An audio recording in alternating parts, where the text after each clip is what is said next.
So get over here. Because Moorish American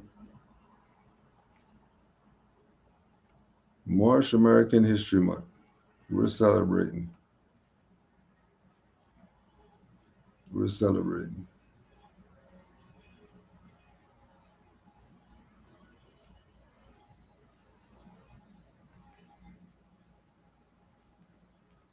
Yeah, let's do that.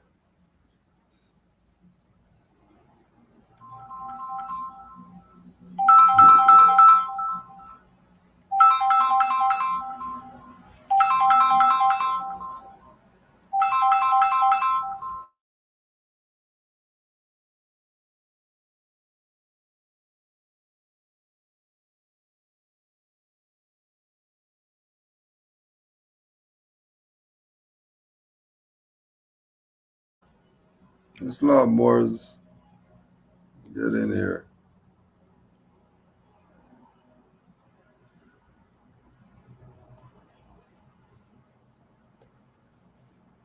Get in here.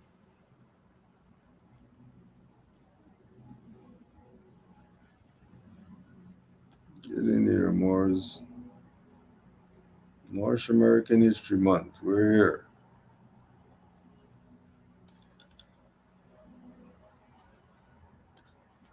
Moorish American History Month.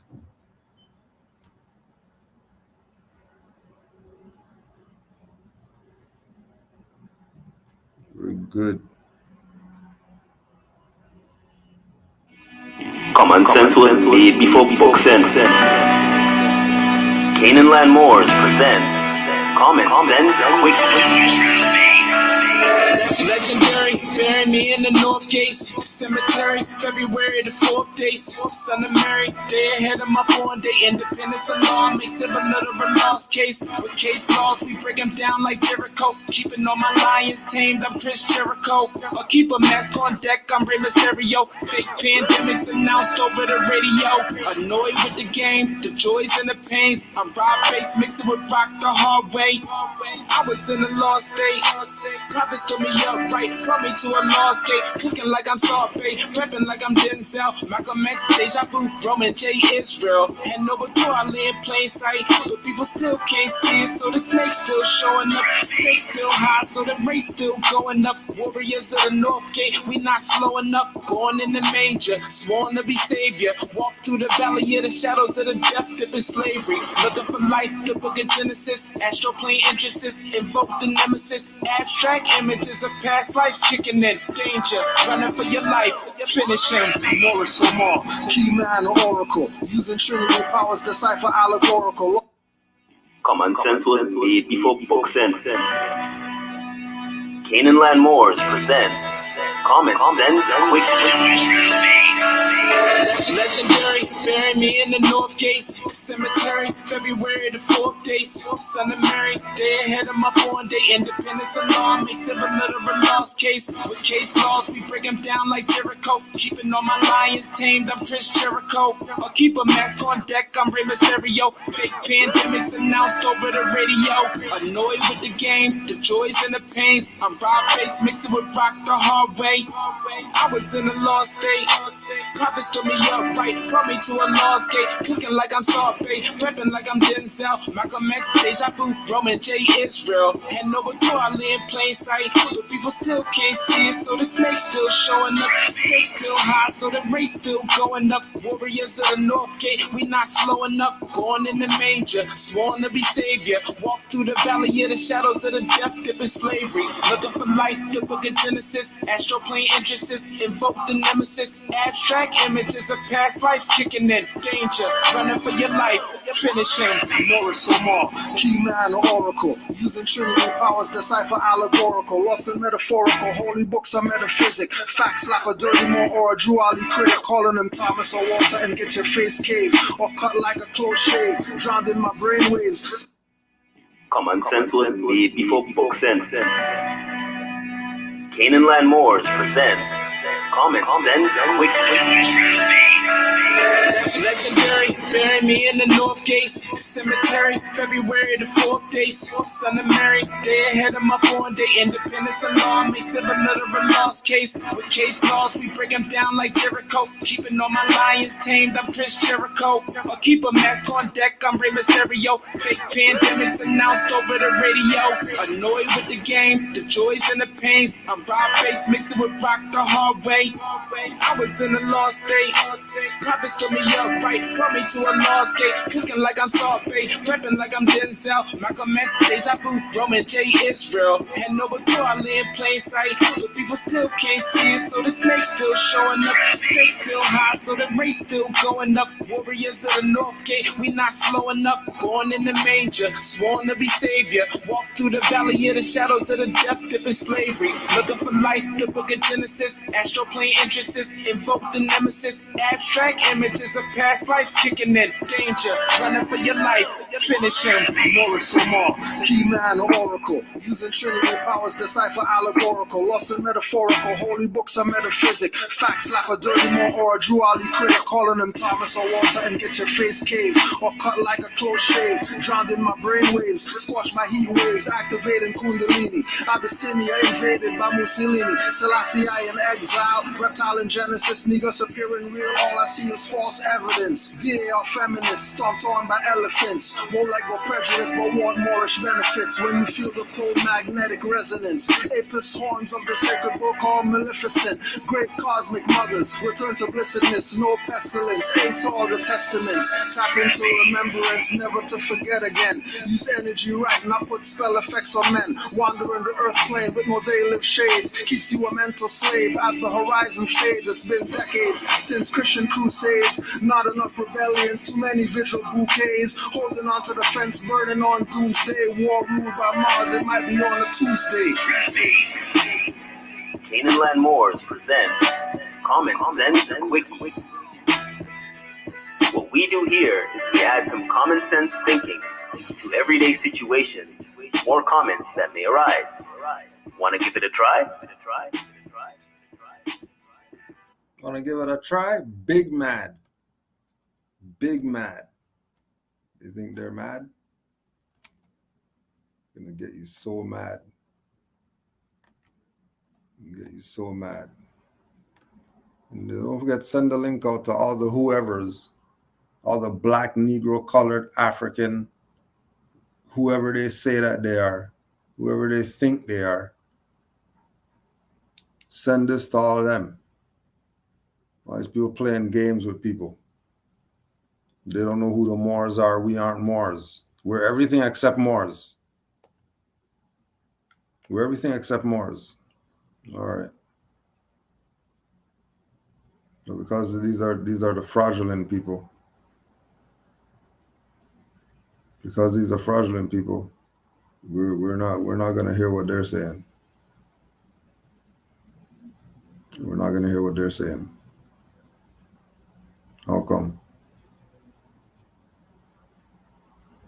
No, we hear what they're saying.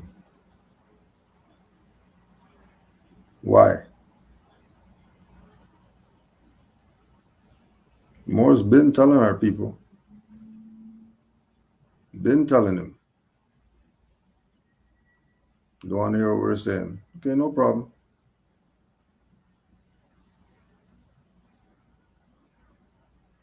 All right.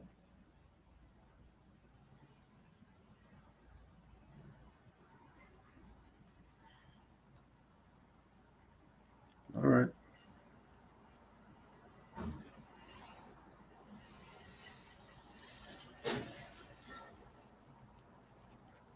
Whereas it is appropriate and right to celebrate a diversity of cultures and heritages, this celebration serves as a reminder that despite our differing backgrounds, everyone in Illinois is bound by a common hope for a better and more inclusive future for our children.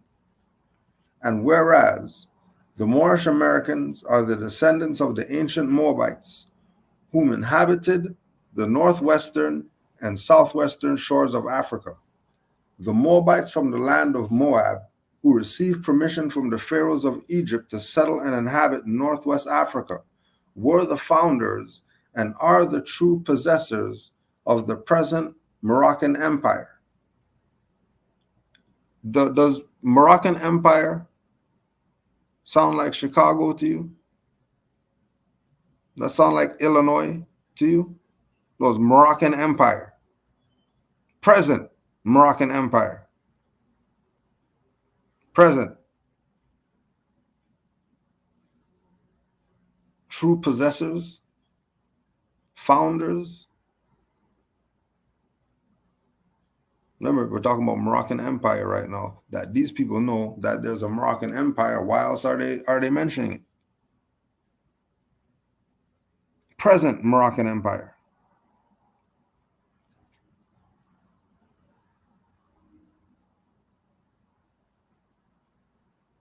If the Moroccan Empire is present, obviously they know. Well, they took that from what Noble Drew Ali said. Obviously, where else are they going to get it from? Which again supposed to let you know something. Not only are they talking about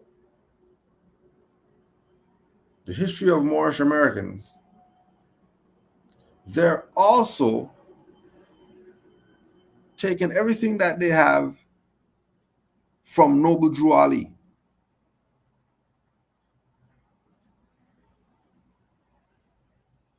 Not debating him. Well, we checked this out and nobody was calling themselves Moors of the whatever tribe. So we can't be Moors. That's a nigger argument. You know, say that's a straw man argument. Okay, that stuff there, that we're not Moors, that's a nigger argument. That's somebody who's so happy to be a slave that you're talking about let's get off the plantation, and they're talking about nah, let's not get off the plantation. Let's just stay on the plantation and let's not do anything relative to our nationality. Let's just be wards. Peace more.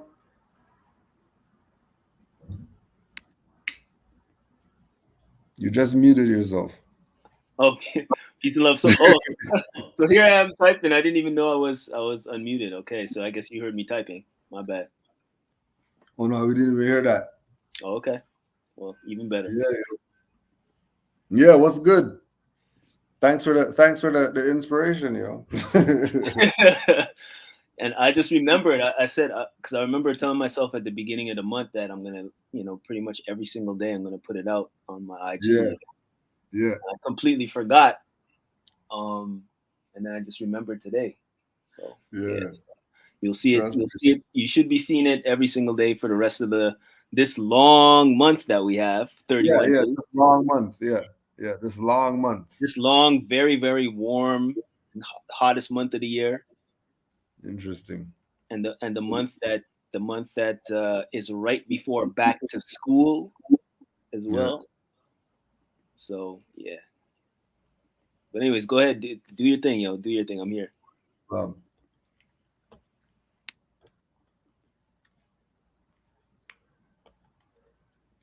right, so present Moroccan Empire, with their Canaanite, Hittite, and Amorite brethren who sojourned from the land of Canaan seeking new homes, their dominion and inhabitation extended from northeast to southwest Africa onto the present north-south Central America to Mexico and to the Atlantis Islands before the great earthquake that caused the great Atlantic Ocean.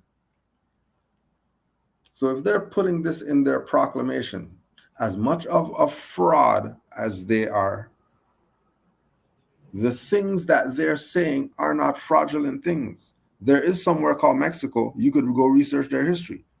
There is a present North, South, and Central America right now. This is not some ancient stuff that they're telling you about, some names that you go check the place. It's not called that still. You know about Atlantis Islands. So there was Atlantis. It's not a myth.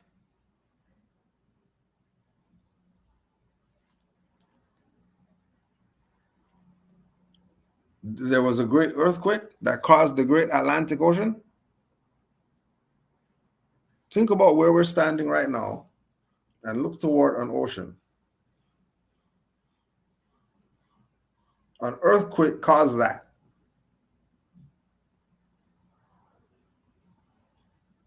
Where's this water coming from? Where's all this water? Where was it before the earthquake?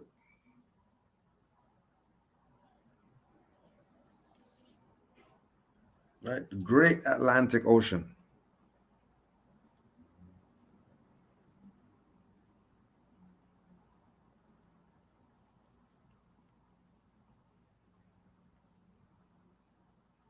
Whereas, through sin and disobedience, every nation has suffered slavery. These Europeans know that that's a reality. They were a slave.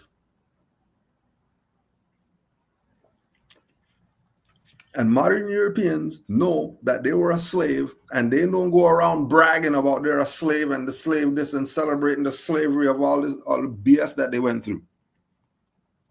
They're not going around celebrating that.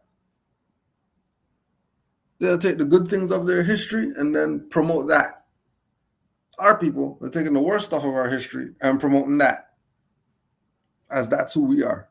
That's our forefathers. Some niggers picking cotton. That's who our forefathers were. Maybe your forefathers. But that's sin and disobedience by you claiming to be Negro, black color, and all this other BS instead of being your Moorish American self, who Illinois put their proclamation out slapping your ass with the facts that you're a Moor. And you're not debating them. But you're going to make 1,500 videos talking crazy about Noble Drew Ali or whatever, but you never address these people. How come you never address these people?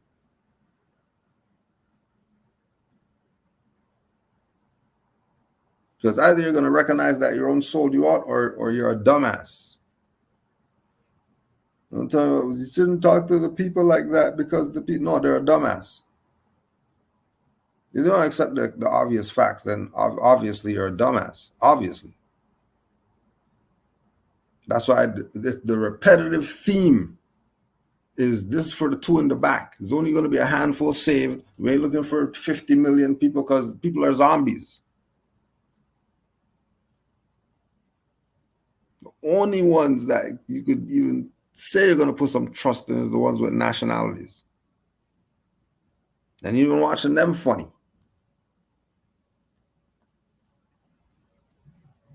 And we don't have a place as a people. And Drew Ali brought that back. These modern Europeans coming up and telling our people in their proclamation from last year.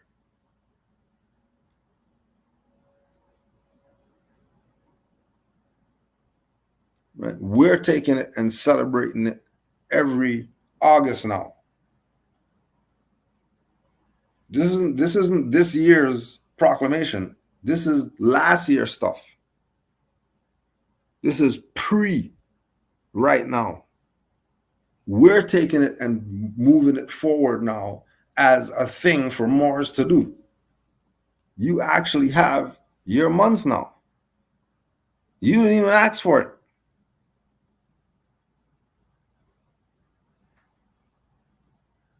Now you have your month. Wherever you're at that you're a Moor, even if it's just you, you have your celebration that you could hold a proclamation up to all the people who are in doubt and be your Moor self at least for August. Go to your job and cuss your boss. Go to your job and cuss your boss in August. Say, yo, I ain't coming to work this month. It's Moorish American month. I'll see you in September. Moorish American month. Religious right. Religious right for you to celebrate your nationality. And you know what's interesting about it? In Germany, I don't know if it's all over Europe, but I know in Germany, the majority of people go on vacation in August, Mm-hmm. right? So there's some inspiration for y'all. August is peak time. Yep. Peak time. And so, again, what they're relaying to our people about who our people are that they're debating us about, but never went and challenged them. Where's all the letters and all that stuff to state of Illinois, governor or whoever, by the black guys because Moors are sovereign citizens and they can't be that, and look at what they're doing in the news and all that stuff. How come they're not going there?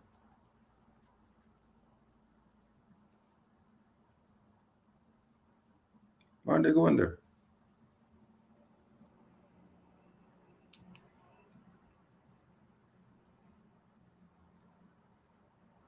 Whereas through sin and disobedience, every nation has suffered slavery due to the fact that they honored not the creed and principles of their forefathers. That is why the nationality of the Moors was taken away from them in 1774, and the words Negro, black, and colored were given to the Asiatics of America who were of Moorish descent. This is all Drew Ali right now. That these modern European colonists, state, corporation, is telling the Negro, black, colored the truth about who they are.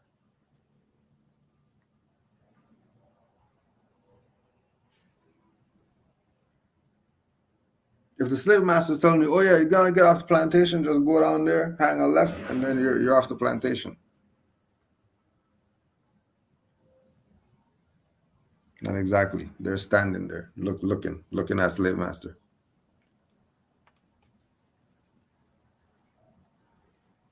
They're sitting there looking at slave master.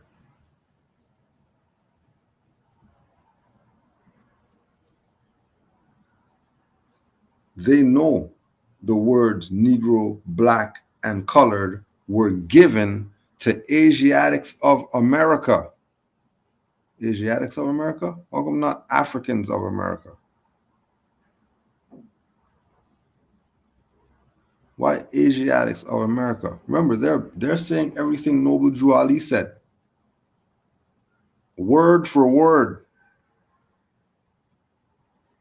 So obviously, Noble Drew Ali must have been on to something. Obviously, they are acknowledging, they're not recognizing, it's something that's already established, that they're representing. Because they should have got this stuff from the 1920s. How you 20 something, 100 years, they're bringing this thing up.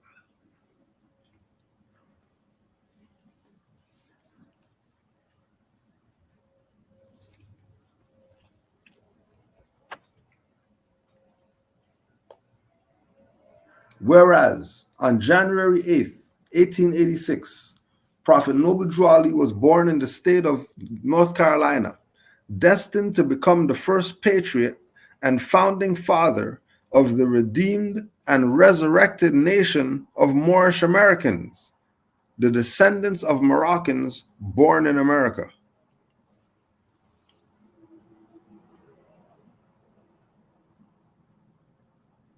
Right? Founding father of the redeemed and resurrected. Why'd be resurrected? Because Drew Ali took away the secrets. And the Negro, black, colored is Hiram Abiff.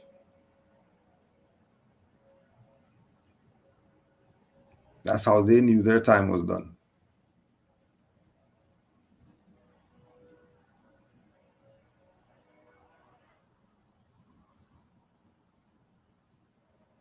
That's how they knew.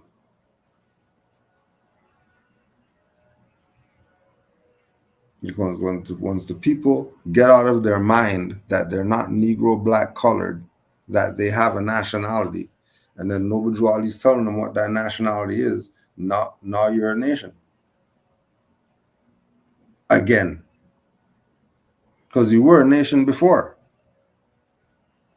But you got branded Negro, black, colored, and all the other stuff that they call you today. All those things being brands. All of them being brands. The only nation above Mexico is the nation of Moorish Americans. What other stuff is going on?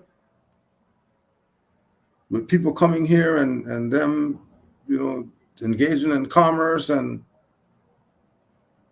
all that stuff is not being done with the Aboriginal indigenous people. That's being done with some foreigners. That these people who are coming should be saying, hey, hold on a second, you're not the founder and the possessor of the Moroccan Empire. You're some modern Europeans. How are you the one at the port controlling everything? Because remember, all of them know. Drawley told them that all of them know. Hid the secrets away from the Negroes so we don't know who we are. Brand us with these labels and then take over. Under the guise of the Aboriginal indigenous people. Because the world thinking the Aboriginal indigenous people, there's nothing like that here, only some slaves from Africa. And then because they're slaves, that's why they have nothing.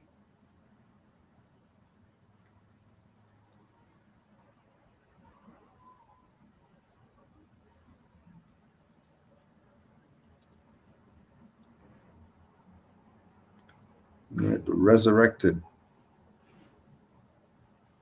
nation of Moorish Americans. Whereas in 1913, Prophet Noble Drew Ali founded the Moorish Science Temple of America in Newark, New Jersey for the uplifting of fallen humanity, and began to uplift the Moorish Americans by teaching them to be themselves. And on May 1st, 1916, he founded the Moorish Divine National Movement for the uniting of the Asiatic states of North America. It's like we were saying. We just went to Mecca, it's an Asiatic state. Canaanland, Asiatic state. Indiana, part of an Asiatic state. New Jersey, New York, whatever the state is, it's the Asiatic state. It's not the state that they're saying that it is. It's actually the Asiatic state. Because remember, Drew Ali's time, we as the Moors had everything locked down. Every state that had anything to do with this had a temple as part of it. All the individuals who were part of that temple were businessmen, and there are no dumb niggers part of the temple.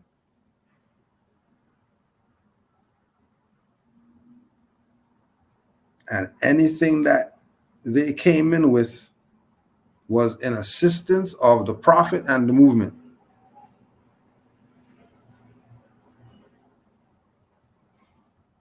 And we know that through just going through all the names of the individuals who were at the convention that were speakers at it, that were dignitaries. It's absolutely far from some religious thing. It's more a civic thing than a religious thing.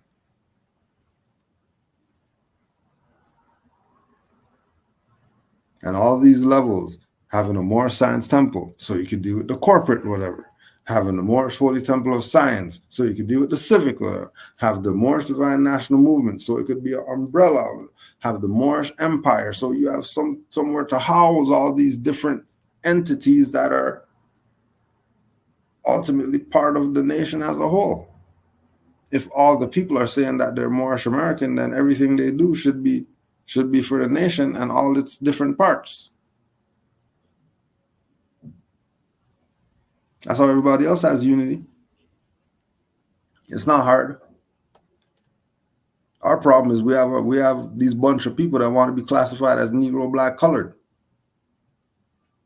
and they don't want to be their free self. They don't want to be their free self.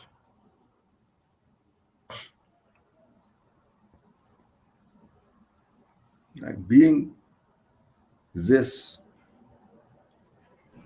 Moorish American month and this proclamation being accessible to whoever, anybody and everybody could get their hands on this. It should be something to let them know. Like it should be something to let them know. Why is this thing so hard for our people? Like why is it hard?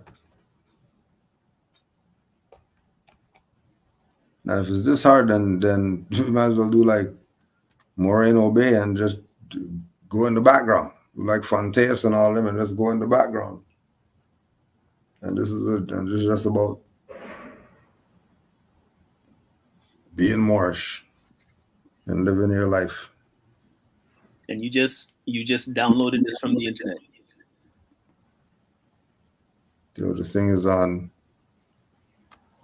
It's on ilga.gov. .gov, so that's the government. Yeah. So let me try a thing. Let me try a thing right now. So if I do a quick search, if I do a Google search right now and put in Moorish. Like it's dumb how easy it is. Moorish American month.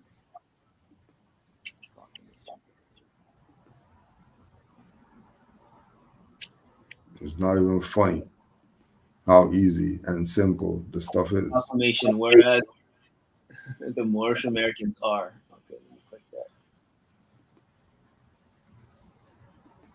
Office of the Mayor, City of Chicago. Office of the Mayor, City of Chicago proclamation.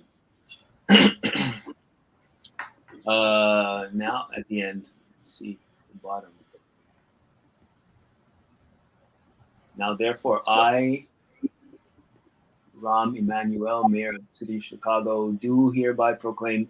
Okay, no. This is That's the mayoral proclamation. Right.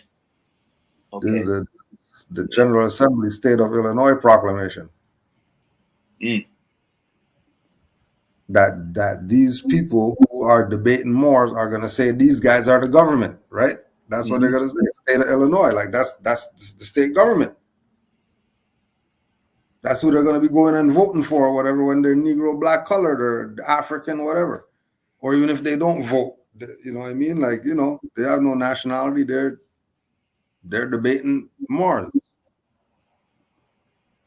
Well, they declared the month of August 2022 as Moorish American Awareness Month. So if it's Moorish American Awareness Month, that means people have to be made aware, right, of Moorish Americans. And not just of Moorish Americans, but also the Moorish Science Temple of America.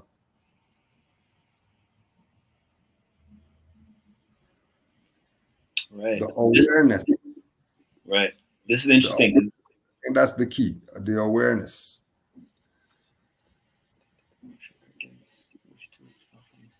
Okay, because I can't So what was the website again? I got put it in the thing. So I want to see how easy it is to find this, because you know how whenever you quote things, the first thing anybody says is, "Oh, what's the link? What's the link? What's the link?" And I want to know if. And the thing is, I speak about this a lot when you used to, and I don't know if you were purposely doing it. And and the funny thing is, you never answered me too. What was that? when I used to I used to ask you questions like through chatting or whatever, and you wouldn't answer them, and I don't know if you were busy or whatever. And then after like 5 minutes, I'm like, why don't I just look for it myself, than asking you where it is? Yeah. And I don't know if you used to purposely not answer to be like, guy, just go look for it yourself. Yeah. or certainly, you just like, yeah, if it's certain subject matter. Yeah, no, if if I know that there's a reference out there, then I'm not gonna say where it is. Okay, all right. Because I found it. So you know what I mean? Like, yo, just you can do your just yeah. So this one, like, so for example, with this one, it was a more that put me on that you have to use the number. Oh, okay. Because they all depending on where it's coming out. Like the proclamations don't have a number, but the ones that are coming from the House of Representatives, there's a number on it, right? So the number is 0930. So now when you put that in, now it's going to take you to it. See how sneaky they are, right? Just like House Joint Resolution 193. Right. That number is really what it is. That's going to lead you to, because if you just look it up, it's not going to come up. You know what I mean? Yeah, you see how look at that. That's how sneaky they are. Yeah. I typed it in, and then it says bill status of HR 0930, and it says Moorish American Awareness Month. Yep. 102nd General Assembly. Interesting. Yeah. See, they really know how to hide things. You know what I mean?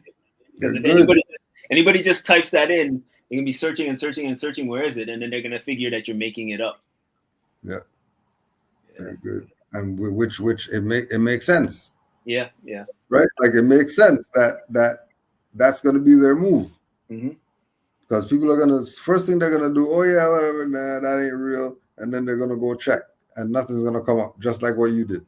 Yep. Yeah, they know what they're doing. And even then, because the search that I just did, after the proclamation, I just put 0930, and it's like it's not even the page where it's at. It's just this little piece of information in the corner, in the left-hand corner. And there's no, let me see if I click this. Yeah, there's no real,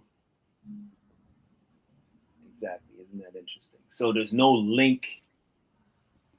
There's still no link to the, yeah, there's no link to the actual document.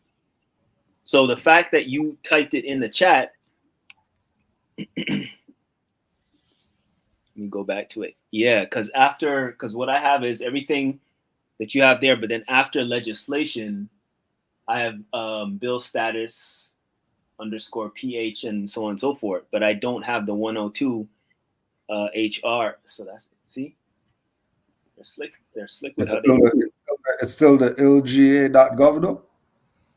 Yeah. It's still the liga.gov. Yeah. / legislation. But it's a different tag after the legislation, which is interesting. Yeah.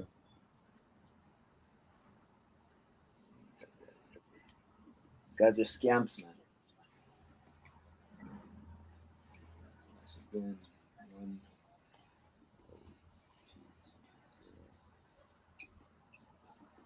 And again, it's for the showing. It's for the showing that these people know. There's no way they could debate that we're Moors.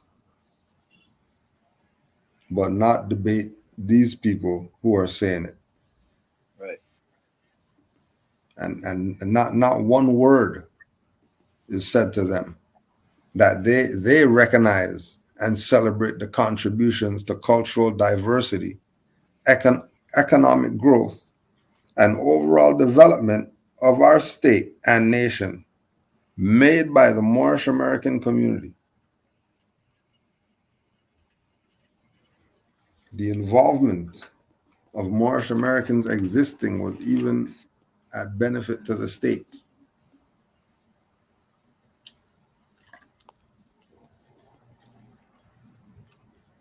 That doesn't sound like sovereign citizens to me. Nope. All right. I gotta say that. If you have anything to add on, you could hit the link in the chat.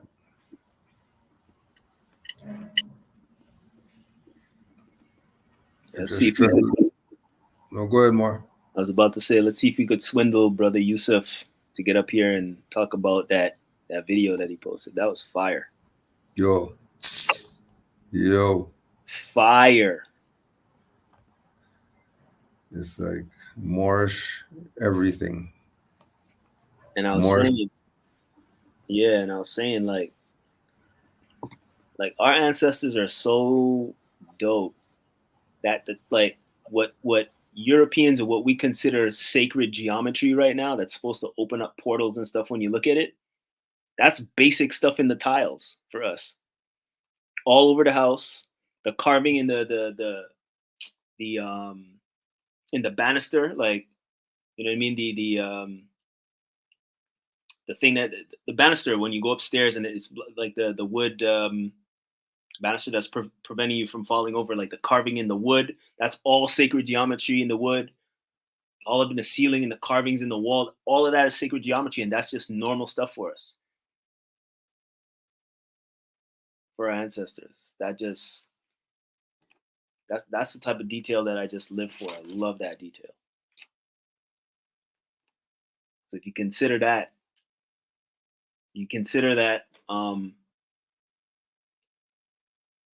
the feeling that you get when you walk into these structures that our ancestors created, that amazing feeling that you get is by design.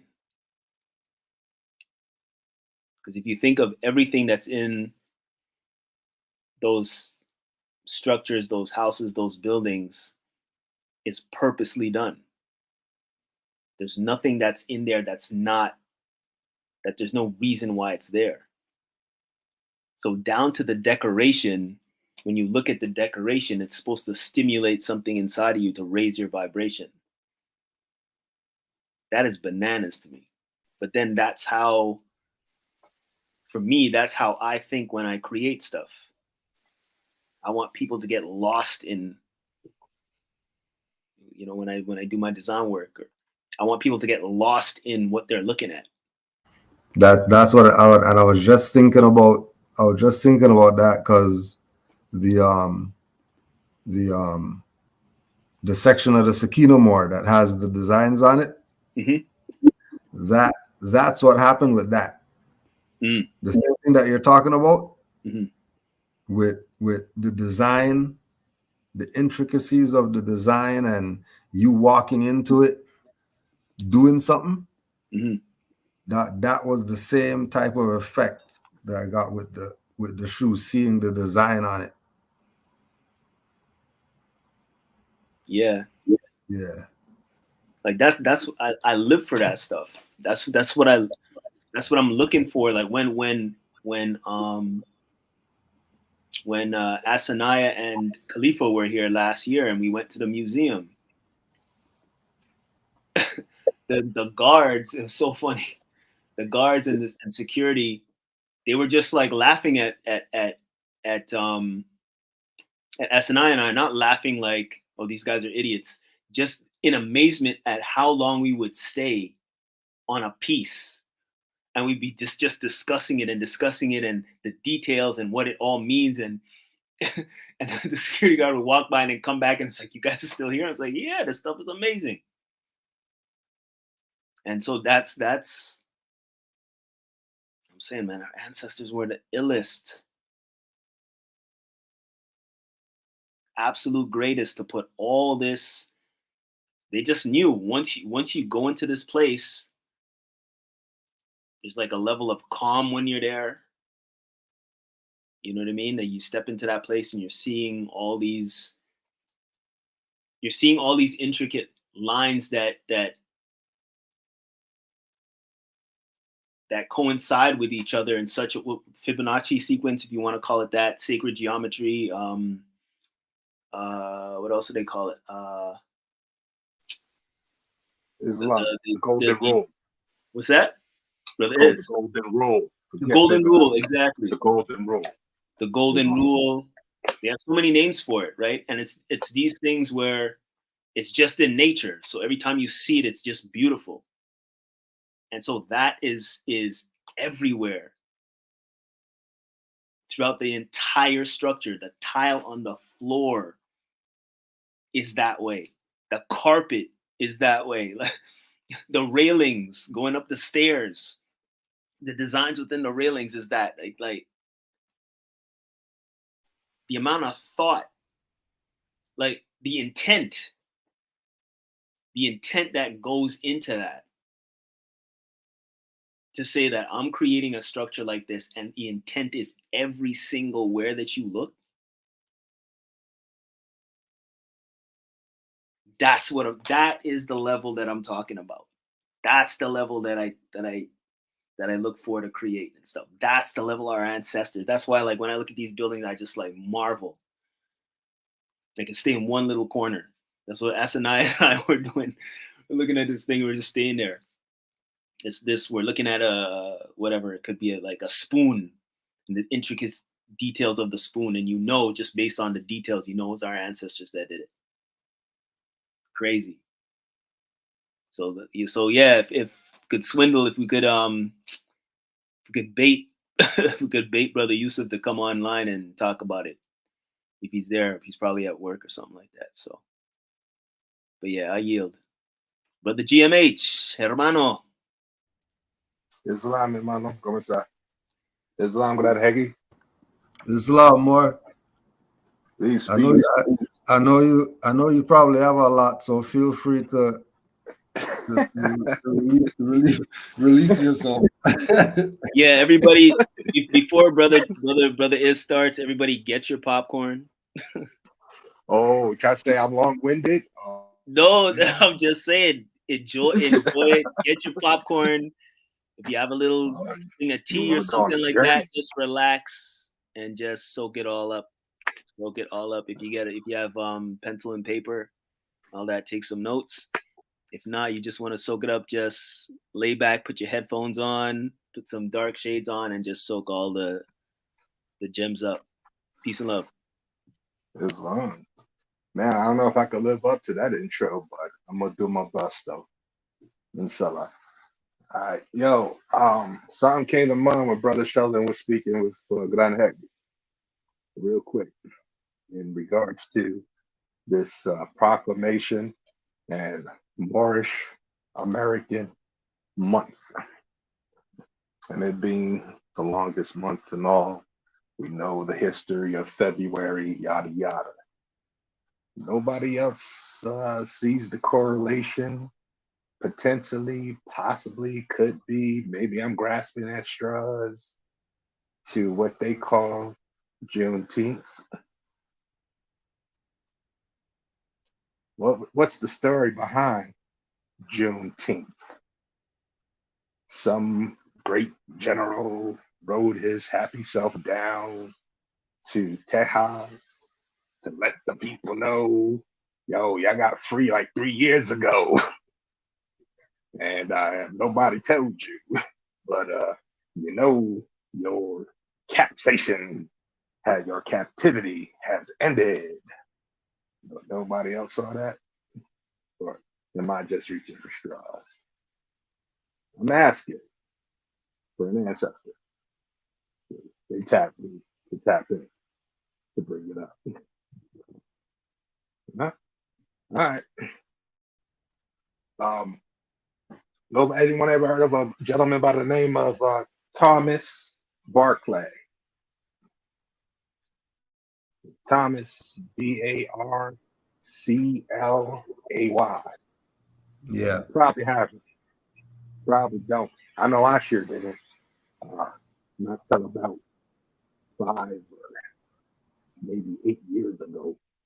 But he was the first uh, consul, not council, consul, Consul, okay, to the United States of America in Morocco. He has a very interesting headstone that's on, which was at his grave, and they moved it. Now it's not on the ground. It's actually on the wall at the cemetery where his remains are interred. Where's the cemetery at? Oh, it's the British cemetery. He's a diplomat. So why do I say it's interesting? I would suggest, because I'm bringing it up, Thomas, spelled Thomas, Barclay, Barclay,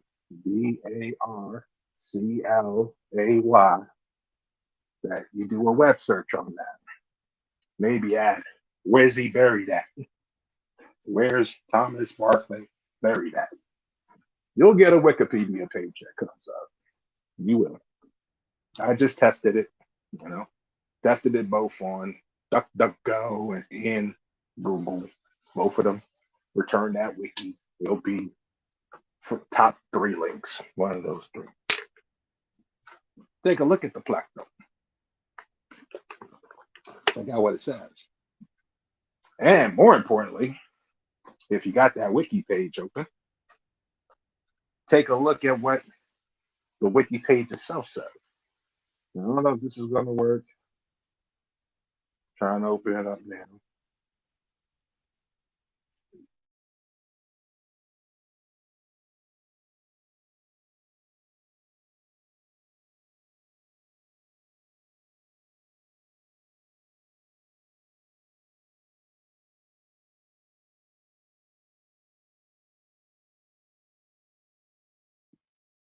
Oh, he got sent off. We dropped his number. Oh, there he is. He's back. Off. Peace, more. Yeah. All right, you know how they do. We got some inclement weather here on the mountains right now, so. Oh, for real. All right. No worries, yo. You're good. Not surprised. Give me 2 seconds, though. Get on into the office. All right. Thomas Barclay. Now, what was the first country to recognize my country, as Barack said in that infamous clip that's made rounds on the interweb with both Hillary and the resident in chief, Joey Biden, also reiterated that the first country to recognize the United States of America is Morocco, and is the country that has the longest standing treaty still in effect to today. All right.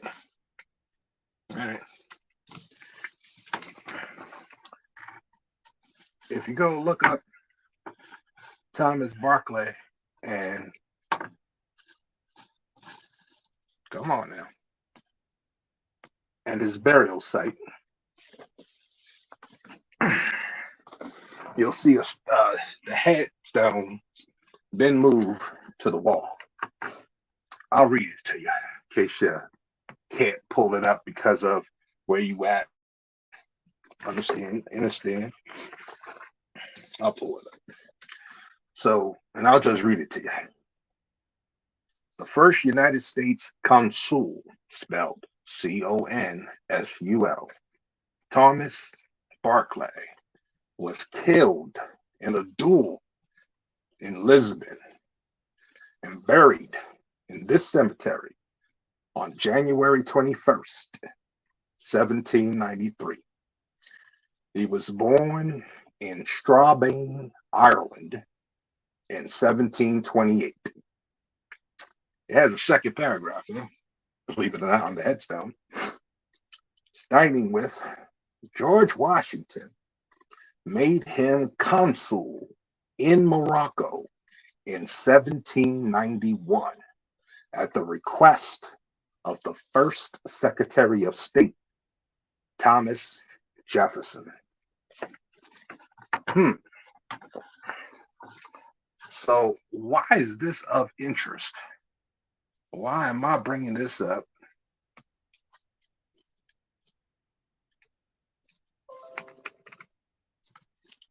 When we discussing Moorish American month.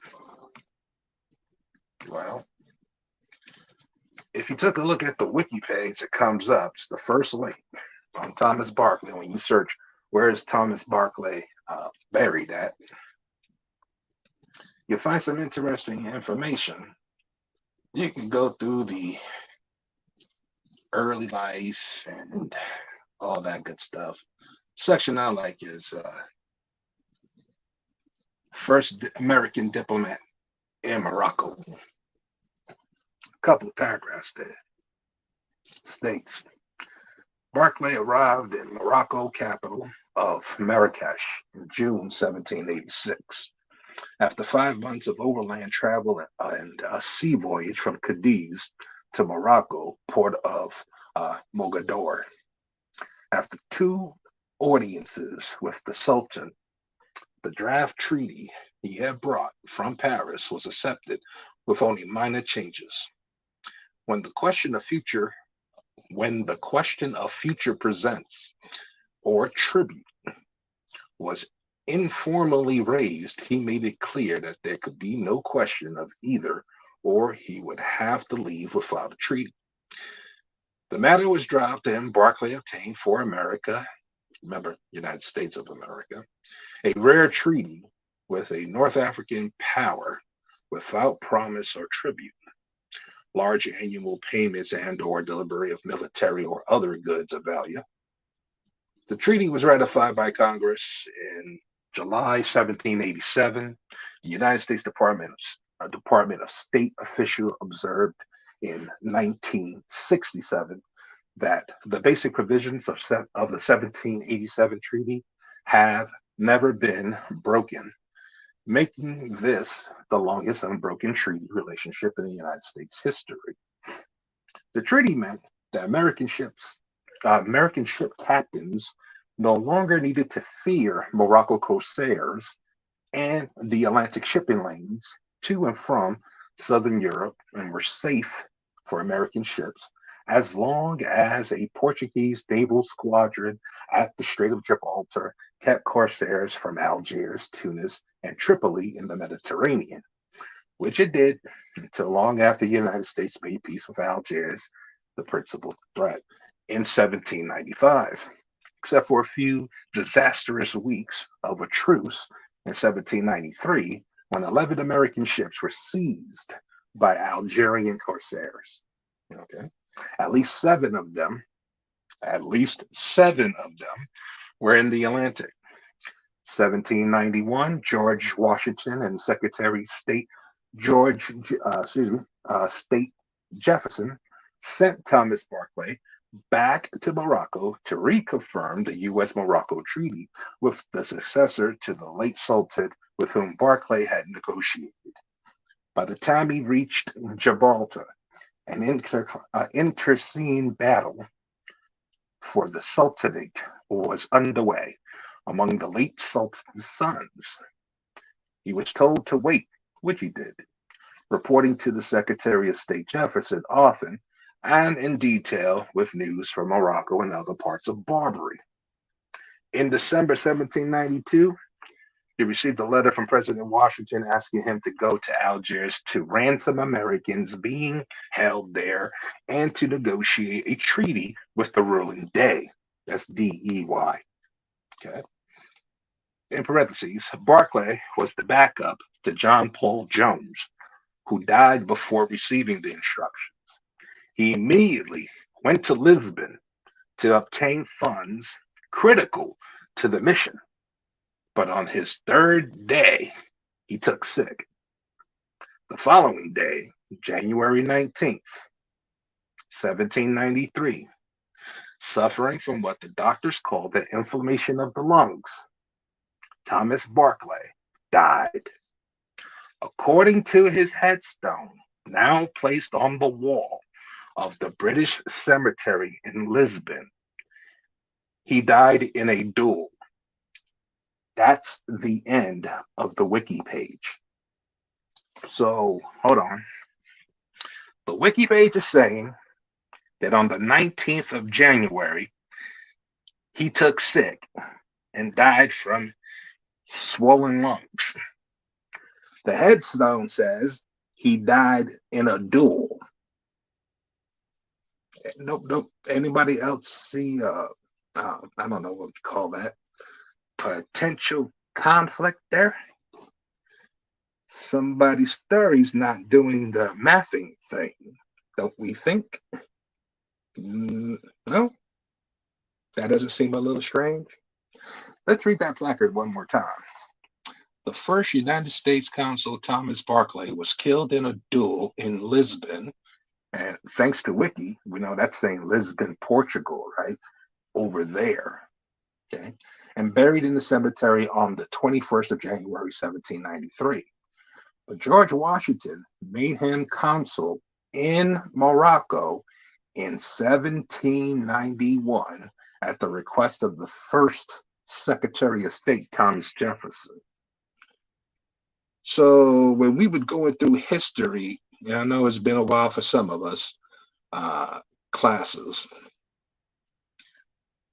When did we hear about Washington and Jefferson handling diplomatic relations at all at the Kingdom of Morocco? As a matter of fact, since we're talking about the year 1791, 1793, when did Morocco, the kingdom, actually get officially founded? 1954, 56? That's a little bit different from 1791, isn't it?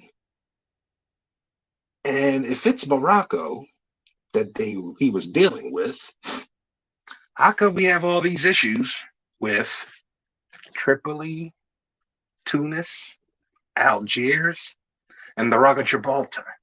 Because the Rock of Gibraltar, isn't that Spain? Isn't that the twin columns that's used for the ships to get to the strait that gets you into the Mediterranean? Go look at a map. Certain organizations / entities spent so much time trying to obfuscate the obvious that they even tripped on their own feet. So this little, for lack of a better word, discrepancy that I'm showing you isn't to go, oh my God, this, that, and the third. It's to show you that once the blinders are removed, can see through their shallow veil of, lack of a better term, bullshit. Okay. So they're saying now that at a time when there was nothing but teepees and canoes around here, because this is Turtle Island, we were worried about diplomatic relations with the Barbary nations, with a kingdom that got formed and recognized that was a French protectorate even to this day in the 1950s. You still want to believe all the stories that they've been telling you? This goes back to why I tapped in about no one hatching some familiar old notes in regards to Juneteenth and its proclamation. Can you see the correlation yet? Or do I have to draw tighter lines on that? I'm hoping that I know most of you Moors listening to this, especially the two in the back. You may have to add this to your study list. But once you get into it, once you see it, it cannot be unseen. Simple as that. And hopefully, I did justice to the very gracious introduction by my two brothers. Islam to the Moors. Peace. I yield. Nah, you didn't. You gotta come again. Sorry. I was about to say that. I was like, it's over already? What are you doing, man? Wait, what? What? It's over? That was it? That was it, man. That was a short one. It was a short one. Because, people like to talk this, that, and the third about Juneteenth and we got to have Black History Month. Okay. Well, you know the story of how it started. Guy come down, cavalry, whatever, riding on the horses down to Texas to tell them, slavery ended a few years ago. And people like, nah, no, it didn't. Not even knowing how to read a calendar from that low level of a mind state to, well, I guess we're free. We're just going to pack a bag and start walking. Where are we going? Mm-hmm. What are we doing? Mm-hmm. Oh, somebody just came down, told you that, and y'all gonna leave. Okay, that's cool. You don't think there was other people around there that looked somewhat, may not be in the same condition, but had some type of biological similarities, let's say, in the area? Knowledge? You ain't see a mound on your way out? You didn't see carvings of stone in certain shapes? By the way, Brother Sheldon, those shapes that you and Asaniah were receiving and admiring from a corner, that's called cymatics. Cymatics are the shapes that are made through different frequencies in nature. Got plenty of videos that we've put out where you play a certain tone and salt on a black piece of paper magically starts dancing and forming these different shapes. Change the frequency, change the shape. Yep. That's remember. Just, Go ahead. That's just our ancestors observing those shapes and having the technology to do it in a different medium. Today, you could do it on salt on a black piece of paper using a speaker.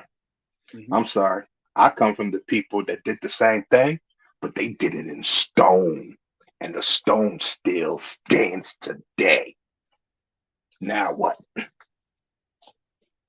But if you want to put your energy behind a folding chair and a bat signal of a fitted cat or a snapback flying in the air, and now they want to call that the new Alabama sweet tea celebratory celebration, I got you.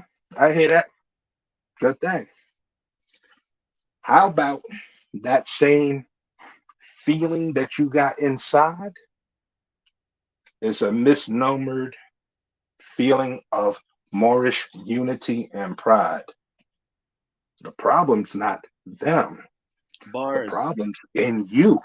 Bars. Say that again. The feeling inside is Moorish pride. You said it again. That's a bar right there. That's what you're seeing right now on social media.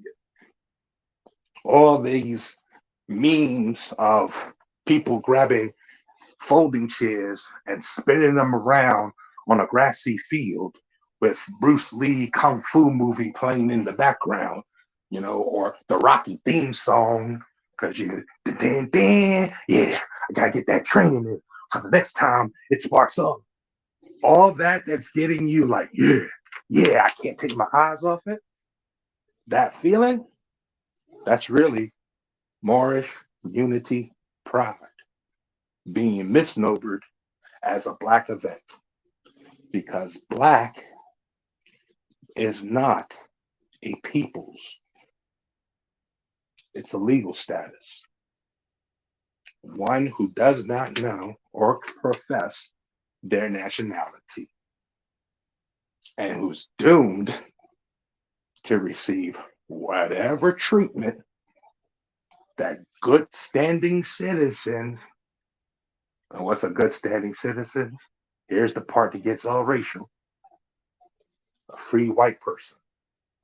But when you look up the legal definition of free white person, the third paragraph starts off with free white person. Actually, it says it, but free white person does not mean Caucasian race or the agents of the Caucasus Mountains, because that's really what Caucasian is. There's only two types of people on the planet.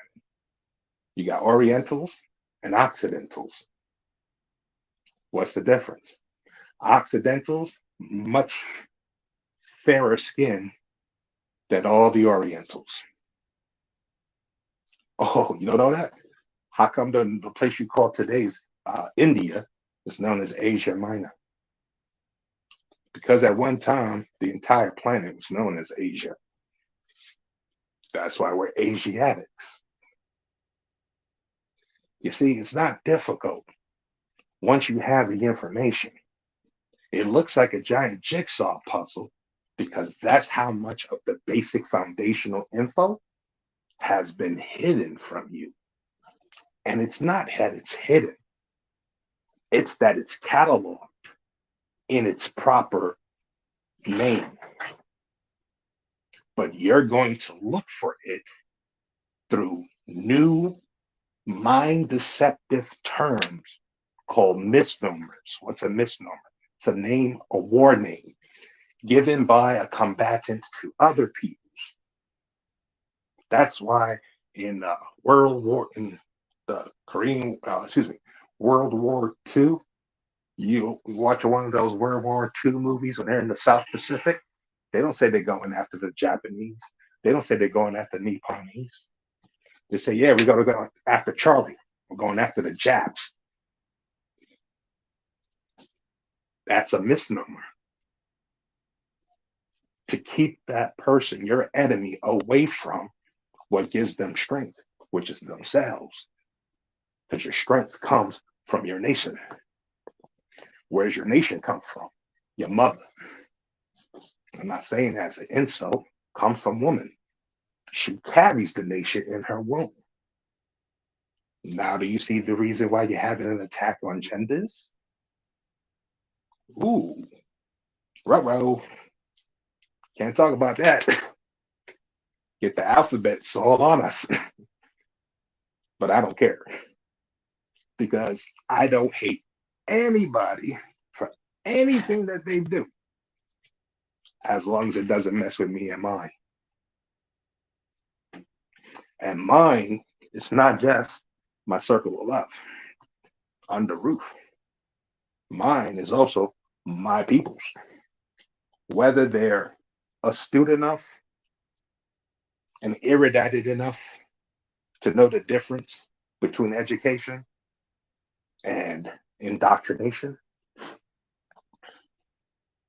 or not. Whether they want to stand on the street corners yelling their religious affiliation. Okay. But just so that we're square on this, okay? If you want to come at me saying that you're Hebrew and that Hebrewism is the way to go, and that's our only true foundation, I want to say the exact same thing that you're telling me when I'm saying that we're Moors, but I'm not going to use the word Moors. Oh man, you can't be a Republican. You're Baptist. You can't be a Democrat. You went to the Shinto temple, or you're a Hindu. You see how that don't make sense? What the hell does your religious affiliation have to do with your political affiliation? You're trying to say that one party can't have multiple religions that align with their political ideas?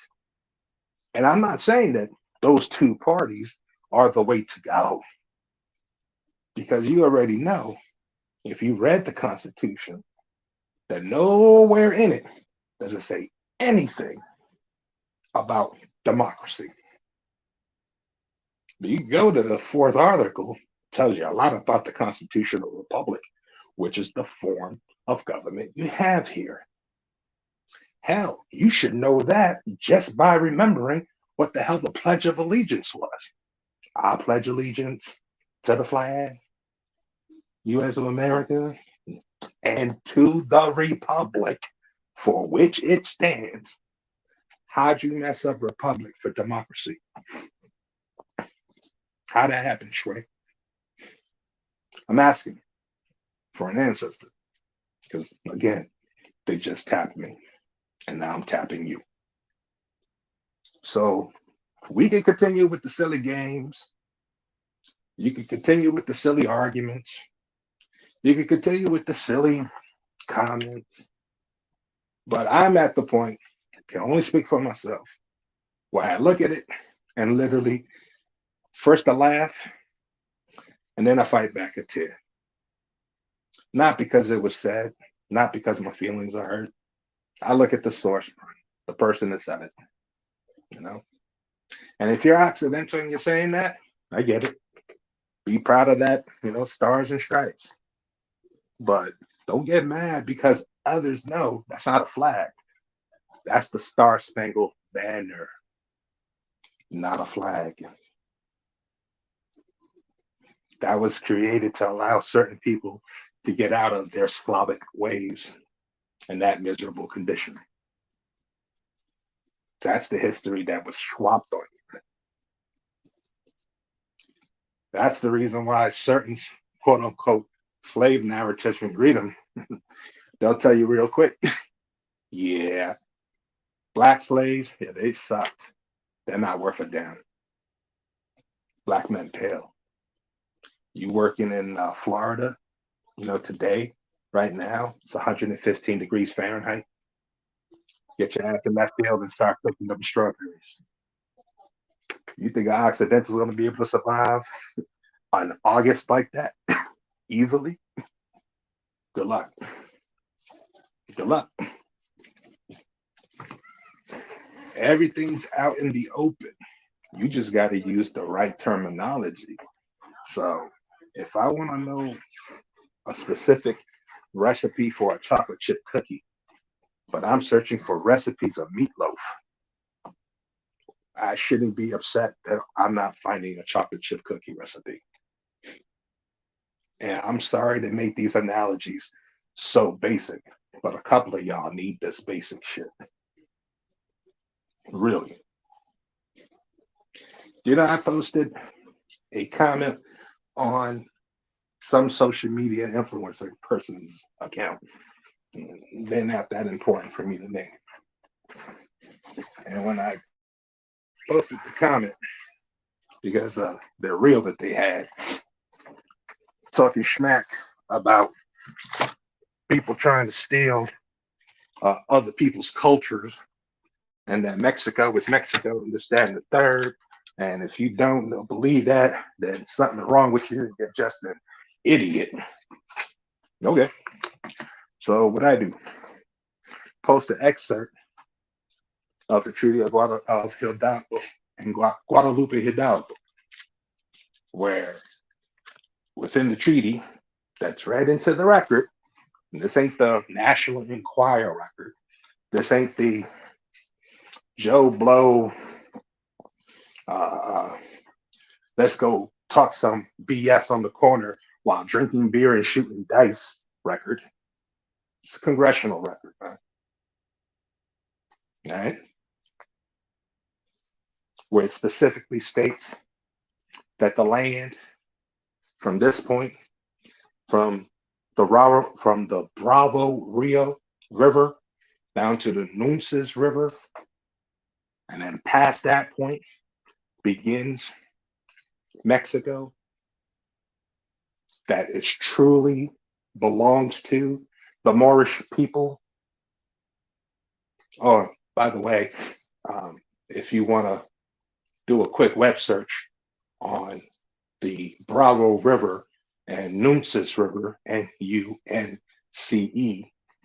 you're not going to find them on any map. They were merged. Today, you call that shit the Rio Grande. So we can keep playing these little childish mind games all you want, but it's not going to change the fact of history. It's not going to change the fact of definitions. It's not going to change the fact whether it's etymology, whether it's connotative speech and when it came in, when it's denotative speech, whether it's language itself and who started it, whether it's mathematics, sciences, all of it.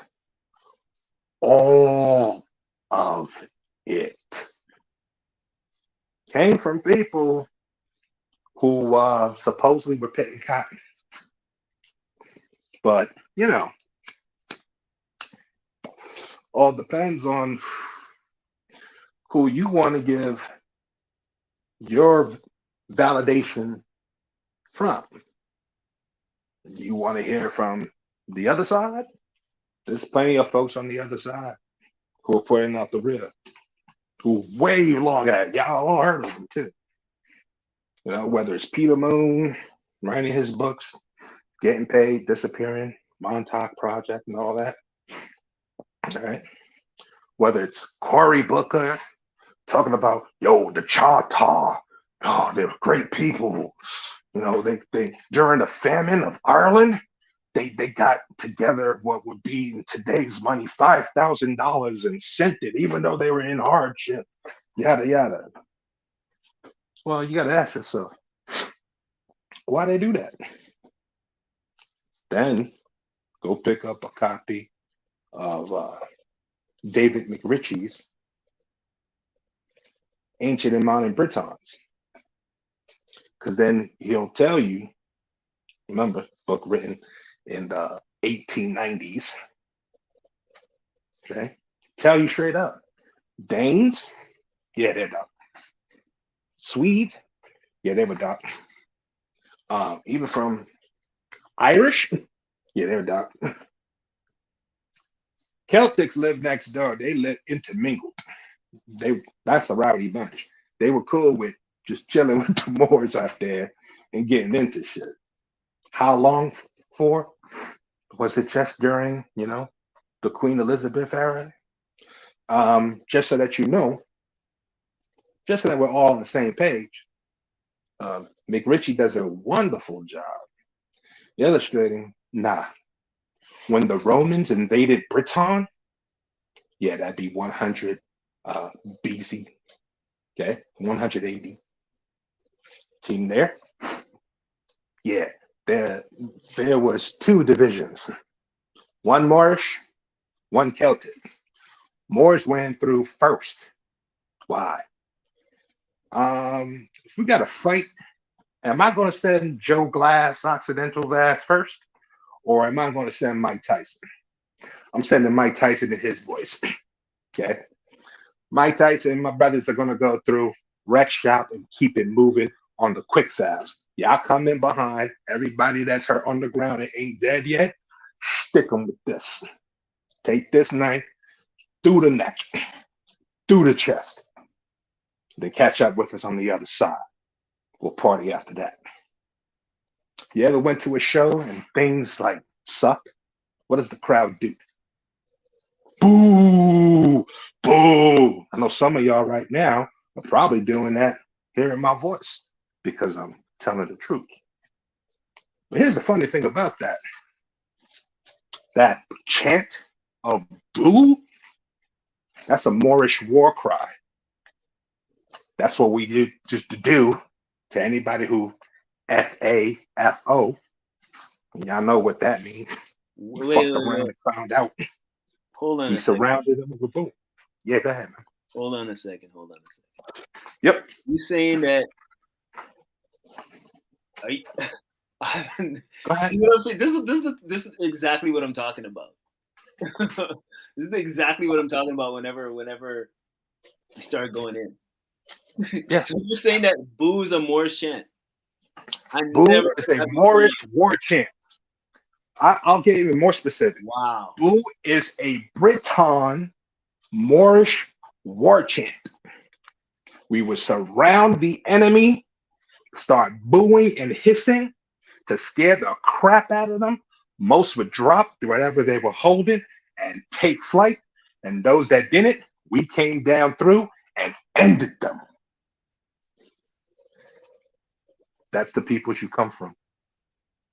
I've That's the never peoples. heard that before in my life.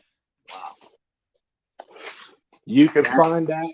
You can find sources in both David McRitchie's Ancient and Modern Britons, Volume 1 and Volume 2, as well as a couple of other books that I don't have the titles on hand right now that cover that as well.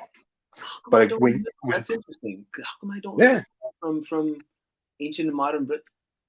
I gotta read it again. I gotta go through it again. See, that's one of the things too with these books. When you read them, you read them once, you get certain information. You read them again, you get even more information. So I gotta read them again. Crazy, bro. Yeah, there's. Why do you think I reread the same books several times over? Yeah. See, we have an issue, and I'm sorry to cut you off, man, Hecky. No, it's all good, Mark. We have an issue where Moors today, where we think, oh yeah, we get our hands from forgotten books, these tablets of ancient, and we try to burn through them. And of course, reading through them as fast as you can, because you just got so many, or there's so many volumes, you get the surface level info. We have to learn to slow down. Yeah, that's true. In the sense when I'm reading. And this is why you go back and you read again, because you read with a different intent. The first time you read it, you're reading to find out what's in between the front cover and the back cover. Second time you read it, you should be doing some investigation. Okay, what kind of investigation? You should be looking into the characters, the names, the appellations of the folks that have stand the test of time, and then get out of the book and go research that name. See what else you find that comes back. And I guarantee you ain't gonna find Jack on Amazon. I guarantee that. But that's why years ago I've been telling Moors, yo, you don't have to come out of pocket with fiat to get this knowledge. You have digital libraries that have these masterpieces, these pieces that if you came across them at somebody's attic or whatnot, and took it to a store like Taveya's, to Pawn Stars, the price would be astronomical. There'll be some old GDP type prices on it. Why? Because you read the information, you're like, holy crap, this is like a chronicle day by day diary of events, of history that we were told, oh, it magically disappeared in a fire because of a storm, there was a flood, because of a riot, a cow tipped over a lantern and it set a fire in a barn, and then all Chicago burned. Yeah, you already know. You already know. The whole burning of libraries, that they didn't burn the library. They burnt the building. Don't get it twisted. They burnt the manuscripts that were in there. But before they set that ablaze, they took one of everything and sent it back. Who was started doing this? Huh? You called them what? The Crusaders. So where do you think it got sent to? Vatican got what in the basement? Catacombs, underground, goes for miles and miles and miles that nobody could go unless you get special Pope permission. What do you think is in there? The manuscripts, the one-offs, because the additional copies, we didn't just write one. It was going to get into the library. We would write one and then have others, certain book literature, we'll call them juries. Other literature, we'll call them monks. Others will call them scribes. And they copied those masterpieces to make additionals before the printing press. And that's what was housed in those libraries. So that when you needed to go see it, didn't matter that someone else was working on that information. There was 3 to 4, 5, 10, depending on how popular the material was. They took one of each, sent them back, blazed the ones over here. Why? Space was limited on those little wooden crafts. Space was limited on the caravans. All this is known. It's not hidden. It's just you would never find it on a shelf that's labeled Black History. You'd never find it in a bookstore that talks about the African American plight. It's not there because you're looking for a chocolate chip cookie recipe looking in the meatloaf section. You're never going to find the chocolate chip cookie recipe. And that's real. Yep, that's real. Just to add on to what you're saying there,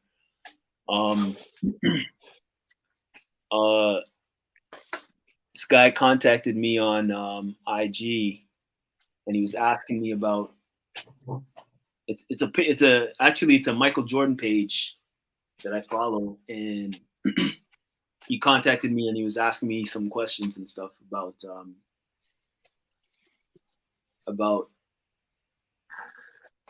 he was asking me. He asked me like a religious question, but it was more like there wasn't any heat behind it. It was just like a curiosity thing because he's saying that he's into studying religious history and everything. And then he asked me if I'm part of the Black Moors, right? And then so I answered this question. I said like, well, Moors are Moors, you know. And I just broke it down to him. And then he said, oh, he apologized. He didn't mean any offense or anything. It's just that through the Wikipedia page, that's how it was listed, the Black Moors, right? Right. And I said, well, this is one of the reasons why, like to add on to your point, getting in, like where you get your information is very, very important. And Wikipedia doesn't always have all the best information, obviously, because anybody can add to it. And I said, if you want to see a difference between what the English Wikipedia says about Moors and other pages, I said, go to the German Wikipedia and type in Mohren, and you'll see the difference between the two pages and how much more information is on the German site. Even though it's in German, you have to translate it, but there's so much more information there than you find on the Wikipedia page. So that's just to add on to your point. And just a quick point, an Empress just dropped off. Empress Aliyah, I think it was her name. She was just on there for a second and she dropped off. So if she's still there and she wants to come back, obviously. More than welcome. Yeah, she's just trying to get back on right now. And another thing, going way back to when you were talking about the frequencies. Yeah, I mean this tied into something that I talked about years ago about there's a movie called Water, the Great Mystery, and they're talking about, when you play certain frequencies and whatnot and say certain things to water, how it changes the molecules of the water, right? There's even the frequency, there's even and this is I think saw this back in 2011 or something like that. I've been on it for a while, and I remember I went down the rabbit hole even deeper and watched different videos, and they're talking about every single planet there's a vibration to every single planet, and they have microphones. They have the massive microphones pointed out into space, recording the sound of different planets.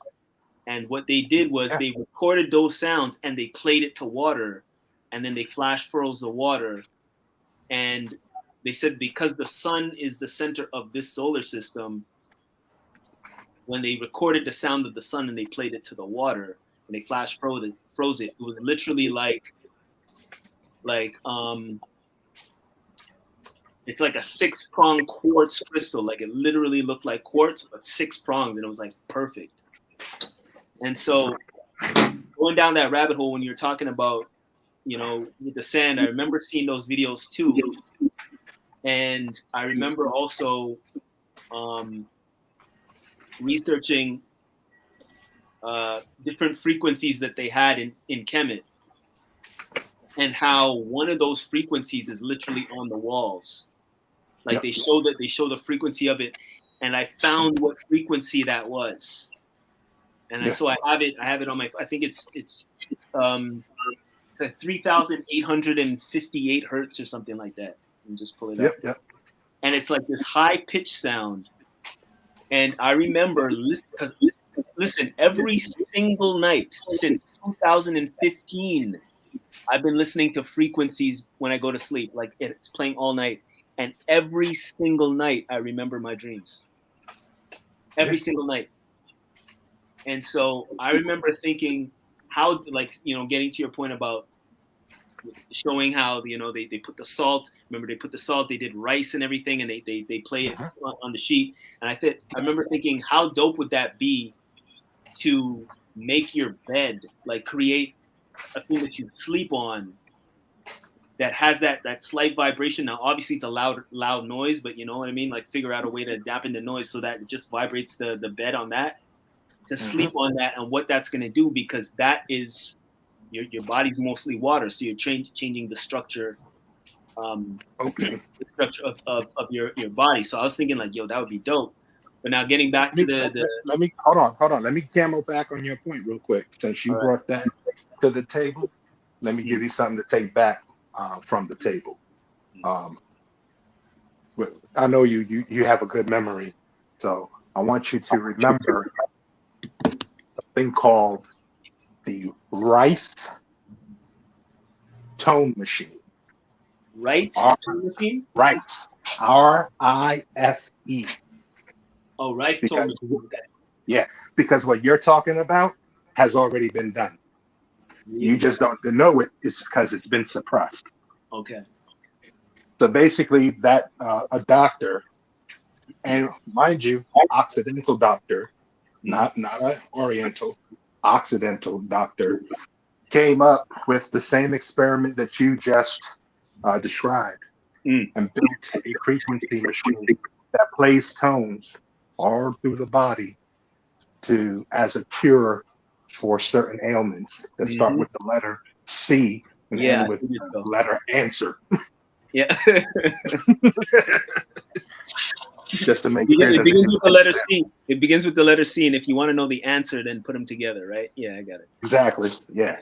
Mars, I wanted to get Mother Aaliyah in there because I think she had a question for Brother Iz before we get into too far of a different subject matter. Islam, Mother, you there? Islam, brothers, Islam. So this is my question. I put it in the chat part. And it's connected, but it may be a little off. But I gratitude and appreciation for the knowledge you're sharing. But it's pertaining to a movement and a little bit of his history.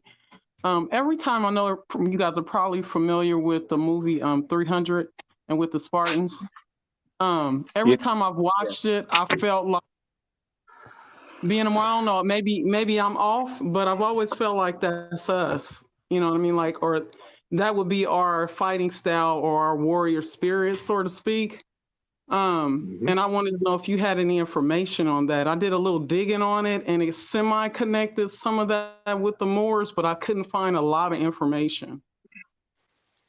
You want to look into the Thracians? That's Thrynce, Trace, and also the Scythians. If you're looking for that specific time range with that specific uh, mode of mode of, I don't want to say operation, but mode of life, meaning their customs, their tactics at war, uh, and their, unfortunately, in some parts, their tactics in rearing a family. Right. Because and the reason why I say it that way, unfortunately, um, they're all beings that come into the flesh have some value. That value may not be what a parent or an other person uh, wants to have. At a time of war, you don't want a gardener, right? There's actually an old famous proverb that survived the test of time, that it's better to have a soldier in the garden than a gardener in a war. And basically what that province is saying is that to have peace, you must practice and plan, perfect your tactics for war, because at any moment, war could be upon you and your peace be, disrupted. But if you're ready for it, then it doesn't matter what life brings, because you're ready for it. And you can keep the life that's needed, what we're needed, in balance, if that makes sense.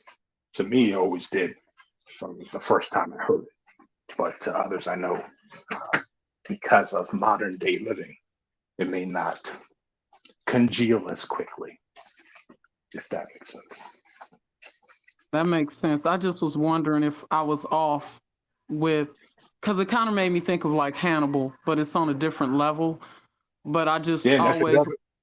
was Mhm. curious about the fighting style, but I agree the part in there, and I guess historically how they discarded the girls and kept the boys or any Yeah, baby that was defective. That was kind of, yeah, that was kind of, and as a mother, that you was a got to little take the disturbing. bad. You got to take the bad with the good, though, and that's the thing about when you go back into the chronological events that have occurred. Um, we some modern people have a tendency to shun as negative practices of old, because they weren't living in the time.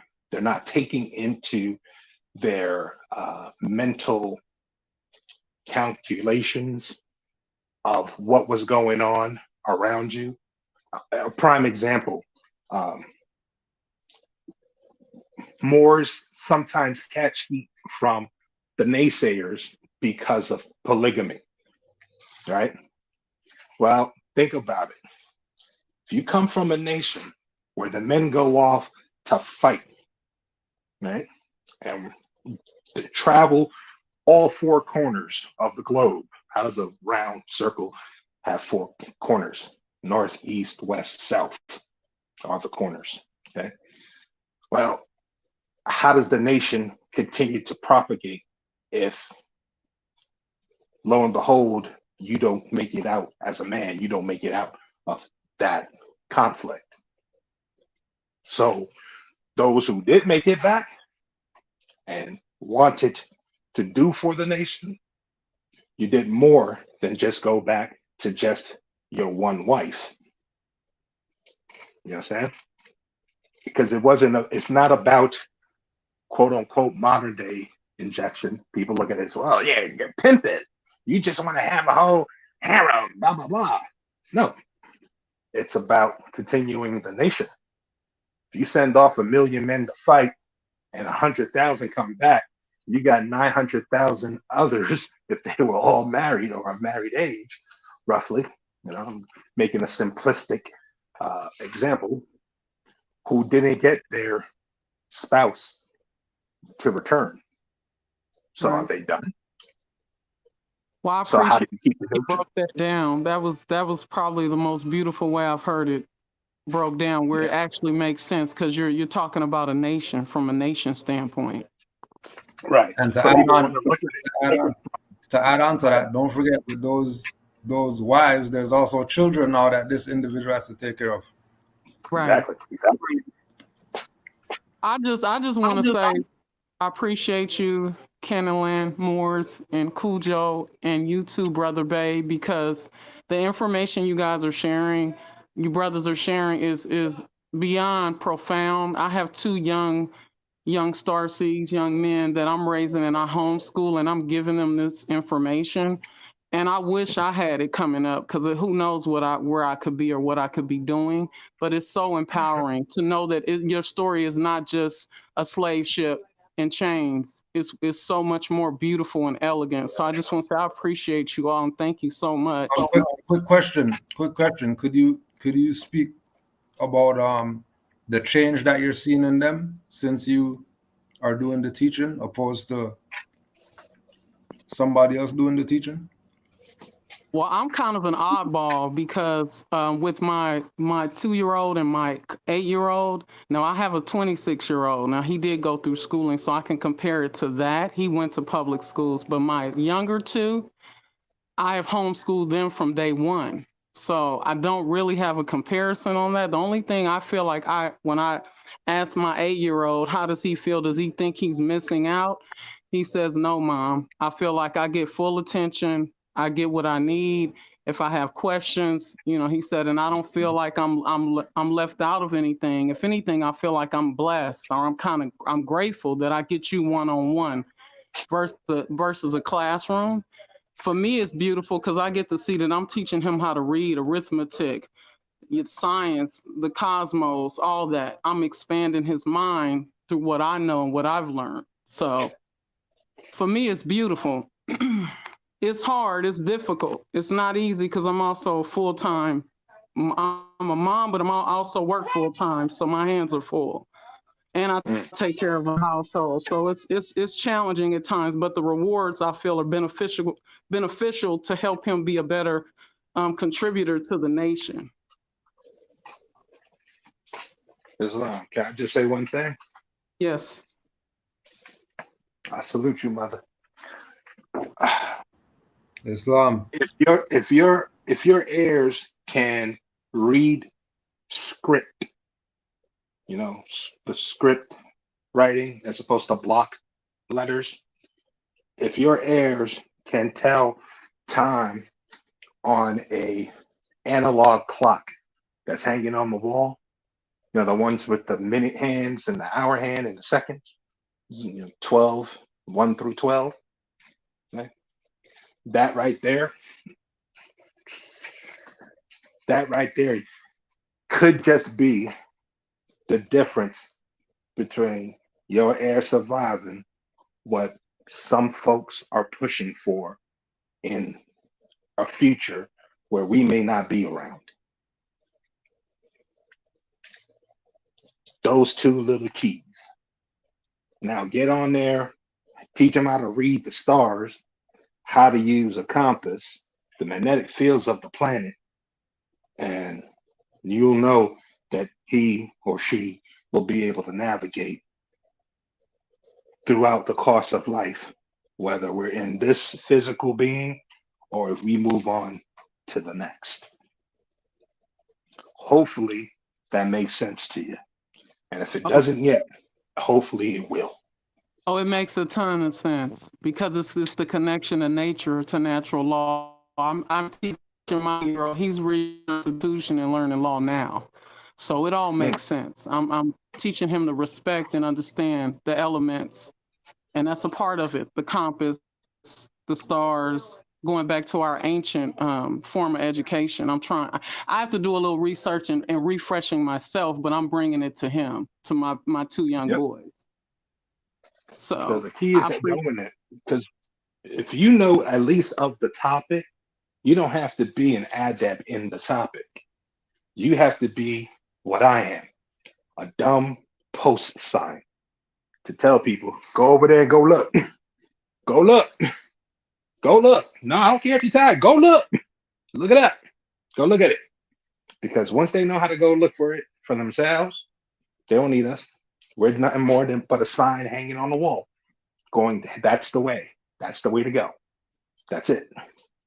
And that's all we can really do. abs- You know, more than that, we're absolutely. infringing upon our heirs' liberty to life, liberty, and their pursuit of happiness. We're not here to inhibit that. We're here to exasperate that, to make it where it's everything's a choice. It's a whole universe for them to be, and whatever it is that they wish to be. That's the key to happiness.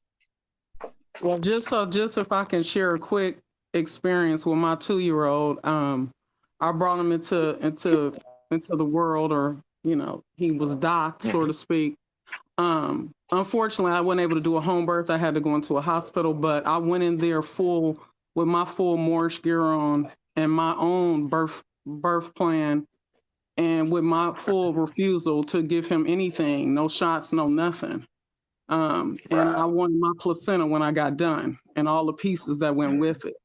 So that was a whole fight on a whole nother level. But it would have been nice to have more wisdom and knowledge to know how to navigate that, because there were some parts where I felt like I was real vulnerable, but I stood firm on what I believed in. My 2-year-old has never had a shot, nor will he. So it can be done. You just, to the women out there, to the mothers, you just got to stand on your square and study up on what you know. But it is possible. Well, I'll say this real quick, and then I'll yield. But the most powerful doctor in this so-called territory today is a college dropout by the name of Bill Gates. He hasn't had any of his children vaccinated. That's not me saying it. You can web search it for yourself. That's his GP, general practitioner, doctor, family doctor, in their language, has testified. Yeah, we've never given shots to Bill Gates's children, but he's pushing what he's pushing. You know, caveat emptor. That's all I can say. Buyer beware. That's it. You got to make your best decision for yourself because I can't live your life, you can't live mine.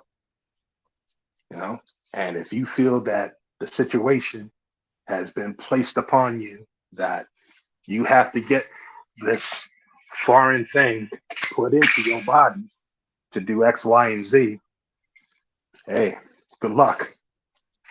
I'm not ever refused, but that's me. Appreciate everyone on the panel. Thank you, Morris. Islam, mother. Islam, brother Tark. Islam, or What you saying, bro? yeah, I'm good. I'm good. Just at the beach here, and I just wanted to call in and say to everyone, you guys been doing a really good job, and keep up the hard work. Flip the camera there so we can get a little thing that. No. I'll be jealous. I don't want to see no peach. I'll be jealous. Let me see. Nah, don't hurt my feelings, man. Don't hurt my feelings.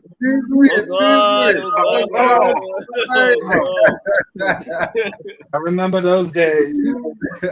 Oh my God. This is down Where is this? This is Mount Irving. Oh, you're in Mount Irving? Okay. Wow. Yeah, Mount Irving. Yeah. Oh gosh. So just you hurt my feelings. Yeah. Bro. You hurt my feelings. Just the evening. Hurting my feelings. Oh man. Yeah. So I was just down here for a quick jump in the ocean. Took a break off of work. And I just wanted to show the Moors this archway here, right? This Moorish architecture right here on the beach. Yep. Right Double down the do beach. With the yep. Right. That's right. Nobody else So- on the planet built that way. Right. So this was built by Moors with actual what you may call this thing from the ocean, coral, with actual coral stones. Okay. So they build them with coral. There's like a lot of them on different beaches and stuff, but they're now repurposed and reused. There's lots of like Moorish forts and Moorish architecture everywhere. Like there's, as Cujo and Sheldon knows, there is a Canaan here. Yep. Yeah. Canaan. There is Bethesda. There is a Moriah. Like there's the Moriah wedding, which is like a ceremony that has reenactments of like the Dutch Moors coming over here and intermarrying with Moors from the American islands, Algeria, what is known as Tobago's political jurisdiction now. But like there's all these enactments of all these ancient historical stuff that took place with Moors, but a lot of it is kind of missed by the people because of ignorance. Yeah. Yeah. And it's kind of funny though to know what's really going on. But I want to say quick. Sorry, go ahead. Just as you're saying that, you just brought me back to when I saw the John de Moore. When I saw the John de Moore sign, and I had to screech the car.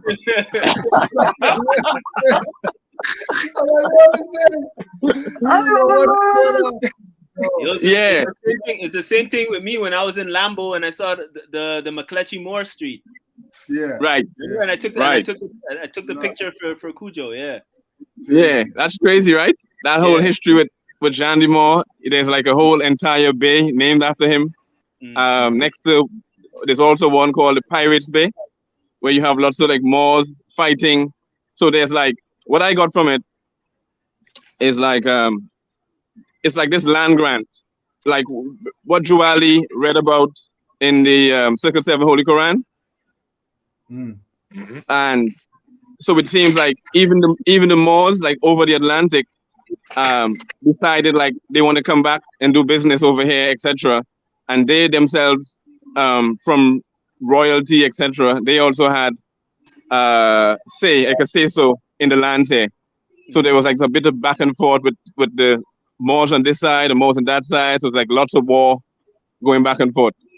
But a lot of people, they think it's like the hybrid Albion when they talk about the Dutch or the French or any other Moors speaking different languages. They also they take history with what's happening now, modern day.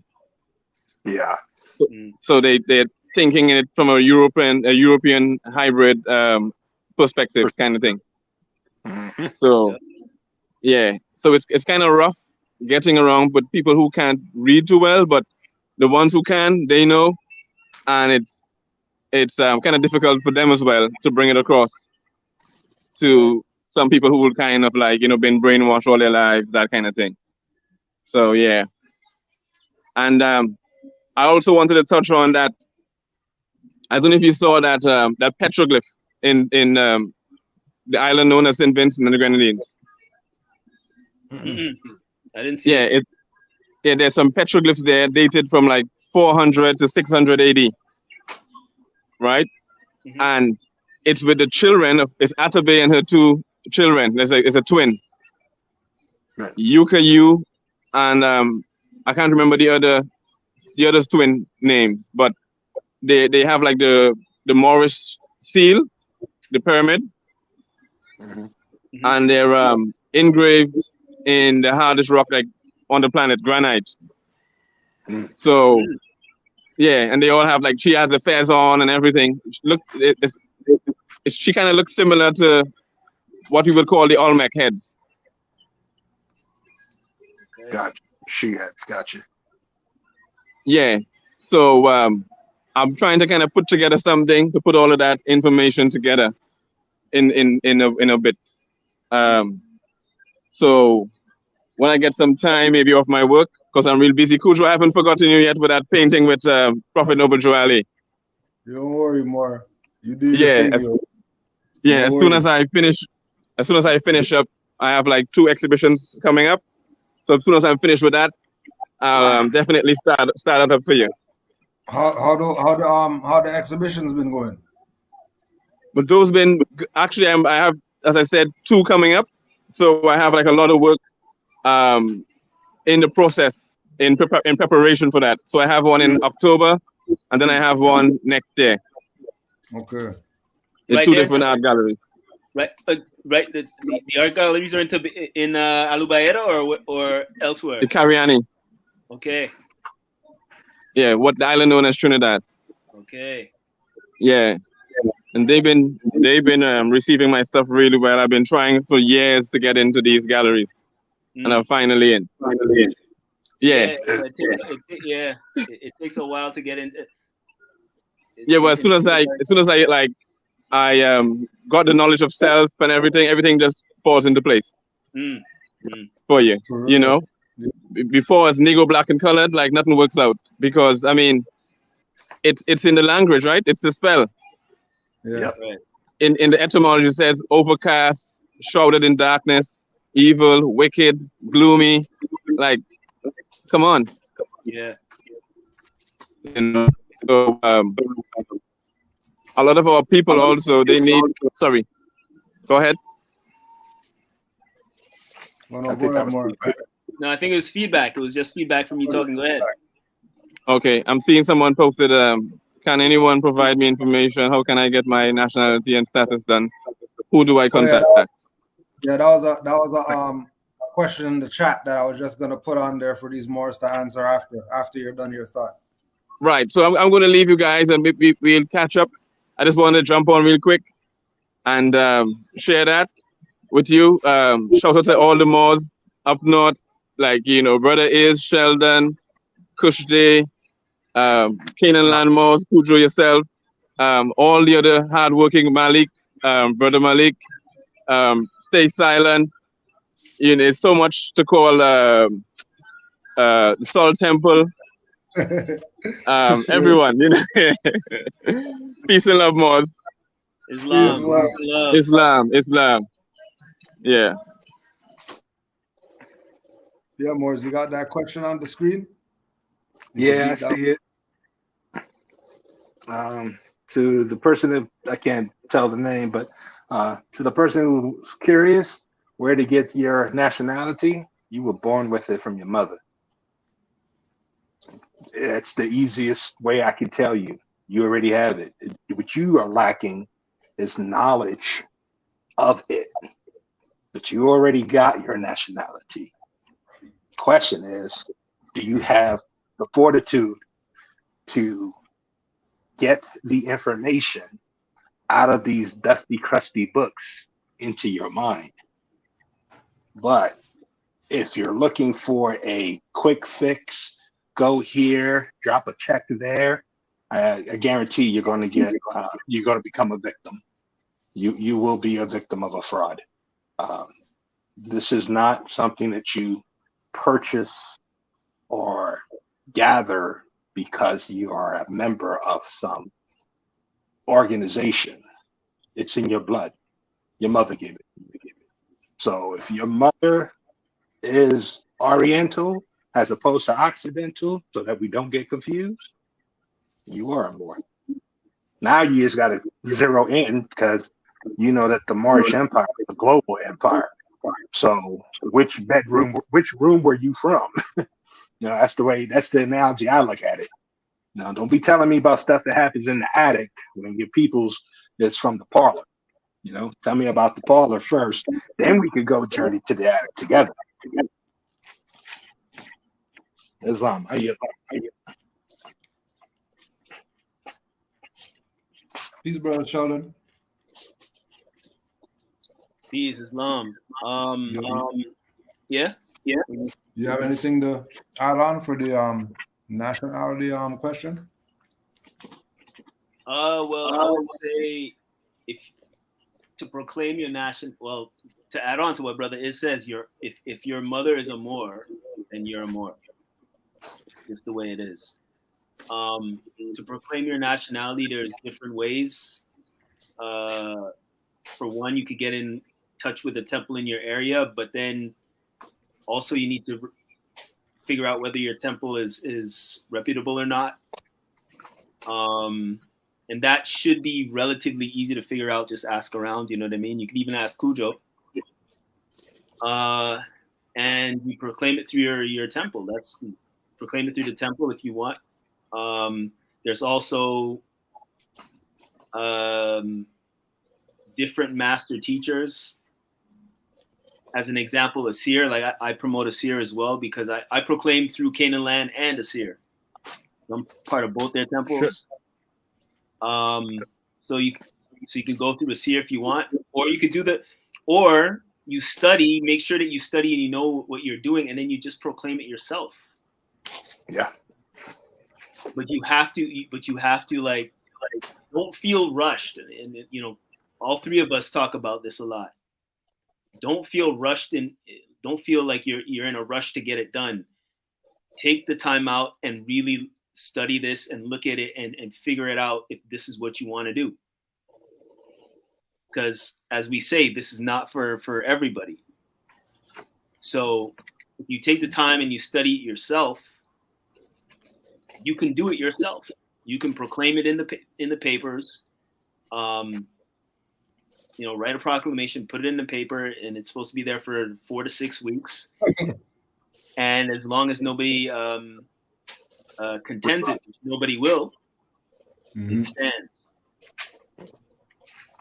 Islam. So to add on and to camelback on Brother Sheldon's answer, because I gave you the natural answer, but there are places that you can go.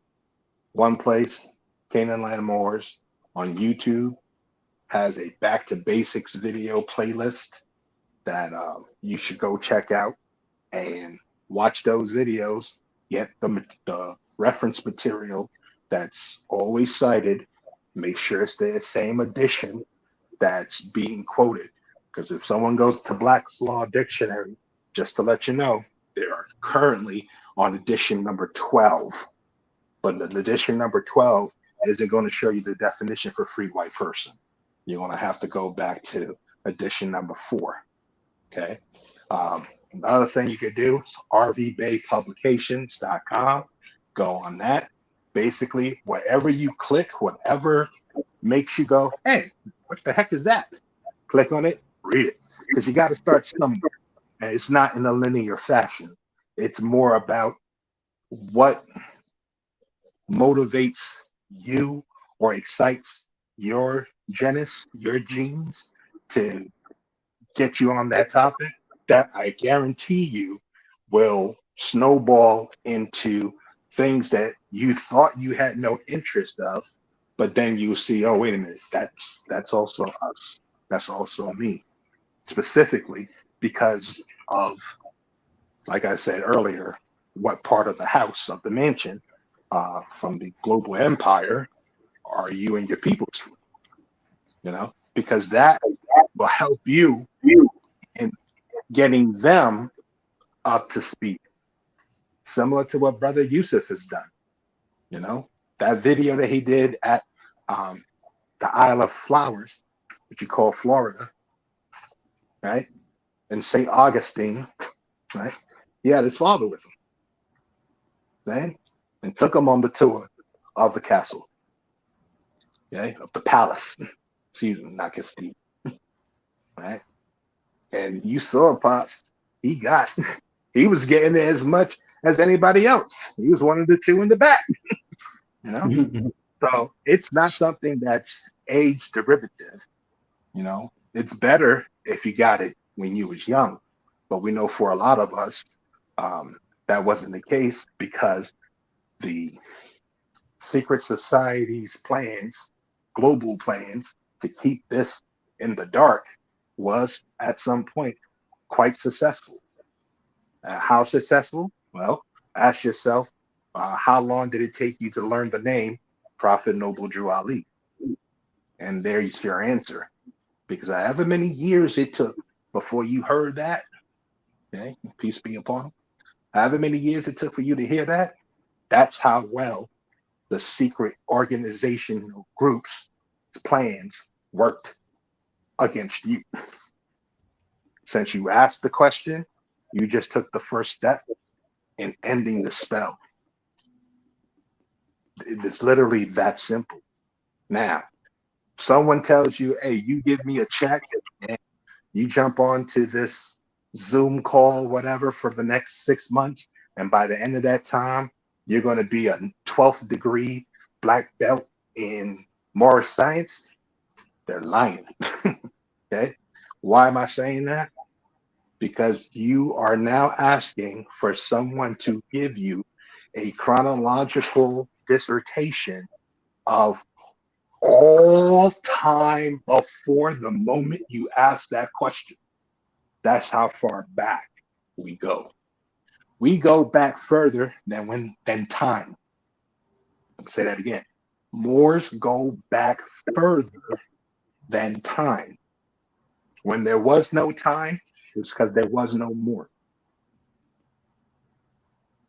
That simple. So I don't care the topic, don't care the subject. You say, oh, I'm big into architecture. Okay, go look into the uh, Cyclop Mason. Go look into the geo alignments of these what they call pyramids with the heavenly bodies. How come the three pyramids at Giza line up with Orion's belt once a year? How come you could go to so-called India today and Hindustan, go to a temple that they have that's carved as a big circle, walk in it, and when you walk in, you'll find 12 deities that represent a month. And wherever month you go visit, when the sun comes up, it lights up that specific deity. Not the others, just that one. That's the level of intelligence that you come from. I can't give you that. No one person can give you that in a lifetime because right now, our current form, we don't live long enough to cover that much information. So that's why I say you have to pick the topics that most resonate within you. It might be something totally different. It might be herbs, plants, might be food. Hell, it might be breakfast cereals. Why is it called breakfast? It's the first meal you eat. So since it's the first meal that you eat in the day, you are breaking your fast. That got concatenated into the word break fast. You just say it with a lazy tongue now. Call it breakfast. Who came up with multiple course meals and why? You ate different foods because the food that you ate was your medicine. So depending on the time of the year, depending on what other activities you were into, right? You was big on the hookah last night, boy, at the party. You might want to get some of this particular herb to make a tea out of because it helps detoxify your lungs before you go free diving. You feel me? So when I say Moorish science covers everything, I'm literally mean just that. It's everything on this planet. Choice is where you want to start. That's where your, freedom and liberty come into play. Because you're free to choose whatever you want to go into on your own. Right. Bring it back, though. Hopefully. Bring it back. Share what you picked up. Because if you didn't know it, I guarantee you somebody else, not necessarily on this panel, but somebody else maybe listening to this either today or later doesn't know it either. You know? How many of you knew that ginger, the ginger plant that we love to cook with, right? You can just take ginger, put that in some hot water, let it steep, Drink that when you have an upset stomach. Calm you right down. Oh, your tooth hurts. Can't get into the dentist for 2 weeks. Go get these star of anise seeds, right? Called anisetas. If you go to your mercado, your bodega, they'll have little And this packages of it for like 50 cents. and a You seed get for aniseed. Take yep. one teaspoon, okay? Put that into an 8-ounce mug with some hot water. Let that steep, okay? Then drink the tea. When the water turns brown, put it in your mouth. Don't swallow. Put it in your mouth. Swish it around for as long as you can. You then swallow it. It'll have a sweet licorice flavor. Doesn't need any sweetener. But you'll also notice that that tooth that was hurting you will instantly go numb and stop hurting you. It's things like this that we all knew. Your big mama knew that you may have had stories remembering going to go visit someone not feeling well, and they go into the backyard, grab some shrubbery or something, grind it up, put it in some hot water, bake it, smoke it, light it on fire, and just breathe the smoke. Put a towel over their head, breathe it in, and then the ailment's gone. That's the knowledge that Moorish science brings to you. I'm just giving you brief summary highlights to kind of pique your interest, but you could get as detailed as you wish. Islam, I yield. Just to add on to what Brother Iz is saying, when you're saying like pick an area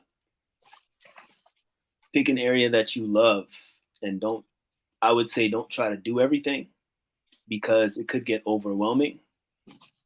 And first, I would say master it for yourself, because the tendency is once you start getting all this information, you want to tell everybody. And a lot of times, number one, you'll start telling everybody, but you don't know the information enough. That's number one. And number two, you start telling everybody, and people that you're telling don't want to know about it.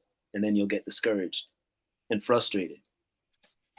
So the main thing is learn it for yourself. Whatever you do, put it in your mind that this is for you, and be what you start learning. And then let people come to you and ask you about it, and then you tell them, because that way you won't be frustrated. If you're trying to push all this information, that's the greatest thing in the world.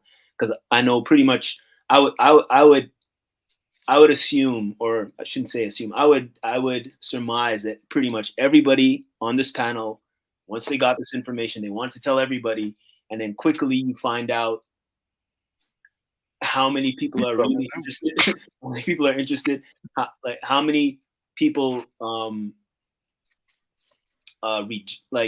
violently reject what you're telling them, and so on. And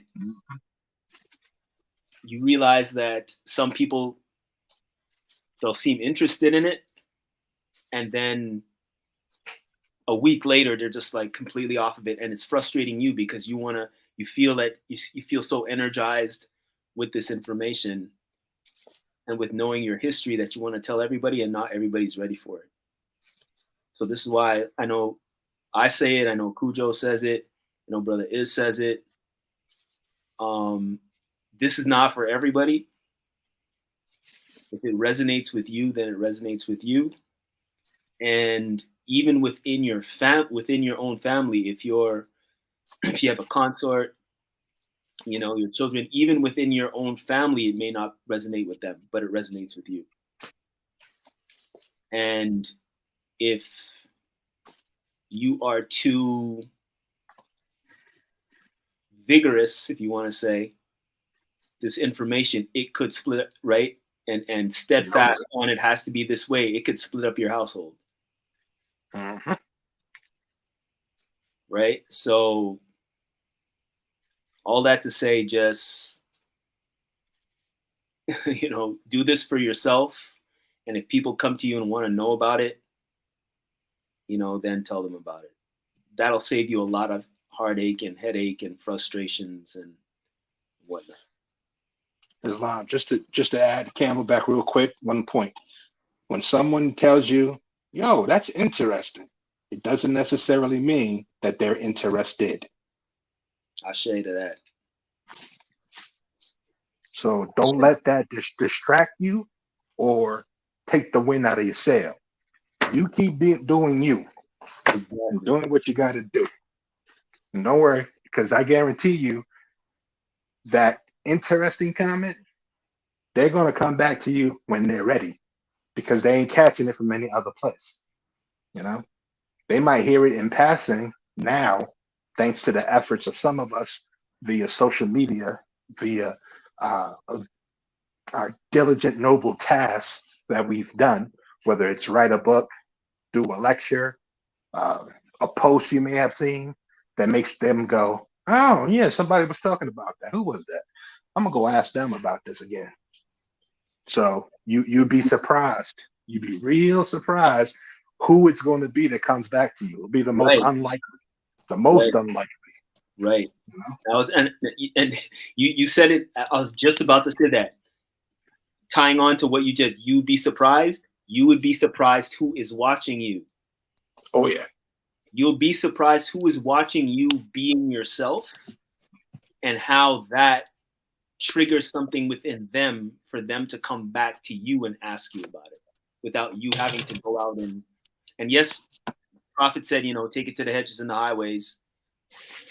And that's true. But you'll see how, I shouldn't say, but however, you'll see how that can be emotionally draining and taxing. But then when people start coming to you, you being you, and people start coming to you, you'll be surprised at how many people come to you. And then those people that you share the information with, that's how it goes to the hedges and highways. Because if it resonates with them, it's the same thing. And the more people you have being themselves and representing themselves, that's when you'll see more change and more interest in you being who you are. Because that's how it was for me. Because in the beginning, I was trying to tell everybody, and then getting frustrated. And then once I said, like, okay, this is just for me, then, like I was telling the story about a guy on IG contacting me, and he looked at my picture and he's like, oh, okay, he's asking me all this stuff, right? And the same thing, I'm in the street in Erlangen, and guy sees me because I'm always in habit, turban or fez on every single day. Sees me in my fez, he's sneaking pictures of me, and I turn around, and then he looked at me and said, yeah, you want to take a picture? No problem. And we started conversing, and I think he's from Iran or something like that. And we started talking. So that's normally how it is. So this is the path that you're really on. Just take your time. And what's funny about it is the more you take your time is the actual more time you'll have for it. And you'll get a lot more information that way by taking your time. If you feel rushed, like Brother Iz was saying before, there's information that you're gonna miss. Like I read Ancient Modern Britons, and I skimmed over that part where he's talking about Moors were talking about, Moors were booing people and hissing them to intimidate them. So I got to go back and get to that part. So that's what it is.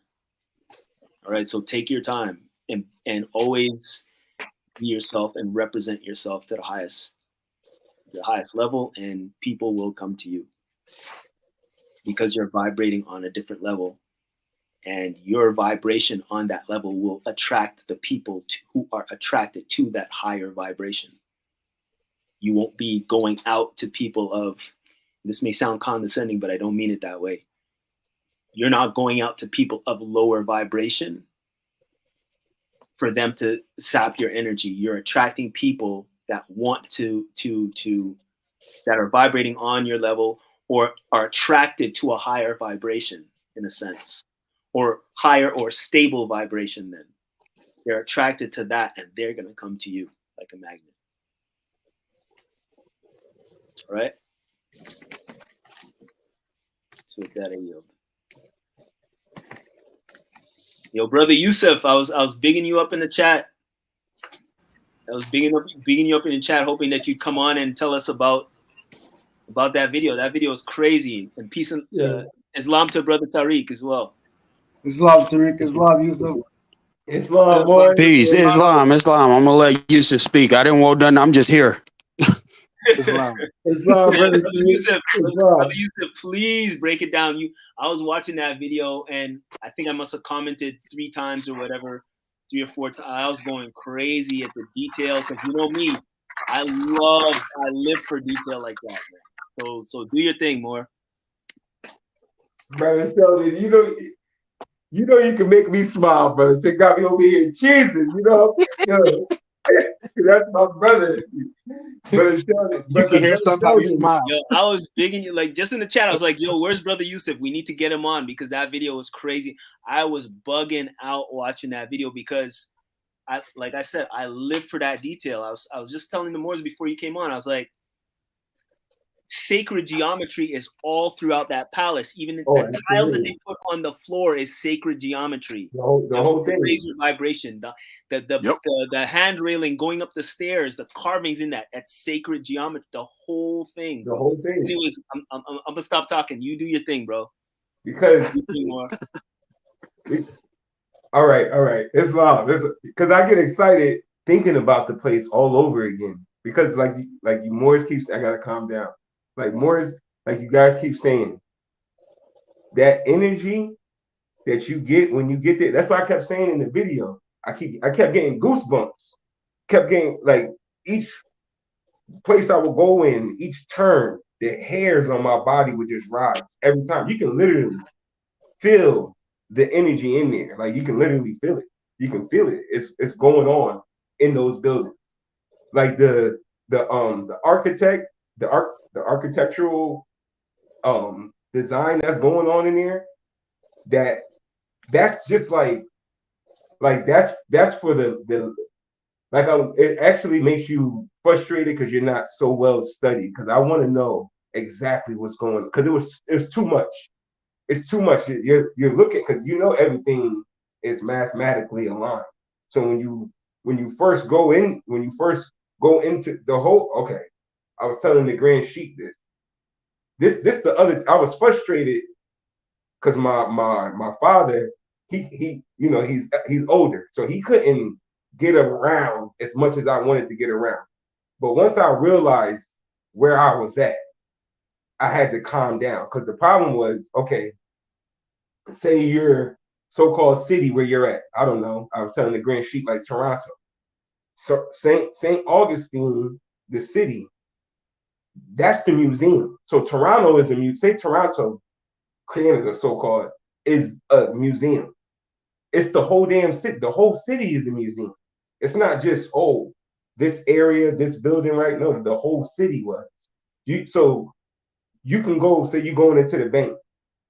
The bank is in the Moorish castle. They would have stuff in glass display in the bank, telling you history about the Moors, about, oh, this building was like, and this piece came in from, they would have in a bank, in a store, they would still have stuff in display. So the whole town is a museum.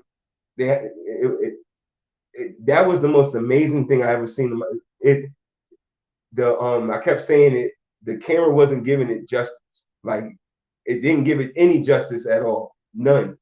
The video with Dr. Longo, my sister said it too. She was like, he even said it in the video.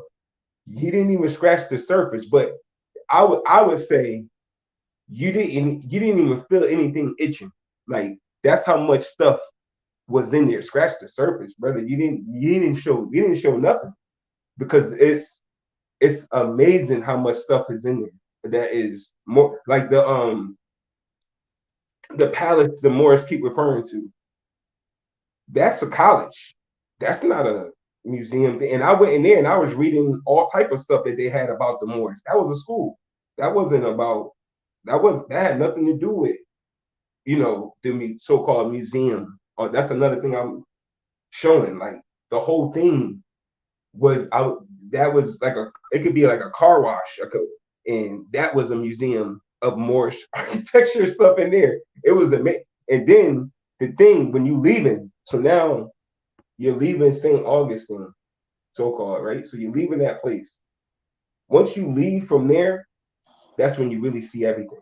You really see, everything is. Once you leave there, it doesn't just stop.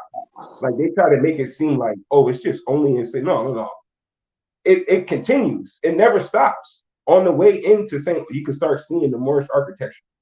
It'll be like a car shop. They selling cars over there. It's a Moorish castle.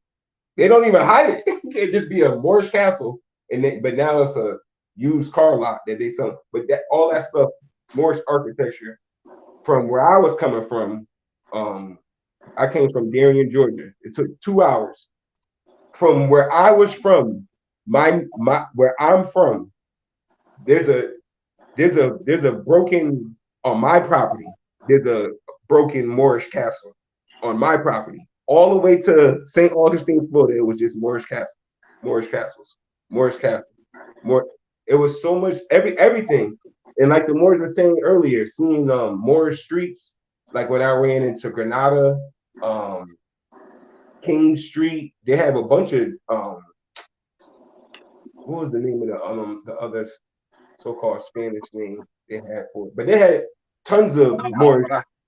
Yeah, they had the Alhambra. But even the part where like, okay, it was so much stuff.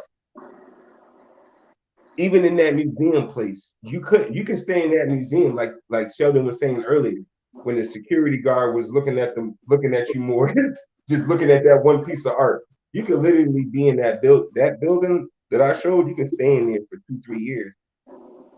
And then, you know what I mean? I was bugging. I was just like, "Come on, Yusuf, man, get a better camera, man. What are you doing?" Yeah, I'm sorry. Yeah, I hate my phone. I was just like joking about it. I was like, "Yo, come on, what are you doing?" Yeah, I hate my phone. I hate it. But that's why Morris have to go. You guys gotta go. Like I showed some of the like one of the Europeans just wouldn't stop looking at me. I showed it right on camera. I'm like, look, he's watching me. He just watching me. He was just watching me. Like they're shocked to see that, we're coming in to knowing who we are. That European was dumbfounded. Even the European who checked the tickets into coming to the museum, he was even dumbfounded. When I opened up that door and he saw that turban and fez, he stood. It was no more sitting down. He stood up. Everything stood up. Asked me what my title was. Is this your guest? Yeah, I was like, he's doing a lot of extra stuff right now. He was young. Now when you first walk in, they give you the walkie-talkie because it's supposed to be like a walkie-talkie to tell you each thing that's on the display. And that's all he's supposed to do. He already had gave me like a halfway tour of where I was going before I went live. So that's what I was waiting on. He was trying to give me a tour. Then somebody came in and then he gave me the walkie-talkie. As like before, it was just me and my father in there. And he was about to give us the tour of the whole thing with just him, no walkie-talkies. And then when somebody came in, he was like, I have to give you guys this walkie-talkie. It tells you which room, the history and stuff like that. But other than that, he was about to give us a personal tour of the museum. And of the villa, that's the villa museum. But that courtyard, the courtyard I went in with the fish in the water, with the bridge, more seen that part. Mm-hmm. That part. Oh yeah, Brother Iz was in there. Bro, I seen Brother Iz. Yeah. Brother Iz. Every time I looked at the phone, I just seen Brother Iz. Brother Iz. Just to be clear, I was not trying to correct you, Brother Yusuf. I was correcting the signage. Oh, I already. I know you know that. I know you know that. But the newbies watching, would be like, oh, what the? Right. It's like, Brother Iz, I know. I know, Brother Iz. I know you know. I had to catch it on. That I was had to most. catch the replay. I wish I was. Man, I wish I was there live when you were doing it, but I had to catch the replay. I kept trying to get on the live, but it kept kicking me off. Man, that place is the most. My eyes never seen such a place. I was like, man, I gotta be like one of the luckiest Moors in the world. And then y'all messing me up because I'm like, man, I didn't know. I wasn't aware that it was Moorish American month. You know what I mean? So I'm like, man, I did a little thing celebrating Moorish American month and not even knowing I was celebrating Moorish American month. You know what I mean? In my travels to go see what the ancestors built in ancient times. Because Called divinity. and a lot of things I noticed too was okay, so it was weird to me. So I'm like, okay, they'll have like the Spanish names, right? And it'll be like some Spanish guy who came and colonized and made the building. But then I start doing research. I'll look up the I forgot his first title. It was something Mendez, but Mendez was a Moor. That was his Morisco name. He was Christianized to Mendez. So he was originally a Moor, and I'm like, yo, that's crazy. Like you would think, you know. So, but I have to remember. But I always used to say that we didn't fall to Jim Carrey and Britney Spears. You know what I'm saying? Like it was Moors fell to Moors. So even Mendez, Morisco, that was a Moor who came, helped colonize. Like these are these are just Moors. So I was shocked, but that's why. And then, who was it? The Moor who showed the Moorish arches earlier and said that they had used the shells in the water to make the arches there. Yeah. Even with, I don't care what architecture it is. It ain't European architecture. There's no such thing as European architecture. That doesn't exist. That doesn't. I don't care what it is. Gothic. That's Moorish. Catholic. I don't care what architecture they call it. That's Moorish architecture. Modern Europeans don't have an architecture. That doesn't exist. But that's why I love to, because okay, so I go there. My cousin calls me. He says, "Where you at, in Mexico?" I said, "Dang, look at that. Look, like the way like the Moor's been saying all the time. For those who can't see, Moors who don't read, you gonna get comments like that. Where you at, in Mexico? No, I'm not. No, I'm in so-called St. Augustine, Florida, and my cousin know where I went, and he's still gonna say, "Where you at, in Mexico?" But that's the way their brain works. That's the way That's the way their brain works. But that I can't really explain the architect, the sacred geometry, to what it is in its concept because I'm not positive of it. That's why I went and I was just amazed as like just a sightseer. I didn't know what I was really looking at. I only could assume. But one of the assumptions, in my opinion, the way you look at the arches and they go around in the square and how big they are, like the way the Earth's frequency is aligned and the vibration, just with that energy, or like my sister said, it looks like a trumpet, like almost blowing in the at some type of instrument. And it's like if the wind was to pick up and blow through the arches like that, it would have to make some type of whistling sound. So I was like, yeah, it has to. Like all of that, the way it is built. I can I wish I could show some pictures. Green Sheik, is there a way I can send you something real quick to your phone, email you? You can play the video or something because it's a lot of things in it. I could just be like that, like the water fountain. The most interesting part was the sign they had in there about the Moors in being the art and culture civilization at a time when Europe was in the barbaric state. They have that in the museum. Yep. And the definition of Moor being black or dark, like they have that in the museum. Oh, okay. Perfect story. Now, right when my phone, oh, I wish my phone would have kept playing. Oh, I wish my phone would have kept playing. Okay, so there's a modern European in there, right? Daughter. She comes in there, she's holding her baby, right? And she's just looking around in the museum. And I hear the man coming. He's talking out loud. Honey, the Moors did the word, the what they did the science, chemistry. He's reading something and he's looking down. When he comes in, I see him. It's a light-skinned brother, but he's light. He's very light, but he's a brother. He's a brother, but he's very light, right? He finally looks up. He sees me, turban and fez.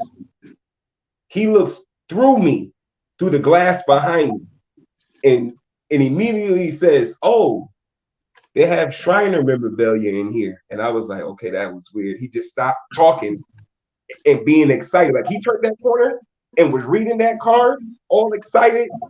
She said, honey, back to him. She said to him, "You're not of that blood. You're not black or African." I said, "Oh, wow, this is interesting." I was like, "Yo, this is crazy," right? And then he looked at her and shook his head as to say no, but like no, like the Moor is standing right there. I can't believe this is happening. So he just shook his head no, and I was like, "Dad, he just denied his birthright." And then she said, "Aren't you like?" I was like, "Yo," I was really tripping because say that again, I was Yusuf. like, Say that again. You went out. Say that again. he told she said, "Honey, aren't you Irish? Like, isn't your background Irish?" And I was like, "Is that what he told you? He's a nigga." Like, that's my first thought, but I didn't say it out loud. I'm just watching, but I'm like, he's a Moor. Like, why would he explain to his, his girlfriend, wife, whatever, that he was Irish? And I'm like, I could see clearly, like, you a brother. He got glasses on, he kind of diesel. And I'm like, you a brother. Why would you tell her you Irish? But at the same time, that part, I didn't even care. It was the part when she said, "But honey, you're not of that descent. You're not black or African." I said, "Oh, so these Europeans know we the Moors. Y'all, they know we the Moors." This was some young European lady. They were young. They was like 26, 28. They were young. And I was like, "Oh, this little young girl, she knows that we're the Moors." Like there wasn't no argument about that part. But the Moor denied his birthright in front of that European daughter. I don't understand what that's about, but that was crazy to me to witness that. That was one of the craziest things I've ever seen in my life. To watch a Moor deny, but at this out now look, I was about to say, I was about to not mind my business, but I just let it go. I was gonna tell him, the original Irish were the Celts. So technically, you really Moorish anyway, because he was trying to deny that he was dark skinned. And I'm like, okay, even if you go that way, you still a Moor. So like you still a Moor, but because you want to straddle the fence, you don't want to let. All right, go ahead, lose your birthright and play that. I hope you live forever. But that was that part that happened right in the museum place. That was very interesting to watch a Moor. And then to see Moors, like I showed the Moor who was just scrolling on his phone, like he was on break, scrolling on his phone, no idea where he was at. Another Moor who I pointed out, he was working on the building, standing the arches. Moor, standing the arches, young brother. He had to be like 24, standing the arches. I said, now look at this right here. Moor the reincarnated and back to reconstructing this down, but don't even remember. But I said, Moors is still working on there. It's Moor. That's a Moor working on this arch. That's a Moor. That was a Moor with locks, dark skin, was standing the arches. That was, but no idea that he a Moor. Just lost, but it's still a Moor. It's still a Moor. That was a couple of parts that really amazed. Your brother Yusuf, quick question. Architecture here. it's still Moors who are attending these places, sitting in the courtyard, but instead of being in their, you know, Moorish habitat, lost. It was just like I keep thinking about putting together of something, I don't know, a book or something, being life being under colonization, a Moorish life being like that would be a part I would like to put in the, like, to witness unconscious Moors in the Moorish facility and just have no idea that they in Morocco, nothing, just gone. That is amazing to witness. Moors on the panel, I know Moors witness that, feel that sometimes, like, wow, this brother has no idea that we really in Morocco. This is the Moroccan Empire. They really think they some United Statesians like that. Watching that stuff really made me like embrace being a Moor and being in where my ancestors built this place. Like, I was totally different. Feel like you can, like, I know, like, my every domicile I've lived in or whatnot was a Moorish. It's a Moorish architect. That's why I said that. I said a lot of our houses look just like this right now. The house, the way it's built with the wooden floors, staircase way going up the steps. I'm like, this it's built the same way my house is, with the living room, dining room, except for the one room. I sent the Grand Sheik the picture. It's called the they called it the Queen's Tower. Should be called the Empress Tower, I know, but it's called the Queen's Tower.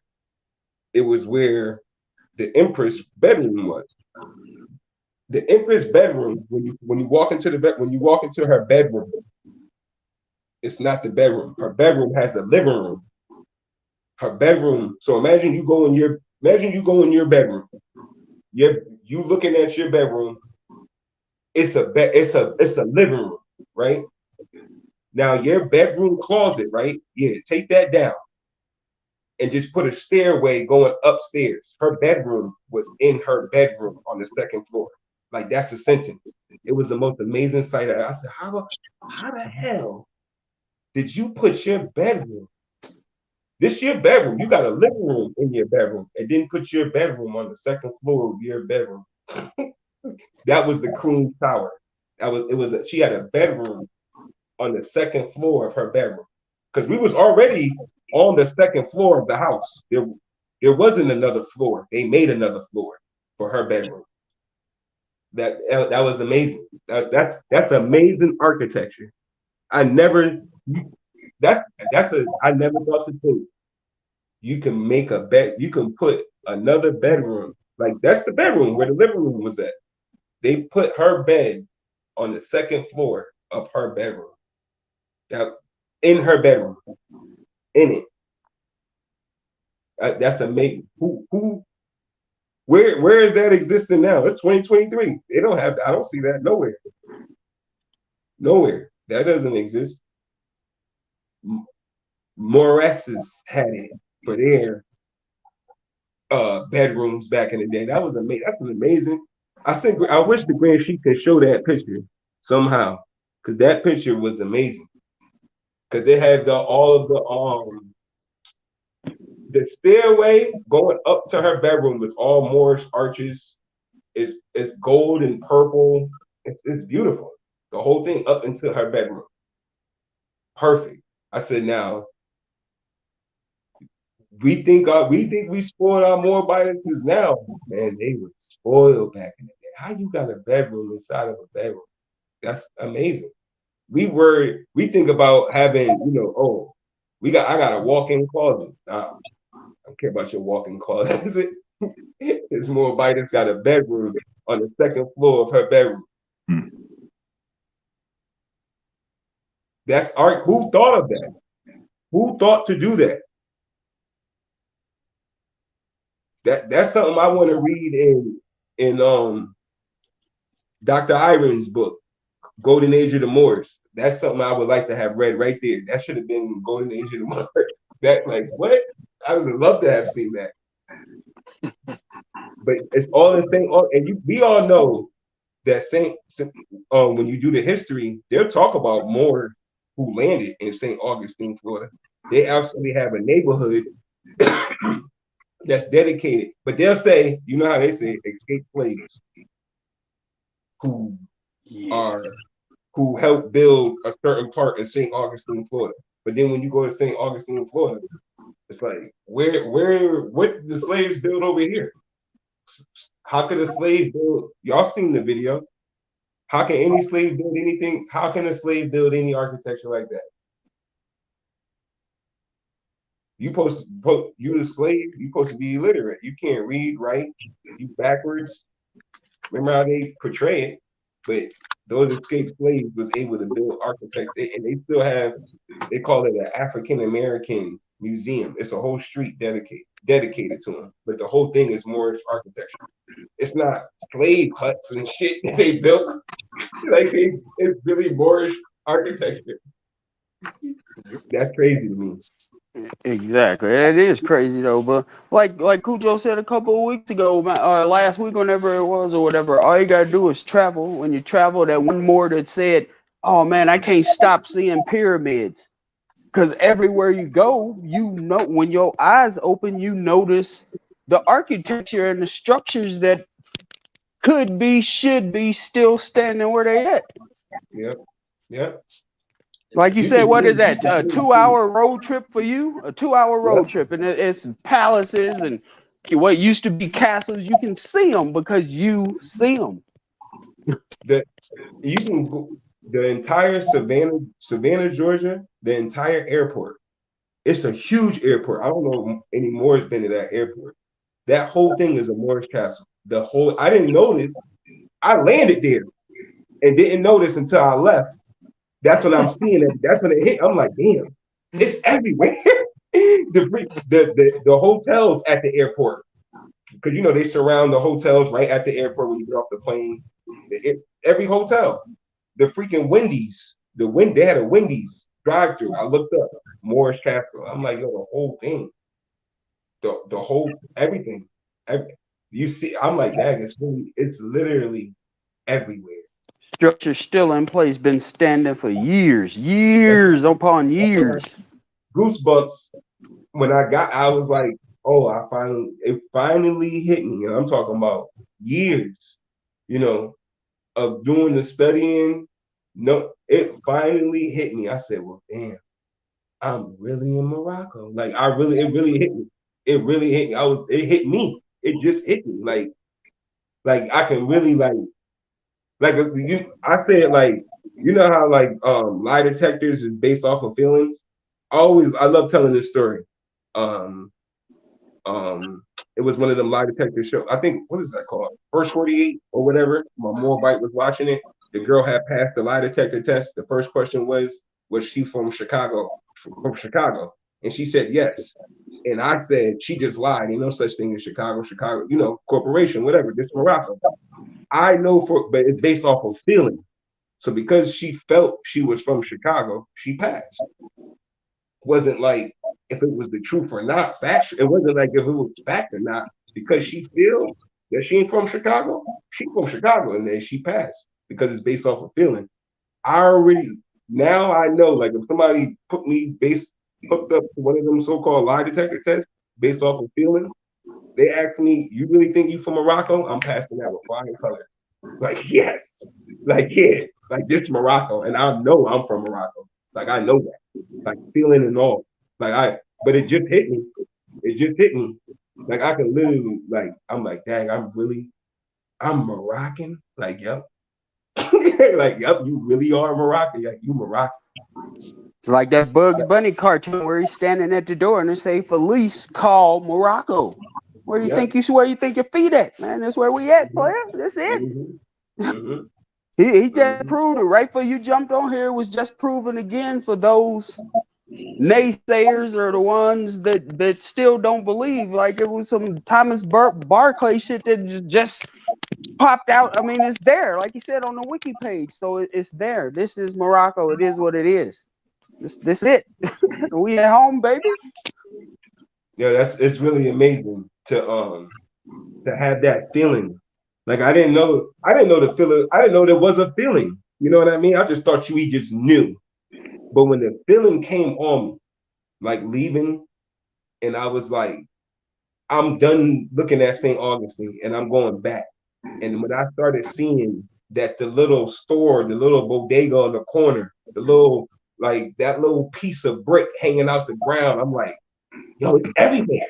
I just started seeing obelisk everywhere. I'm like, yo, oh my goodness. Like, and that's, and like, I'm like, okay. Even, and I knew it was serious when my father started pointing stuff out on the way home. I said, uh-oh, it's a problem. He said, look. He started pointing stuff out. I said, okay, this is good. This is good. I know now it's for sure because my father's a deacon, okay? I bring the deacon of the church that's who I brung on the church. My father's the deacon of the church. What you say, Brother Sheldon? That's that Moorish energy. My father, the deacon of his church, and was at that Carnegie. Look it up. He the deacon of that church in Darien, Georgia. My family got their own pew in that church. He the deacon, big time. He was there having the time of his life, and all he kept saying, "Our ancestors built this." I said, "I told you, man. I told you. I told you." I said, this is what you need to be teaching in Sunday school. You need to teach this in Sunday school. But once my father started pointing out, my father got better pictures than me in his phone. He got better pictures than me. I told him to send me the pictures. I'm gonna post them now. I thought the Grand Sheik was gonna be able to share them while we was talking about it, but now I'm gonna just start letting out all the pictures now. Look at you, Yusuf. You're cussing your pop, saying, "Oh, I can't take you anywhere" when he knocked down that thing, and now he's taking better pictures than you. Taking better pictures than you, though. The pictures, though, so we can share them. Yeah, of course. You want me to email them to you? Yeah, just put them all in one email. Okay. But yo, if you're gonna do it now, I live for that details, man. Those details, like. If you're gonna do it now, just put them all in one email, and then I'll just open it up. Yeah, Yusuf, how hard did you have to fight back the urge to just start reading some David McRitchie out loud with that Irish Celtic descendant there talking to his consort? Because I would have. I would have. Oh my goodness! That's what I was gonna say. I would have too. I couldn't have held it back. I would have too. Yeah, I don't know how I did it. I don't know how I just was like my shoulders just went down. I was like about to say it, and then when my shoulders just dropped, like I just gave up, like because I knew it was about to be a long. I'm like, I don't feel like explaining this, and he's still gonna try to find a way to deny it. Oh, I didn't know that. You knew that too. Shut up. Yeah, but I'm going to give you a little what I picked up over my travel, little insight. A lot of times, what you just described, what you really bumped into, right? That brother, I'm almost confident I'll put money down against it. I mean, constitutional money, gold, silver. I bet you anything that dude is part of some lodge. I'll put it that way.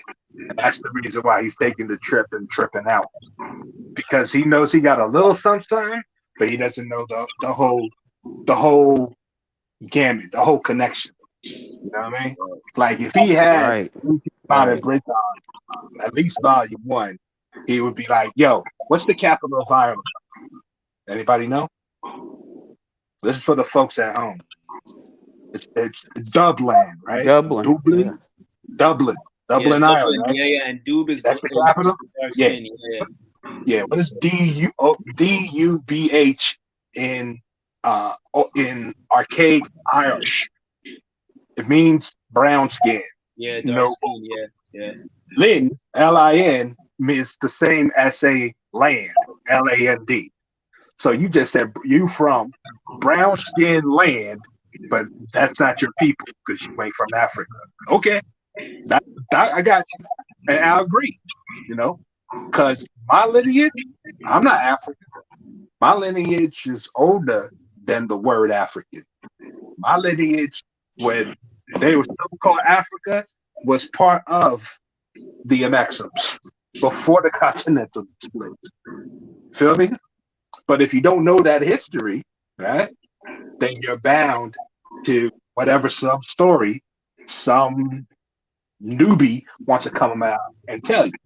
Because I guarantee you, those Occidentals that were taking pictures of you, who tricked out seeing you come in, fezzed up and turbaned up, I guarantee you that their nana, their pop pop, their whoever's had a library in their house and was reading them stories of all the great adventures and treasures across the globe in all four corners. Because that right there, those personal libraries that you can get access to via estate sale when they transition, right? I guarantee you, you go to one of these estate sales, if you don't see it in the porcelain or the artwork or the dishes or the silverware, you'll see the books themselves. And you'll be like, yo, this is a first edition, Base Blah from 1898. Oh yeah, that was handed down from my great great grandfather to grandpa, yada yada. And then you get the whole backstory, this, that, and the third, and they'll ask for some minuscule amount because they don't understand what it is that they got. But if you know what the details is and between the covers, now you can use that, to your benefit. And one slight correction that I'm not really making to anybody on the panel. This is really for people who are listening or may listen later on. Okay, just to be clear. Okay, Europeans, not Europeans. Those are Occidentals. You're confusing two. So that's why we make the distinction. Modern European, or we're saying modern, we're actually speaking connotative. Okay, because if you go to any books from back in the day before the 1900s, like ancient modern Britons in the 1800s, page 141. Thus, the Moors or Saracens, go talk to one of your French people and ask them what a Saracen is. They'll tell you buckwheat, right? So you think the Moors are getting death by the French people. No, you just don't know the history of the Jacobins or the Huguenots. Those were your peoples too, okay? And they were also called Saracens. Sarah's sons. Let me say it one more time slowly. Sarah sons. Okay. The Danes, the other kingdom, the Gypsies. They're virtually all the same people under different names. That's not Brother Is telling you. That's David McRitchie, Ancient and Modern Britons, Volume 1, page 141. The very top, first sentence of the Baltard theory. I'm just letting you know what's out there. If you don't want to take the time to go see it for yourself, you're not going to be able to live it because you heard Brother Is say it, or you heard Sheldon say, you heard Grand Sheik Cujo say. You got to have it in you. And the way that you get it into you is you go find it yourself. Read it, because you put in the energy and effort. It's going to make mental ties to other things that you came across. So that when that situation arises and you get put into a situation where either an Occidental wants to show you extra, shall we say, level of service, no, he knows that who he's dealing with is a noble and of the royal blood. That's what it is. But he or she is not going to just come out and tell you that, because how embarrassing is that to tell you it if you still think you came off the ship, did nothing but pick cotton? That's what the people did. See what I'm saying? So they are in a position where they feel awkward to ask you, because if you don't know, now they got to try to teach you something that you don't know about. And if you think it's hard for Cujo or for the real Kush Day or Suniata or Sheldon to come out to somebody and tell oh, how hard is it going to be for some strange Occidental to explain that to you on the fly in the street without catching a cheer upside the head? back to Alabama. But it's all good. Facts. All facts. Yeah, I was just about to say, and here's another twist to that. With regards to him probably thinking he's from Africa or whatever, right? And how, brother, you said North America was part of Africa. Pretty much Northwest Africa is North America because a piece of Africa was found underneath Alabama. But then when you start tracing, you start going back to the history. If he thought he was from Africa, but you know what I mean, but he's from up there in the UK. I mean, the Phoenicians, That's a comedy. right? The Phoenicians went up there, with Solomon and stuff back in 1000 BC. So I mean, even then, you know what I mean. Even then, he's part of it. So, but the fact that when Brother Yusuf said, when he looked up and he saw you and he looked past you and he talked about Shriners, like he obviously he knew something. There's something he knew that that's something deliberate. Well, yeah, he knew, and like you said, he more than likely was in some organization or whatever, to where he kind of got a hint of and don't know fully or whatever. But like me and Cujo say all the time, everybody is trying their best to be any and everything except more. Yeah. Everybody. That's right. For whatever reason it is, I think my grandpa's from Ireland or England. We came from Italy over on the boat 50 centuries ago or what is that? All of that, you still tie all of that shit back to us. And for those that get all confused about the whole Briton thing, you want to see a test, whether you're international, so-called international, or you're over here in the Maxim, do this. Go on to your favorite browser and do a quick web search for King George III.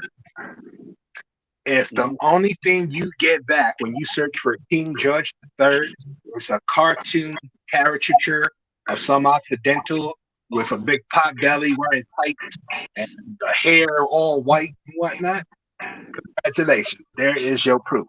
Now, exactly. After you get done with that, open up another tab, keep that picture of the cartoon Occidental King George III, and do another search for the real King George III, or the royal portrait of King George III, and tell me what comes back then. Because if he don't look like a yardie, if you can see his melanin, well, and just to let you know, before any of y'all go, oh nah, that's some conspiracy theory thing.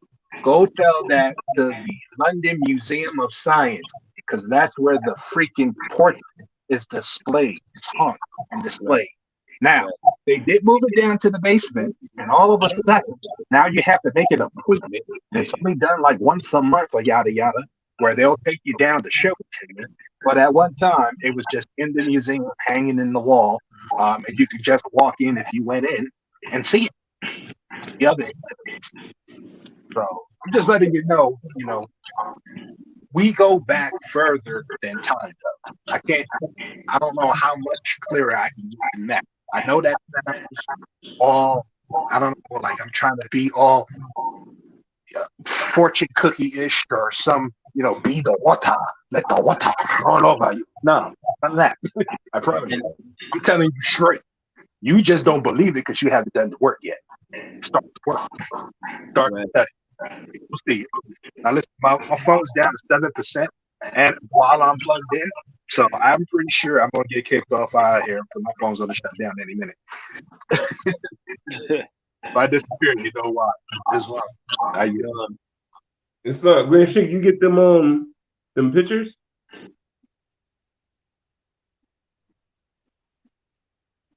I guess he's off. Yeah. Might be a mute. Just to tie into what Brother Iz was saying real quick.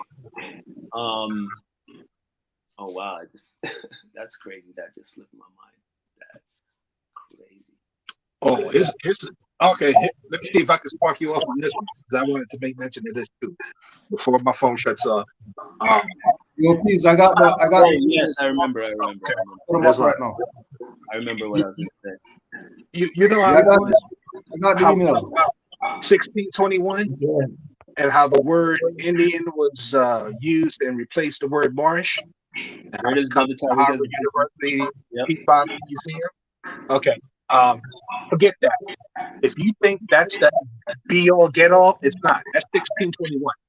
You want a little more beyond, a little more be all get all. All right.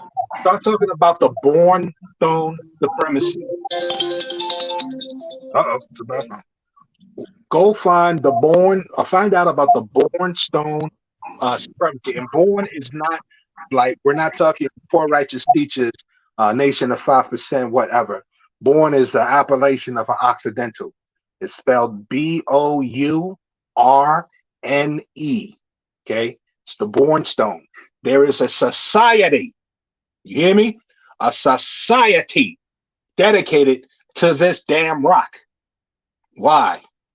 Because that society out of Yale, okay, so it's up in the Kamakasha area, what you call now New England, Connecticut area, okay, that stone was left there by your ancestors named Hannibal, okay, it's called in ancient Phoenician, saying these lands are now Moorish lands. They have that in a museum that is that's being propagated by a society, the Bornstone Society, out of Yale. Go look that up. All right, my phone down to 5. Islam, I yield. Yeah, I remember what I was gonna say. Brother Tariq showed the pictures of King George III, and it's when you start going down that rabbit hole, you just start realizing how many things are connected and how the majority of royalty at England were German, right? Yeah. And then when you start jumping into books like, when you start finding out like, okay, all of the UK, pretty much all of the UK, there you go. There's a picture Brother Tariq is showing of King George III, right? When you start connecting those dots, I always recommend read the book To Hell or Barbados, and it talks about the ethnic cleansing of Ireland by England from the War of 1642, and how they ethnically cleansed them, and they were sending people down to the Atlantis Islands, aka the Caribbean, to work on the sugarcane plantations. That was called, if you want to find more information on that, that was called the Transportation Act. You may think because of the name it has something to do with like highways or shipping or carts with horses. Had nothing to do with that. That was the intent of the Occidentals. You know that area, that location is where you get the one of them Freemasonry forts, not either the York Rite or the Scottish Rite or whatnot, comes out from there. That was their play. They had the king in the back pocket. Why? Because of monetary issues. Cost money to go to war. Feel me? So you gotta get money, keep your soldiers paid. You don't get your people's paid, they don't come to work. Type deal. Well, that comes with ties, comes with things that you have to do that aren't necessarily things that you put out in public. And that's still a practice that's done even to this day. That's why royal families, the so-called royal families, and I don't care what nation, modern day today, these Occidentals, they don't marry for love. They don't go down the street and bump into some waitress or waiter and go, "Ooh, you're cute. Let's get together and have a drink." Nah, because their consort he had to sell the right to the family that loaned them the money to keep up with the pretense. That's how you get your Rothschilds and your Rockefellers involved into all this crap back in the day. They bought the right to breed the next royal, fake royal instinct. Feel me?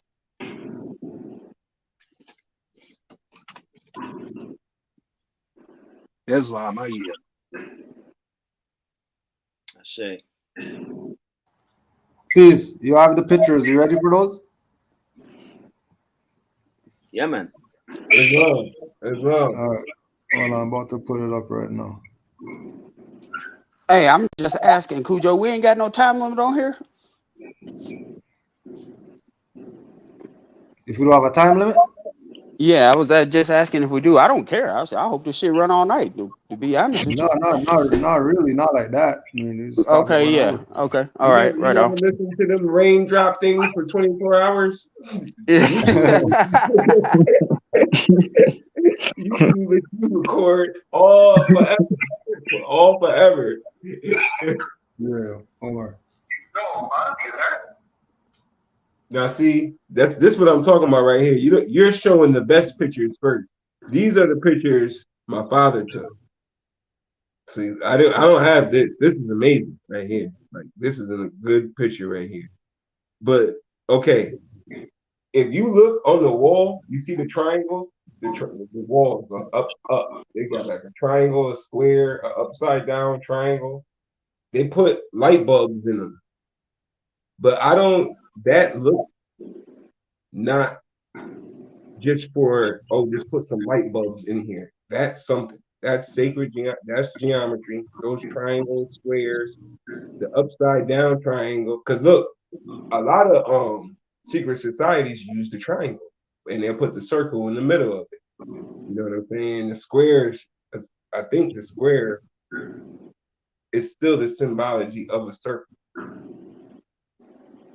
But I do know, like the colleges around here, AIC, they'll take the A, American AIC, American International College. They have the A perfectly as a triangle inside of a circle. So they're using the sacred geometry symbol in everything. Colleges, those just the little stuff like that. But even I know the arches or whatever, even when we look at the arches, that doesn't look like that's here. That literally looked like that's supposed to be in so-called Spain or something like that. How is that's here? That's here. That's in the land of flowers. And they'll say some modern European in 1886 created this building. Well, I'm sorry, because brother is just corrected us about the modern European comment. But they'll say that they made this building, and we already know this. That's impossible. The glass ceilings, the stained glass windows. You see that? You see those stained glass windows in a lot of churches. A lot of old churches that have, like one of the churches I was raised in. They used to have those stained windows. And when you look at a church, a lot of the churches are just Moorish castles anyway. You can see it, a lot of them. The choir be singing right underneath the big old arch. There'd be a whole Moorish arch, choir singing right underneath it, echoing in the Moorish arch. But this right here, this is the second floor of that building. Right behind me is the I'm standing in front of the Queen's tower, her bedroom. So when she come out her bedroom, this is what she see. She would come out of her bedroom and see this. That's what they're portraying it as. That's an amazing view to see.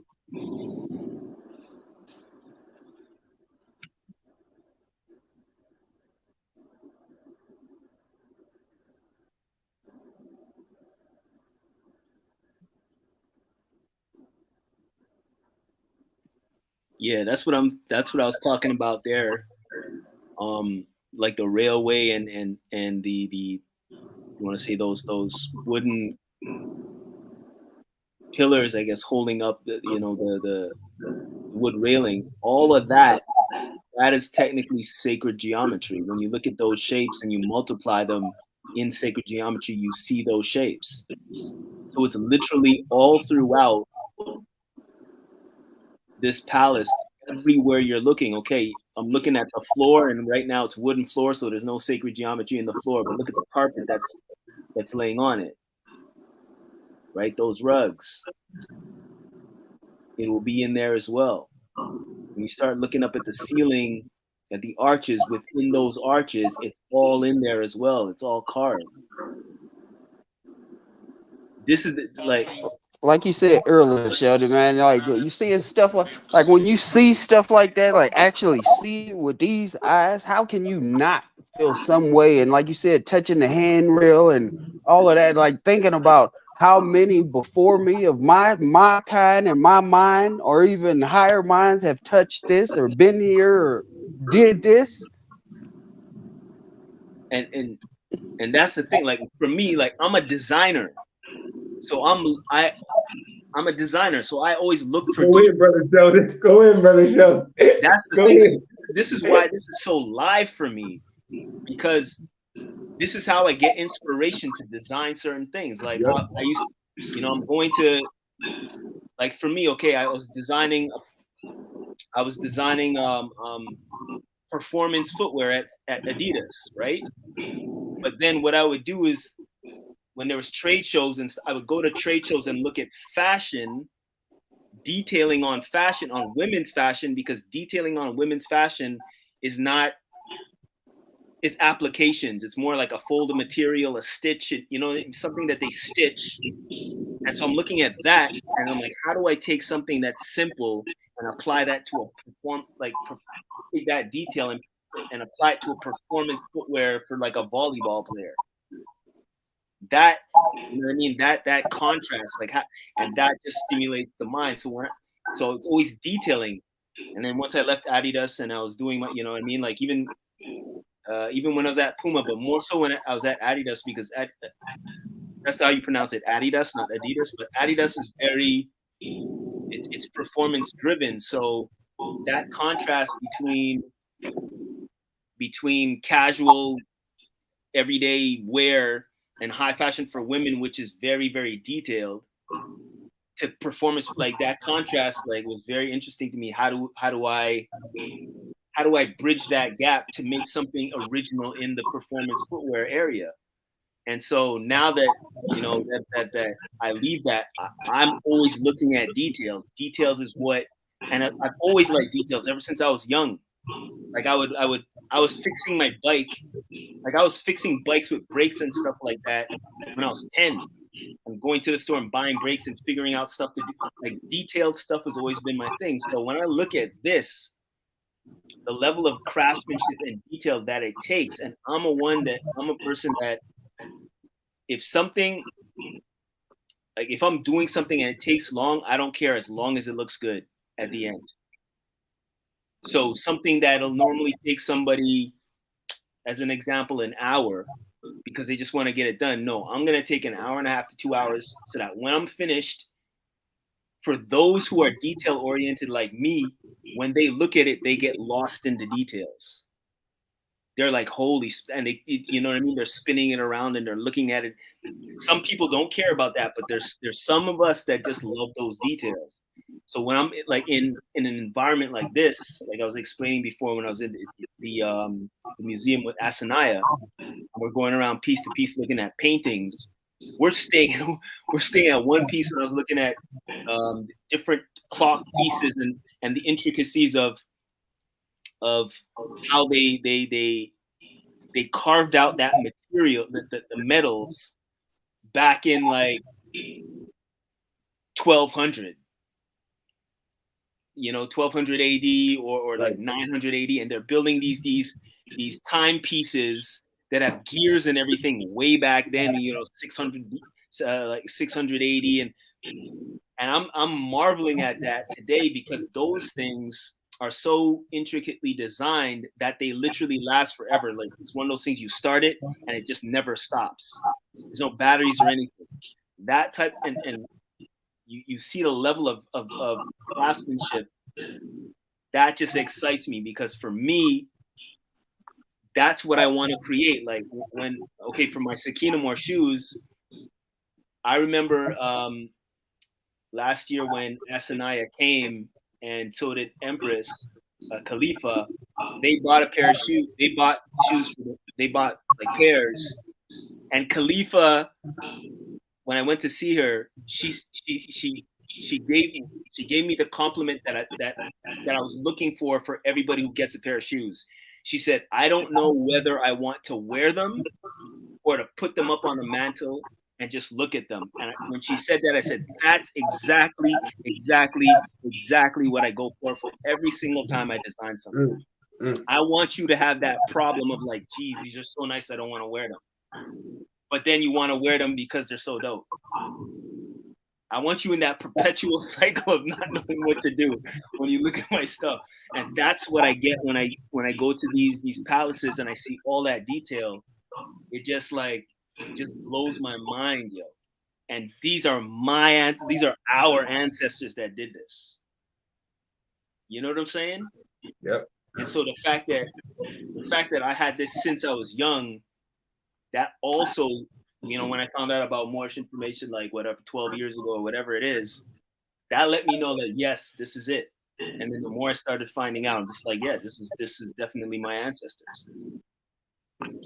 So this stuff here, like when you're going through Yusuf, I'm like, man, get a better camera, bro. It don't give it no. It doesn't. You have to go there. Yeah, no, That's I know. the only camera there is your eyes. That's the only. No, there is no camera. There is no camera. Islam. If I may ask a question, Brother Yusuf, when you were walking through, and most brothers, because me, I'm visually impaired. So you say you were some things that you touched. Did it because you give a very good, what you how you see it. So for me, you are being for my eyes. You're being my eyes. So I was loving it because I was like whenever I listen, and a lot of brothers on here, Cujo, everyone, even the brother in Germany when he did certain videos.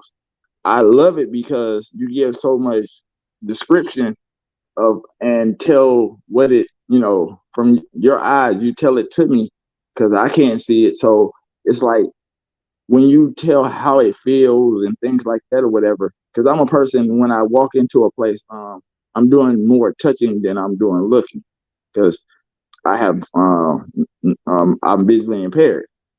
So like when you touch the railings and things, you say you had got certain type of a frequency or energy from it that, that let you know that the ancestors had carved these things in. And so it felt authentic, like original, or can you explain? It was to the point, like, because like Brother Sheldon said earlier, I was waiting. He said the floor doesn't have any sacred geometry in it, but the carpet does. But let me tell you about that wood.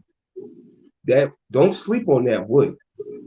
That the wood alone, there's videos where you can find right now where they're getting energy just by hooking up wires to a tree, and they're getting a certain frequency energy from a tree just by rubbing it. If you walking on wood floor constantly, you think you're not getting the energy? Barefoot, constantly. You break. We walk on tile and stuff now in the house. That's purposely done for those wood floors. We could have as Moorish, we could have easily put any type of flooring we wanted. We specifically use wood for that energetic connection. We know all about that. Oak, I don't know what type that looks like oak. That's probably oak. And if you look up the definitions of oak and where oak comes from, even Noble Drew comes from the word oak. That's a whole nother thing with the oak tree.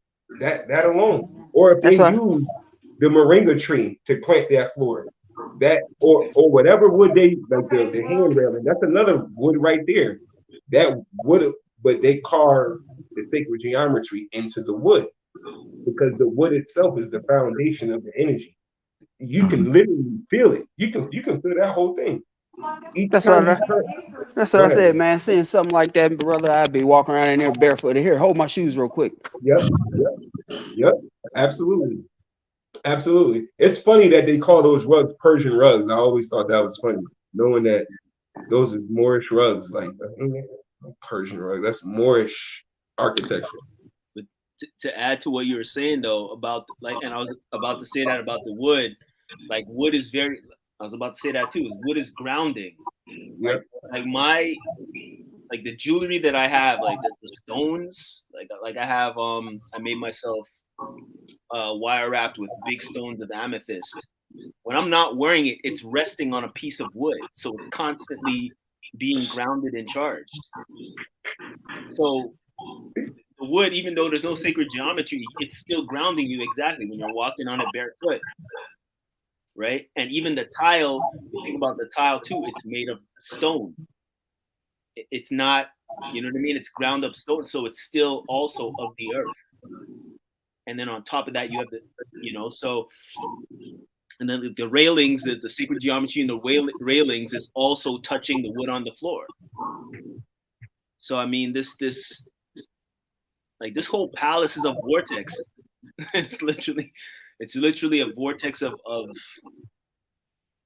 high frequency, and anybody who's sensitive to these frequencies will feel it as soon as you get to the area. As you get to the area and you start walking closer and closer and closer, it'll start to build. I mean, it was when you go to certain places. If you're in tune to certain frequencies and certain energies, like I am, and some people are born with it, some people are not. I was born with it. It's in my birth chart. When I went to Palestine the first time, aka Israel, when I got up, like when the plane lands and you get off the plane and you walk on the ground, you feel the energy of that place. It's different. You know what I'm saying? The first time I went to Vancouver, BC, from Montreal to Vancouver, when I got off the plane, I'm like, yo, this place is different. You feel the energy. The same thing when I went to Australia. When I got off the plane in Australia, I'm like, ugh. and now this was when I went to Sydney, and then I went to Alice Springs, right? When I got off the plane in Sydney, that energy did not feel right. So it's to say, like I would assume, pretty sure it's the same thing like you. When I went to like the outside of the Alhambra, anyways, you feel the energy of the place. So this right here, this whole palace is a vortex. Like all the stuff within the walls is all deliberately done. It's done with intent, built with intent. Once you build it with intent, that energy stays there, right? So love it, man. This is beautiful, absolutely beautiful. You can see how excited I get about it, speaking about it. You know what I mean? Like that detail that actually, and earlier with Brother Is, when we're talking about the vibrations, the hertz, right? And I was speaking about the hertz that's on the wall of ancient Kemet. They showed like a glyph of what, like the formation that the hertz, like listening to the hertz forms within water, within sand, like we're talking about. And I found out what it was, and I started listening to it. It's like literally, it's like a pitch. Nothing beautiful or anything. It's just some pitch.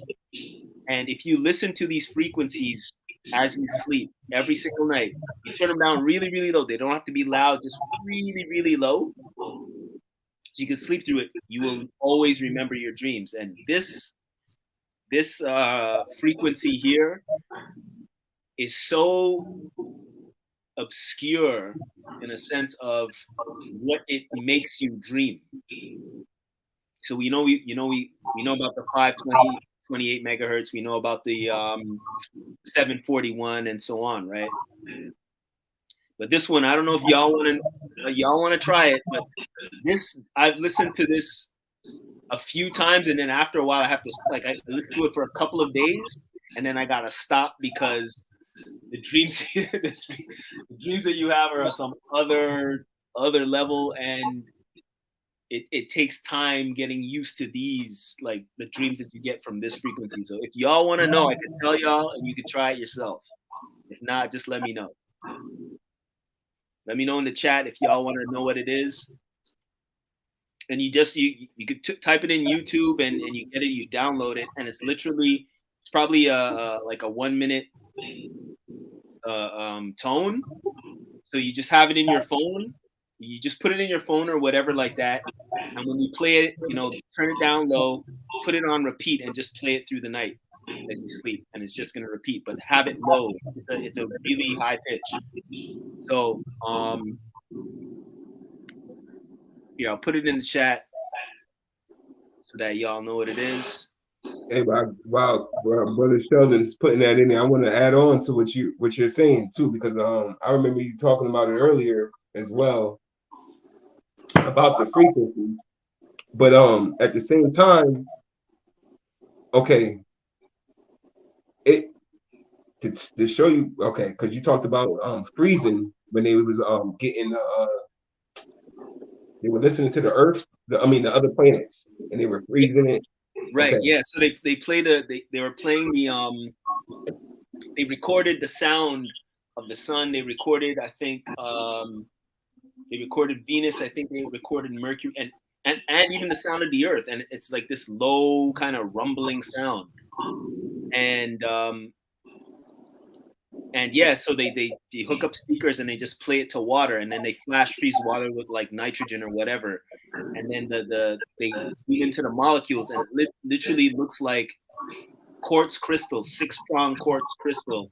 It's beautiful. Yeah, because I say that, right? Because now look, to show you how, okay, Brother Todd, when he said we're dealing with sorcery, like we're really dealing with, and all this is going to tie in. With Brother Sheldon is saying now, as Moors, we always like to give the great side, listen to this frequency at this hertz. We want great things to happen. We don't want bad things to happen if you listen to these hertz. Like, so Moors will show you the great things. When we dealing with sorcery, don't think there isn't hertz that deal with evil that they can use. I say that to say, I got a book. It's called Big Sister is Watching. Hillary Clinton, she has another friend or whatnot that she has in another high position. I don't know. I forgot what it is. I don't feel like getting the book. Long story short, this woman that is Hillary Clinton's friend, she likes to go in the woods and listen to trees being cut down. Back to the frequencies, like could you imagine if they recorded the energy? What is the sound of an energy when a tree is being cut down, and freeze that? You think that's going to be polite symbols? You think those symbols is going to be something that's great for life? These Europeans is going in the woods. This lady is literally going in the woods, like basically focusing in on these energy hurts of trees being cut down. That's not that. So, like I said, Brother Sheldon is correct. This stuff works, but you're still dealing with sorcery. Don't think the so-called modern Europeans is not dealing with the other opposite side. That lady in the woods listening to the trees being cut down. And we just talked about the wood floor. You know what I mean? Walking on wood floor and the energy you get from it or whatever, walking, and she's in the woods listening to these trees being cut down. For what purpose? That's factual information, man. All you gotta do is look around. So, just for example, riddle me this: how does uh crab fishing on the Alaskan Bering Sea, one of the most dangerous jobs in the world, almost gets snubbed out by being a rapper? So, rap music gets you killed, just like this idiot going out to the woods looking to get this devilish Yep. this Yep. demonic energy, because Yep. like you said, that's what energies give, torture and pain. Yep. Shit, you know what I'm saying? You cutting down fucking trees, man. I said I won't get into that, man. That just burnt my bridges, but I won't get into that. But that's that energy. And look now, how does being a rapper is now one of the most dangerous jobs to have on earth? Because 9 times out of 10, you're talking about an op and spinning a block and this, that, and the other. It's the same energy. Absolutely. I didn't know if Morris wanted me to go in on that room with the Grand Sheik shown in the picture. And it's beautiful, the colors, man. I mean, looking at some houses, they ain't painted like that, but you know what I'm saying? The rooms with the different colors and stuff, man, that just even going up that stairwell right there is just, man, it's crazy. Now, like I said, Brother Sheldon is 100% correct. I need a better camera because my camera is. I was messing with you. I was messing. When you and it's because you mentioned it too. You know, you kept saying, "Nah, I know I need a better camera." So I started messing with, like, because I was watching the replay, right? So I was just messing with you, like, "Come on, man." Yeah, this is killing me because if I would have backed up, I couldn't get both of it in the. Okay, this is the Queen's Tower. This is her bedroom.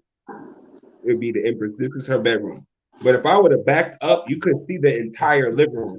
Like that's a living room. When you first walk in, you can see like the thing they got in the glass display right there. You got the table in the middle, the window in the background. That window right there, you see how it's like the triangle, like it has like the little dip in the middle. It makes it like a two-way window. Yeah. That window. that I could. It made me dizzy.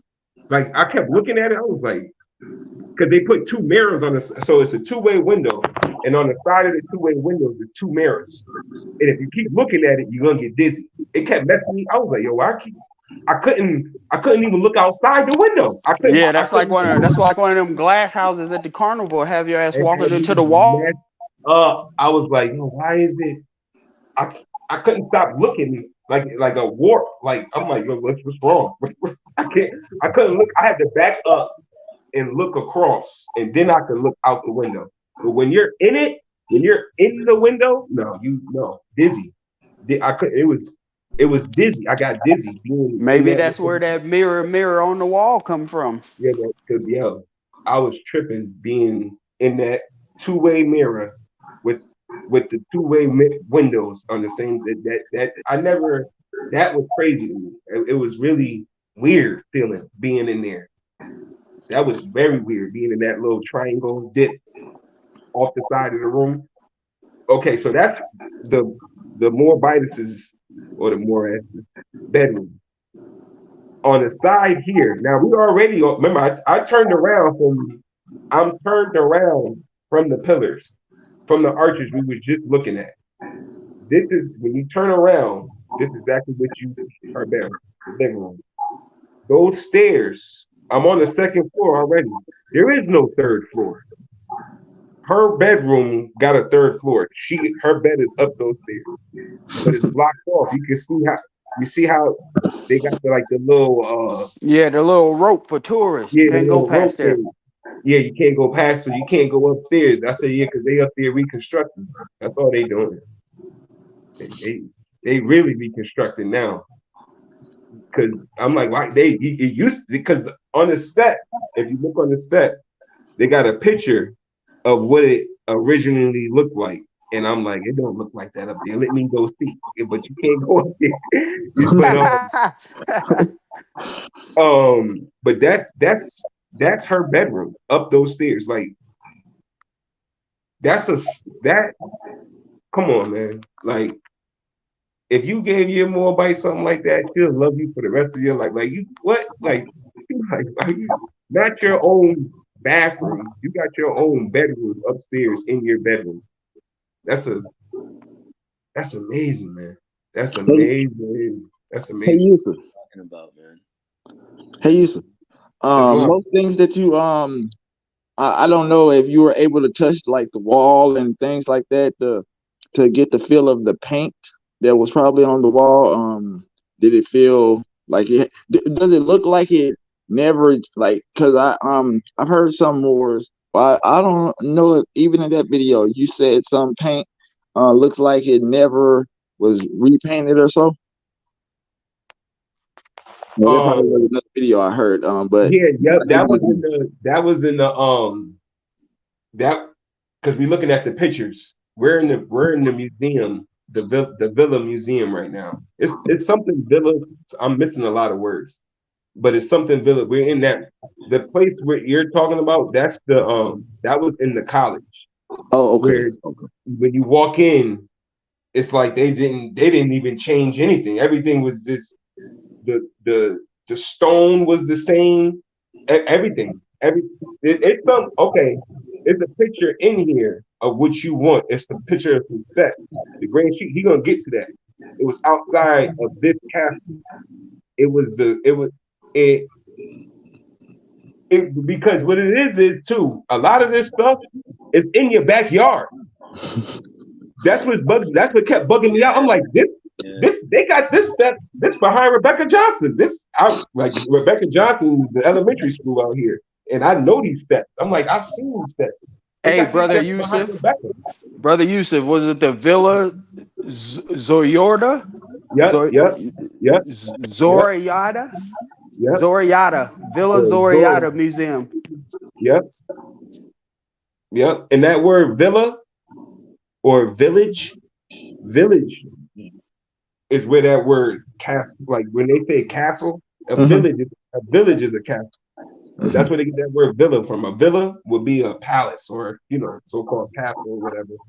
But that's where that word villa come from. My sister told me that when they went to so-called China and they kept calling it everything a villa, but it was a castle. We would call it a castle here in America.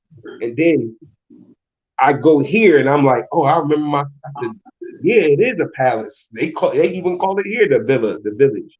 But we keep thinking a village is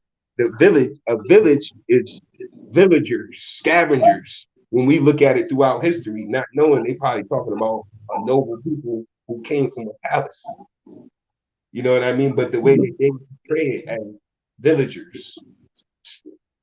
But okay, Does it say when any of this was quote unquote established or whatever? oh yeah, they said that a modern European made this building in 1886.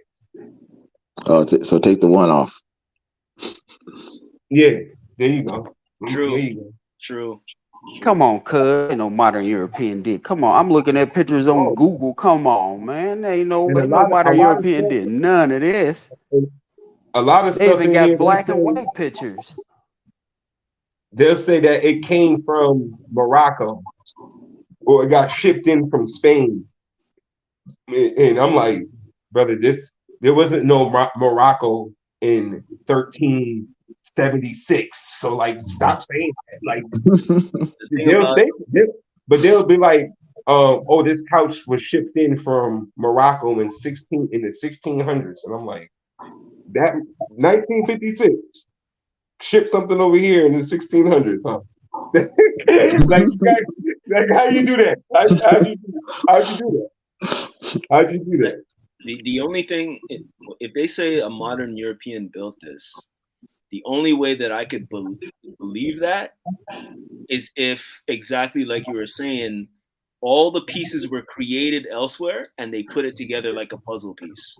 Yeah, Because you cannot tell me that they are carving these intricate details into the wood like that, because that's not their culture, no, right? no, And no. so, I mean, that's one of the reasons why it's also difficult for me to live here, because I go out into the city and it's just Moorish everything everywhere. Yeah. Here in And Bavaria, you know what I mean? So, Brother Sheldon, why is it modern architecture falls and within a couple of years that freaking I'll say mold will that. start growing, Right. that cheap plywood? No, It's not, don't last Moorish long. architecture still standing today. Right. Today, They got to I was build a I was city on looking top at, of it. you know, the gutters, the rain gutters on the side of our domiciles that supposed to do the rain. You ever look at okay, in the video I showed, oh my God, you Moors? Let me tell you something about you Moors. You Moors are the best. The water fountains that I showed in the video, you guys seen that? It was the fish, they were embroidered into the wall in cement, stone. But at the tip of the fish's mouth, the water was spit out. They had it on each corner of the building. Those were the gutters. Mm-hmm.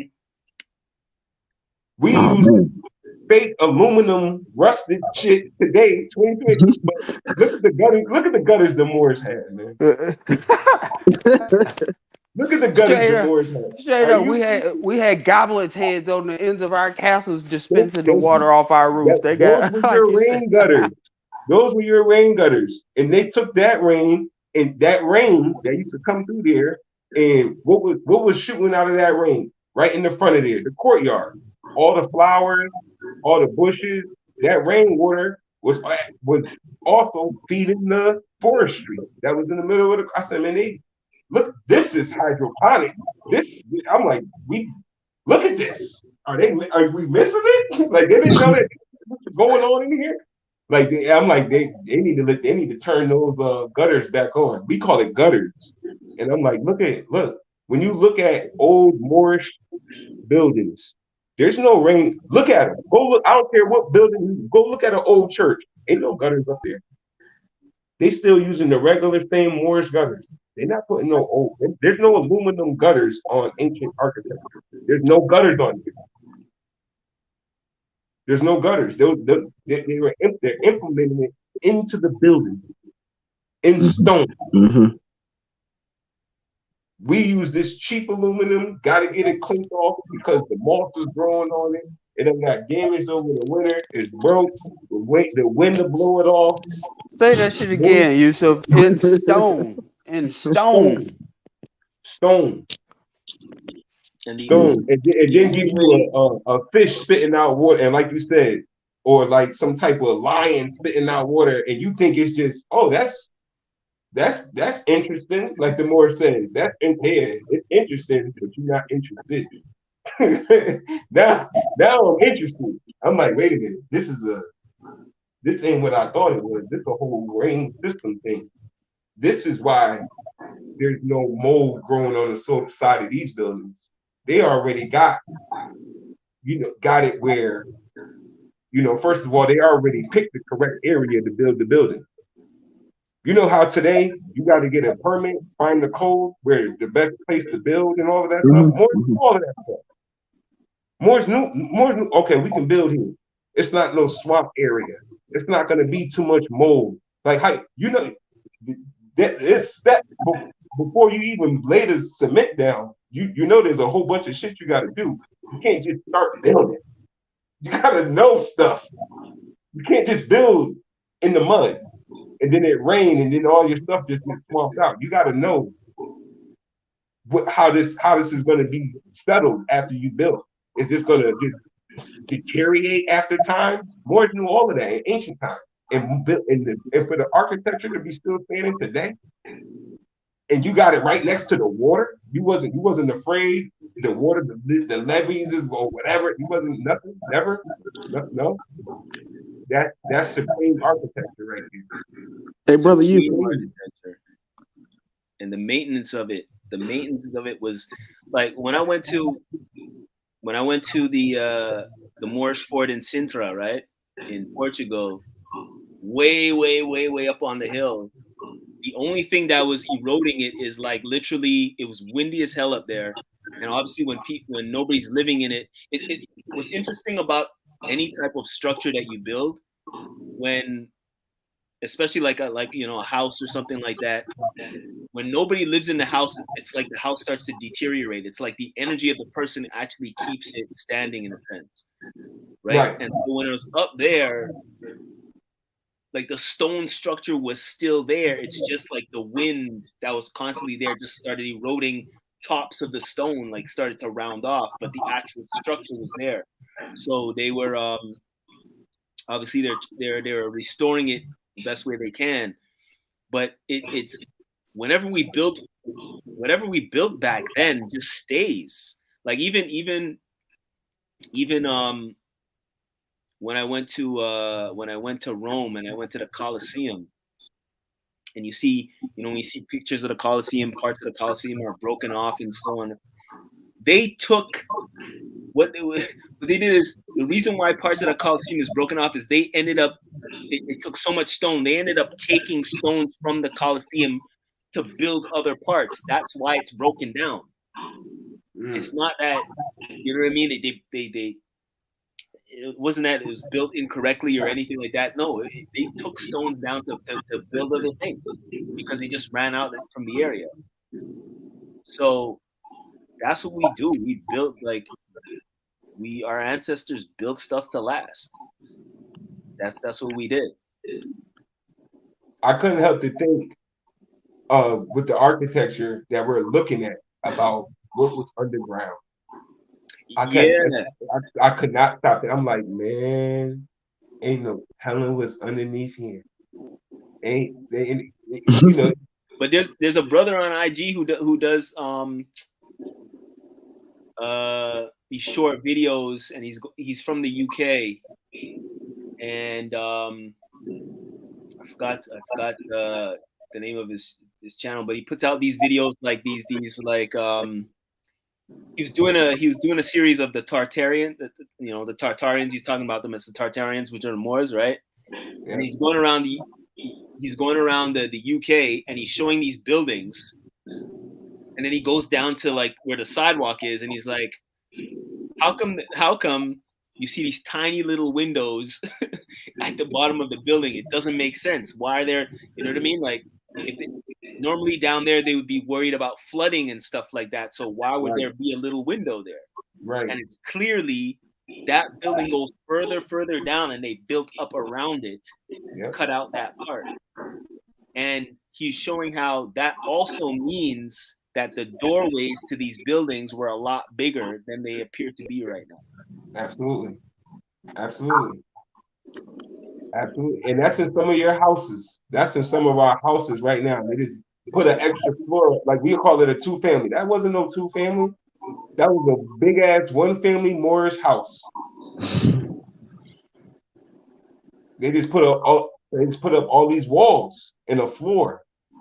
And your stairway to the second floor, which used to just be the second floor of your regular domicile, it now goes to a whole nother family. That wasn't like that back in the day. And it's the same wood, the same stairway wood. I was like, I got the same stuff in my domicile right now. Right now, it's the same stairway. I have the same stairway in my domicile right now. But what they did was, I have the railing all the way up. Where they show in the middle of the railing, the wood architecture, the carved in the design that goes in between the railings, each piece. Mine is just regular wood sticks now. Updated.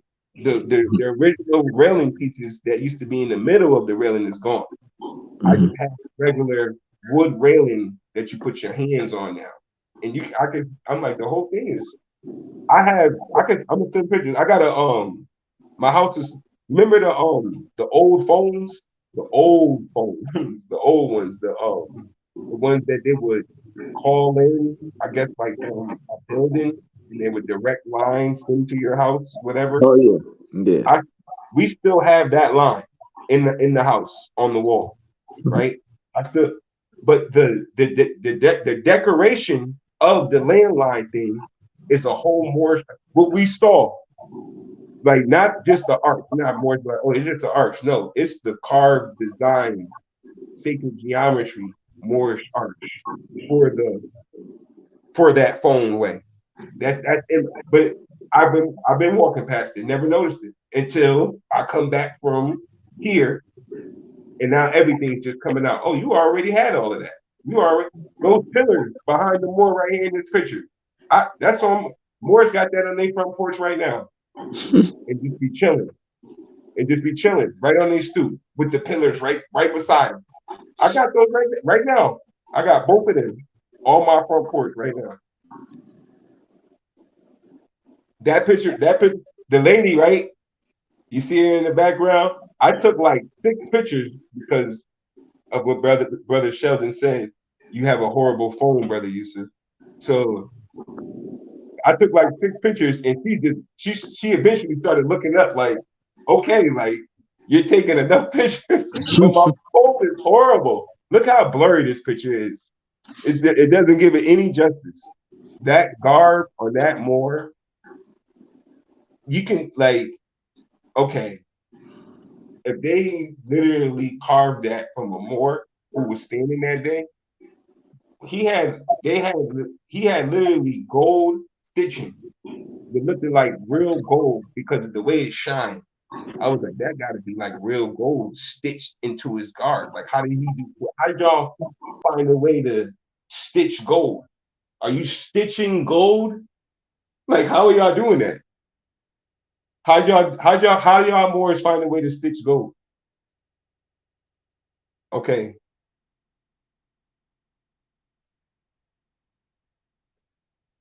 Islam Moors. It's a lot more than like that other more. My phone just beeped. I got 7%. So It's not. But that's amazing. But the thing is with this, when I saw the statue, I know I saw it on Dr. Longo's, but I couldn't believe it was really here.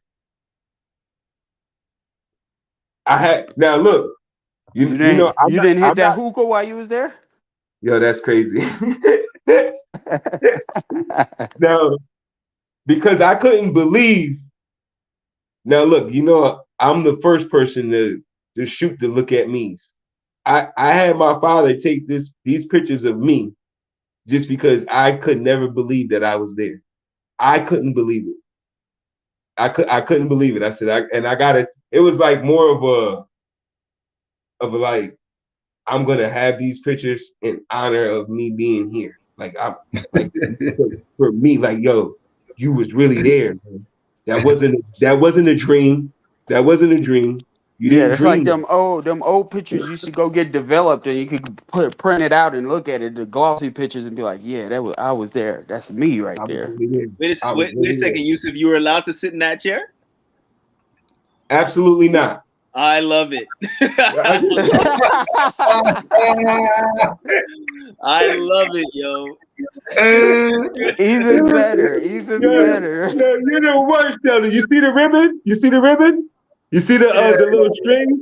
Like you can't see it. I sat right on it. You sat I right on sat right on it. So I gave my father the camera. Hurry up and take the picture before they come. Hurry up and take the picture. Yeah, of course. Of course. It was, if certain things, you'd be like, yo, this is worth it. If I get, hey, you can't, whatever, it's a whatever, hey, whatever it is, I'm taking it. I gotta sit here. I was gonna say that a couple pictures back. Those are those chairs that you see in regular everyday museums that they say was from the Roman Catholic times or the Rome, it came from something like that or whatever, and they lying through their damn teeth. It goes, I had to get the picture with the Moor, me and the Moor together. That was important to me. Now, like Brother Sheldon said, that geometry on that floor, you can stand there for months and just break down the geometry on the floor. That was crazy. That was okay. The stairway was so like Brother Sheldon was saying with the design, the interior design of a Moor, like the Moor, they had like vases going up the stairs, and you know how look, there goes those steps I was talking about. Those are the steps. that everybody see right now. Those steps right now, I can go in my neighborhood and go to. They're behind a school, but we never. It's a school. You don't look at it like it's nothing. We used to play on them steps all the time. Those is in the back of that's the villa where the Villa Zoroaster or whatnot, where I just left. That's outside in the back. That's the back steps. This is that college. It's like a college that never ends. This thing was this was the left tier of the college. And then there's the center part, and then there's another right side of the college that's the same size of what we're looking at right now. That's how huge this thing is. Like that alone can be its own college. But no. There's a whole other side that's that big on the other side of it too.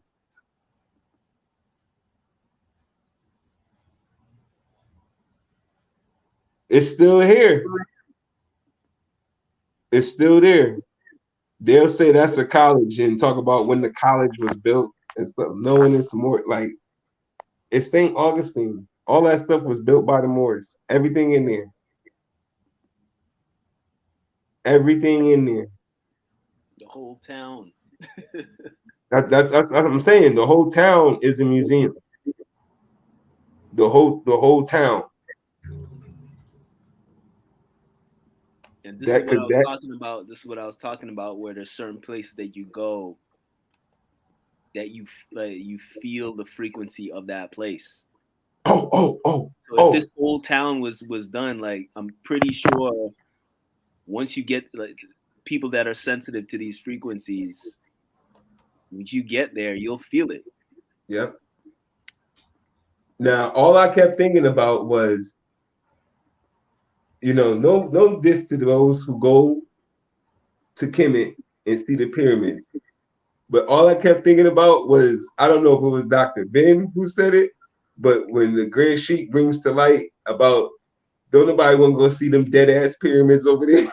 like there's no reason. Why would you don't? What are you doing? What are you doing? What are you doing? What are you? A lot of you Moors are already down south right now. I'm from up north. Moors know that. So-called Massachusetts.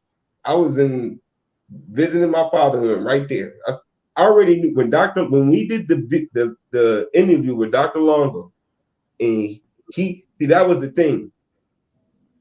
That was that.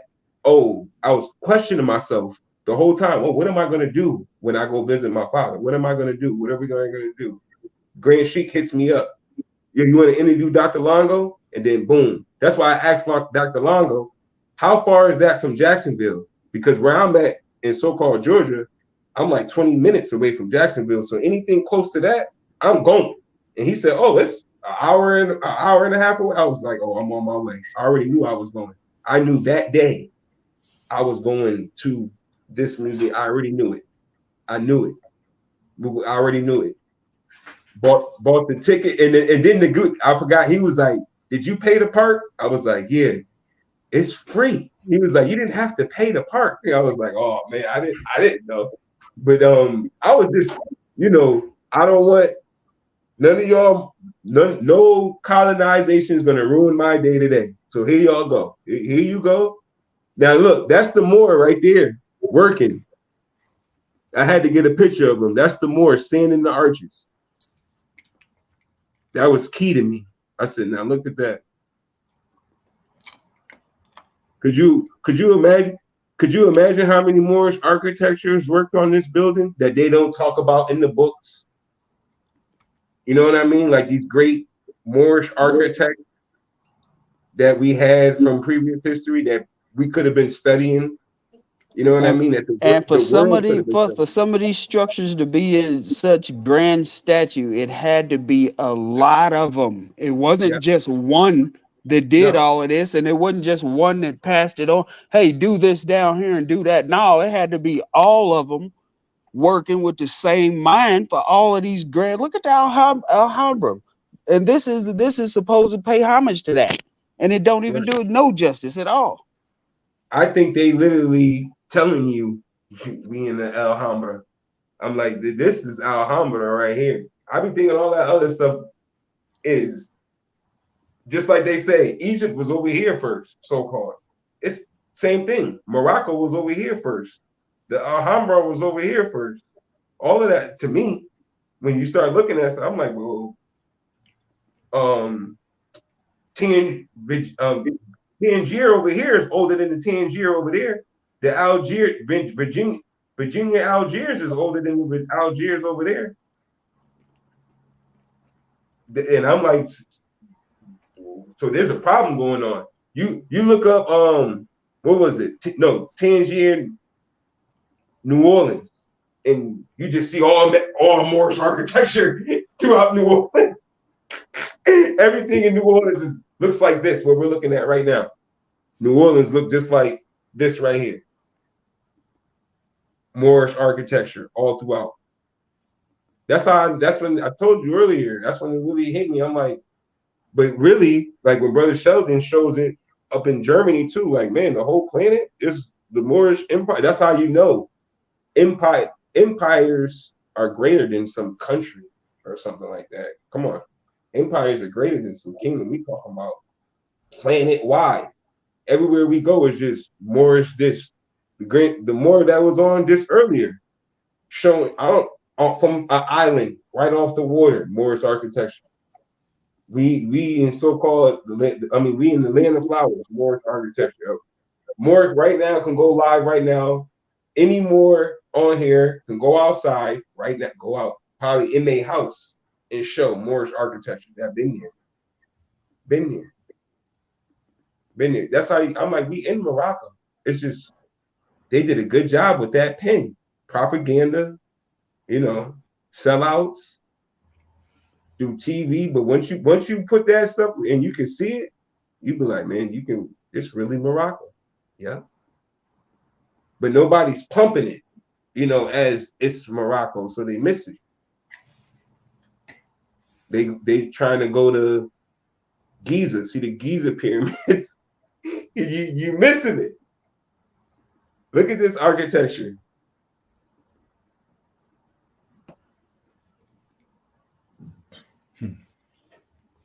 Can't make this shit up.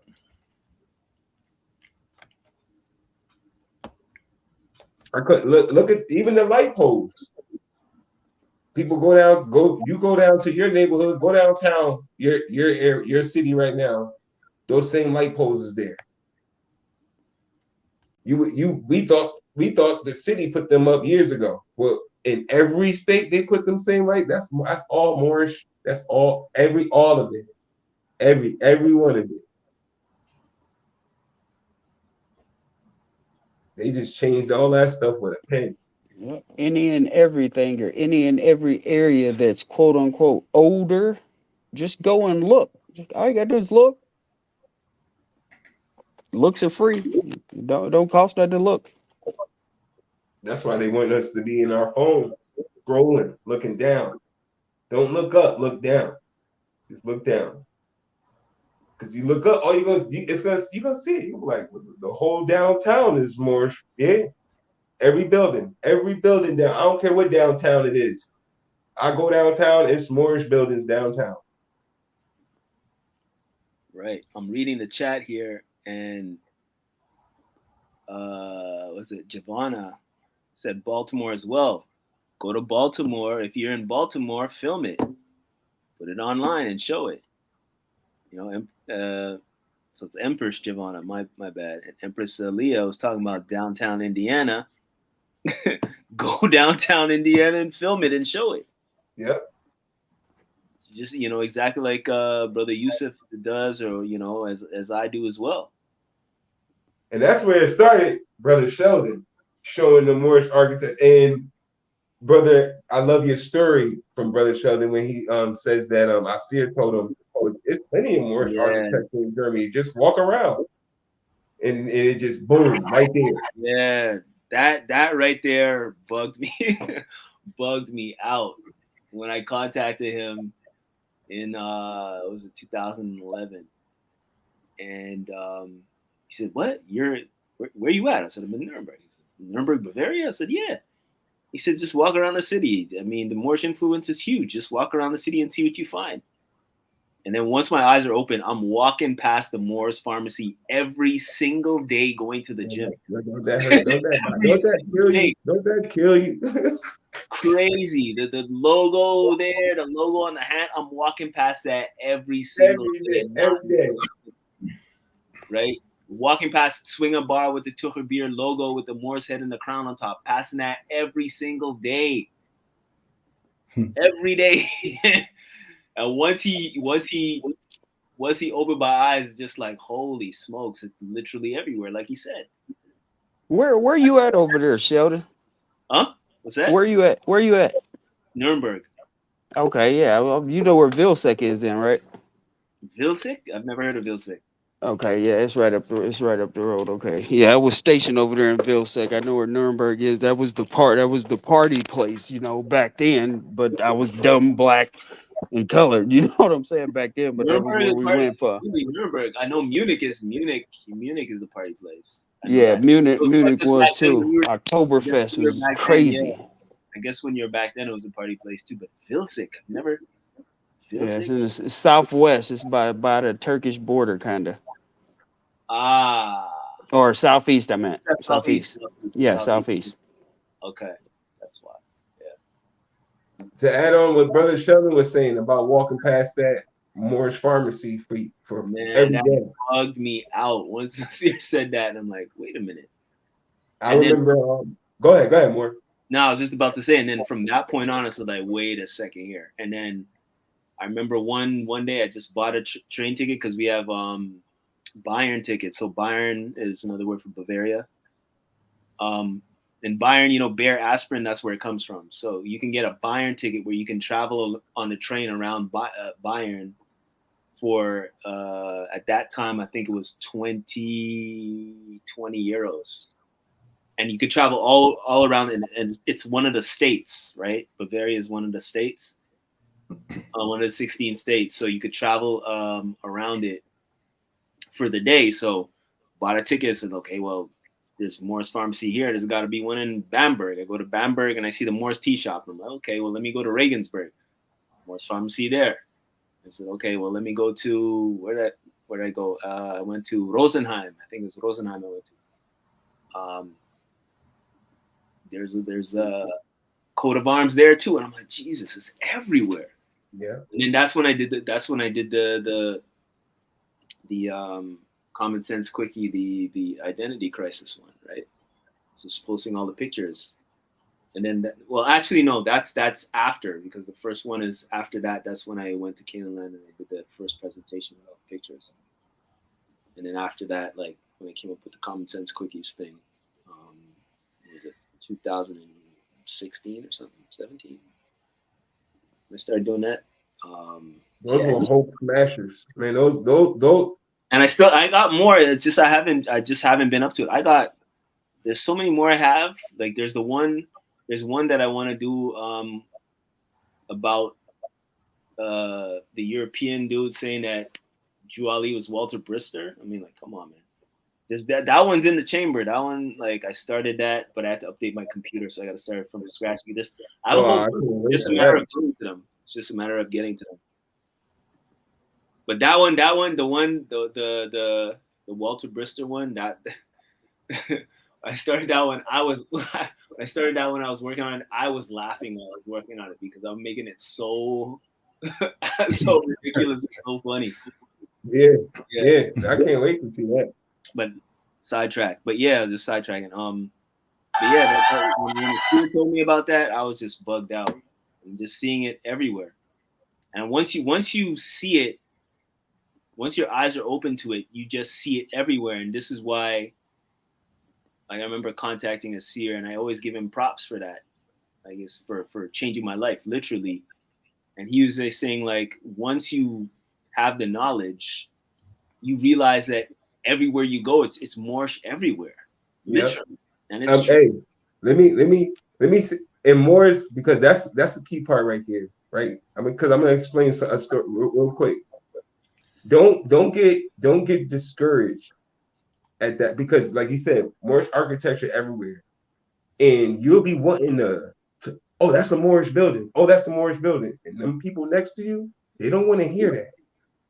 They don't want you to keep saying, because you'll hear every building ain't a Moorish building. And they don't know shit about architecture. Not a fucking thing. And think they got an opinion about what they're going to tell you what more every building is. You're going to hear that. Don't get discouraged, because I did that. I went through that where I almost wanted to keep my head down and not look for Moorish architecture anymore because I couldn't share the information with anyone. So don't get like that. Don't get, keep looking for your Moorish architecture. It's everywhere. Don't let nobody, oh, I don't want to hear, that Moorish stuff all the time. Like, don't let nobody discourage. Because when Brother Sheldon said it just triggered something. I was like, man, I remember people saying to me once in a while, every building ain't a Moorish building. And they don't even know what a Moor is. Just heard the word, didn't study nothing, but gonna tell you because, once somebody see you changing your life for the better, don't nobody want to see that, man. They hating on everything you're doing. And that's what's really going on. So keep doing what you're doing. Like the Moors were saying earlier, that just, Brother Sheldon just really triggered something when he said that. It's Moorish architecture everywhere because Moors are not want to just keep looking for the architecture because the people around them aren't supporting, them finding this Moorish architecture everywhere, or that's a castle, or saying stuff. The people who you might be surrounded by might not want to hear that. Don't get discouraged. Keep looking at them buildings because I went through that. I remember going through that. And that really, this St. Augustine thing got me back to, you know what? I don't really care about what these NCBs, all I know is more. I don't know nothing else. So like, I'm gonna talk more. Now they almost had me where I couldn't even talk. I didn't want to talk around nobody because don't nobody want to hear that Moorish stuff. That's why I used to come in the chat. Thank you, Green Sheep, for coming live. I get to talk. That I wasn't playing. I'm serious. I get to talk. I couldn't talk. So don't get discouraged. That triggers something because you don't want to make people feel uncomfortable being around you. You start thinking, well, maybe I am talking about this more. That's all there is. What else? What are you gonna do? Go if you're not being a Moor, what are you doing? What are you doing then? What you doing? If you're not being a Moor, what's the opposite of a Moor? Negro, black, and colored. See, that's what I'm saying. I can't. That's why I just stopped communicating. But you don't get like that.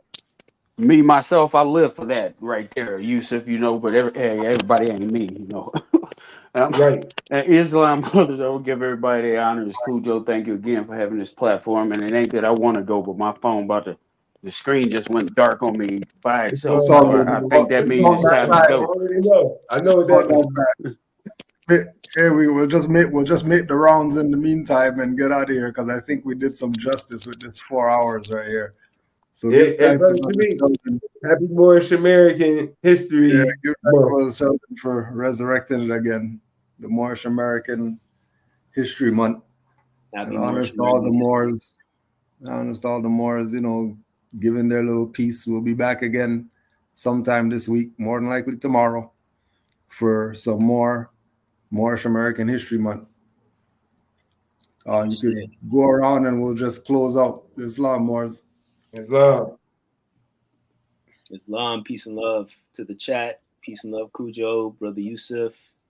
Peace and love, Tariq. Peace and love, and all the other Moors that joined. Brother Is, Empress Aliyah that came on, and who's it?